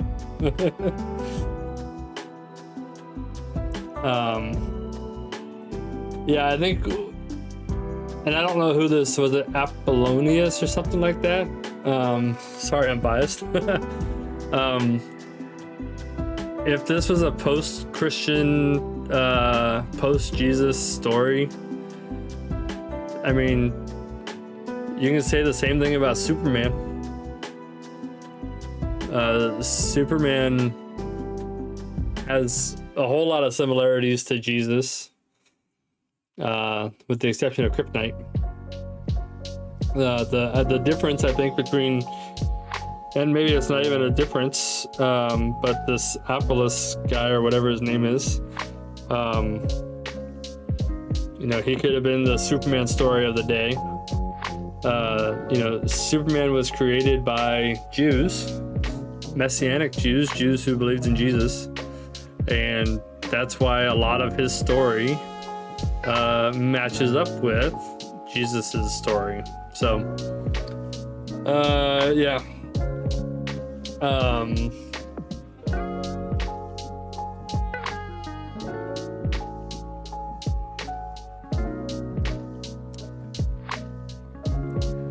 It wasn't his kryptonite because it never affected him.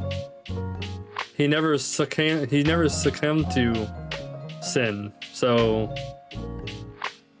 it couldn't have defeated him like kryptonite does Superman. I think the real winners in this sort of debate are the audience in some ways, that these sorts of ideas are laid out and called into question. Oh, our sin?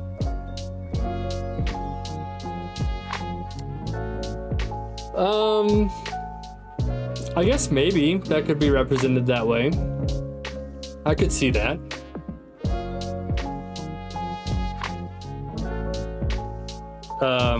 I think the difference being, though, like, Superman always kind of stayed away from kryptonite. He never got near it, or at least as much as he could. He didn't purposely go out and seek it, where Jesus gave himself on the cross so that he could take our sin, because that was the Father's will, and Jesus wanted to do the Father's will. And again, now you're talking Trinity stuff, and you get into a whole nother confusing, mind-boggling concept. But yeah, I think that's the difference between kryptonite and sin being kryptonite, is Jesus sought to take our sin, where Superman avoided kryptonite as best he could. Yeah. I think it's important for people to think of critically about their beliefs and accept accountability for their values. Yeah. Yeah, I think you're right, Who. For sure. And I also think that it's a lifelong process. I don't think we're ever going to have all the answers. And even the answers that we have will change. I do believe. So I'll tell you something that I believe. I don't know if I believe it. It's just where I'm at right now in my thought process on it. And I haven't had a lot of time to research into it, because I don't know the full history, which is in the past, so therefore can't be proven. Such a great line now. But from my understanding of it, Ishmael and Isaac came from Abraham. So Ishmael is the quote-unquote father of Islam,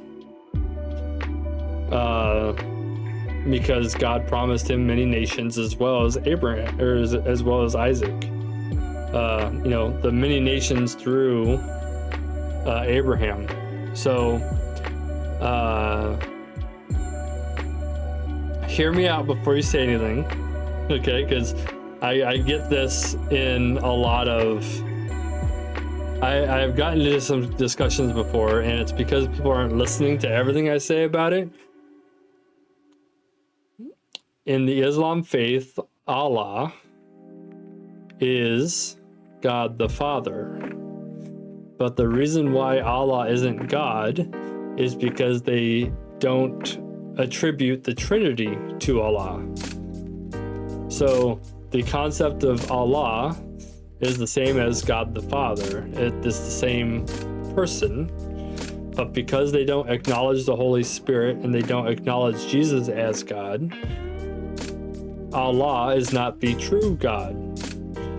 He is only the part of the true God that we call God the Father in the Christian faith. And the only reason why I believe that to be the case, or at least where I'm at right now with it, is because Abraham had Isaac and Ishmael, and Ishmael was cast out, but guaranteed to live and be a father of many nations. So therefore, at the time, Abraham knew God the Father. They didn't know the Holy Spirit or Jesus. The prophecies spoke of Jesus, Emmanuel. The Holy Spirit is in the Torah when God's creating the earth, or he's creating the universe, I should say. The Holy Spirit is there. Jesus is there. We just didn't know it until the New Testament when John talks about in the beginning was the Word and the Word was God and the Word was with God. Jesus being the Word. So it's a very, that's where I'm at right now with the Islamic faith and Allah. Now, they're going to tell me I'm wrong, and Christians tell me I'm wrong about it all the time. But that's just where I am with it because of what I know about the history, at least the history that I understand, which again is in the past, so I can't prove it. And everything that I just said is in the past, and you can't prove it, even though it's on video. It was fabricated. Anyway, all right, guys. Hope you had some fun. Hopefully the debate was interesting. I have to write the paper on it. You don't. So I will probably be watching it again over the weekend. Speaking of the weekend, on Saturday, starting at noon, Hawaii time, 3 p.m. Pacific, 4 p.m. Mountain, 5 p.m. Central, and 6 p.m. Eastern. I'll be hopping on some raft with Mumpke, and we're gonna get back to our rafting days. Between here and there, if I have some time and I'm not focused on studying, which I am going to be doing a lot of focusing on studying, there's some new games that I'm checking out that we might go to next. So we have a few ideas, or I have a few ideas. If I need a proofreader, I'll probably do that. If you're willing to read a paper, I'm more than happy to send it to you. Yeah, I appreciate y'all being here. I hope you had a good time. Maybe you learned something. Maybe you had something come up that made you think some more, or made you want to go think about it or read about it or whatever. I do remember that you're an English teacher, yes. So you're saying Grammarly is not going to help me at all? So I'm going to be using Grammarly. And then I was thinking about like taking all my text and throwing it into ChatGPT and say, hey, rewrite this for me. I'll ask ChatGPT to rewrite this so who says it's perfect, and then whatever it gives me, I'm gonna send to you.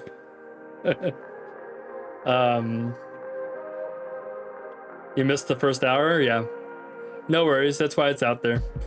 But yeah, I don't know if I have a DM for you, Hoot, so if you want to shoot me a DM on Discord, at least that way I have the message at the top of my Discord messages. I'd be happy to send it to you. It's due the 16th, so next Friday, so I'll be working on it this weekend. I hope to have it done Monday or Tuesday. Tuesday might be... we're going to do another study day on Tuesday. It'll either be Greek or it'll be this project. Depending on how my studies go on Greek, we'll see how Tuesday goes. But there's just so much. What we're doing in Greek right now is translating. And let me show you another example here. So again, the word pneuma.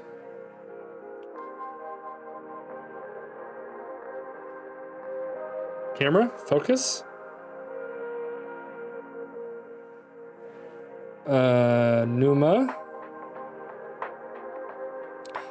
So at the end it says atos, and it says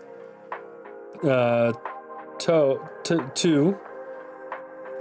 So it's pneuma atos or pneuma two, and that means something different. Well, it doesn't mean something different. It shows the context of the word. Anyhow, I'm still learning it. I am going to be working this weekend on how to learn how to do that, but need to find a good Bible study guide. For what, Angel?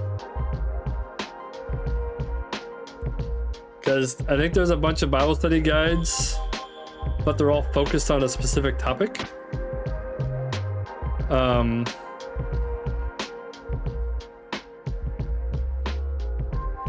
If you're looking for Bible study in general, I would recommend going to college. I learned a lot in my first semester. I really did. But as always, feel free to reach out to me in the DM or in Discord or whatever. If you guys see any interesting videos out there, just to learn how to study and learn more than just reading. Okay. Commentaries. That would be my suggestion, because commentaries will give you historical background, not contextual background. That's what I'm talking about. Historical background, cultural background, societal background, and things like that. Commentaries are a really good thing to use when studying the Bible. And don't just get one. Get multiple commentaries, which I know costs money.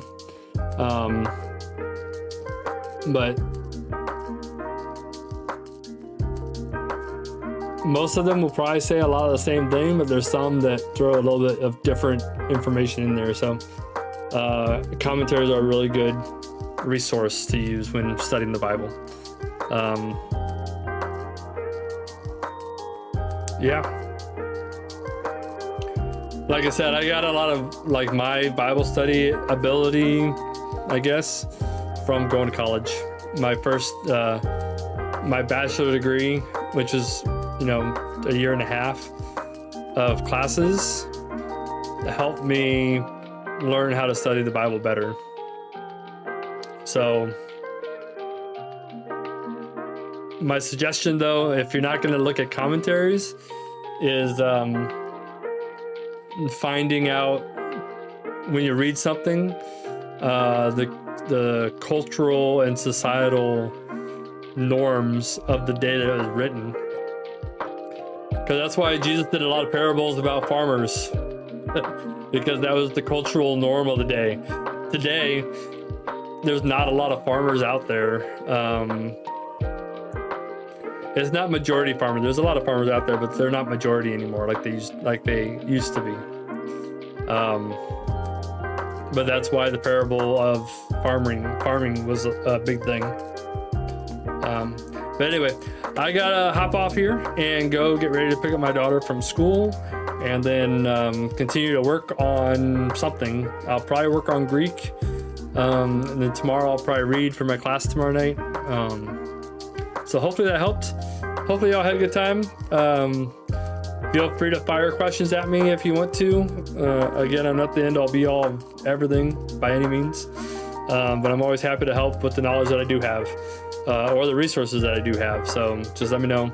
And we'll see everybody on here on Saturday when Mumpke and I hop on raft and go to our next little adventure.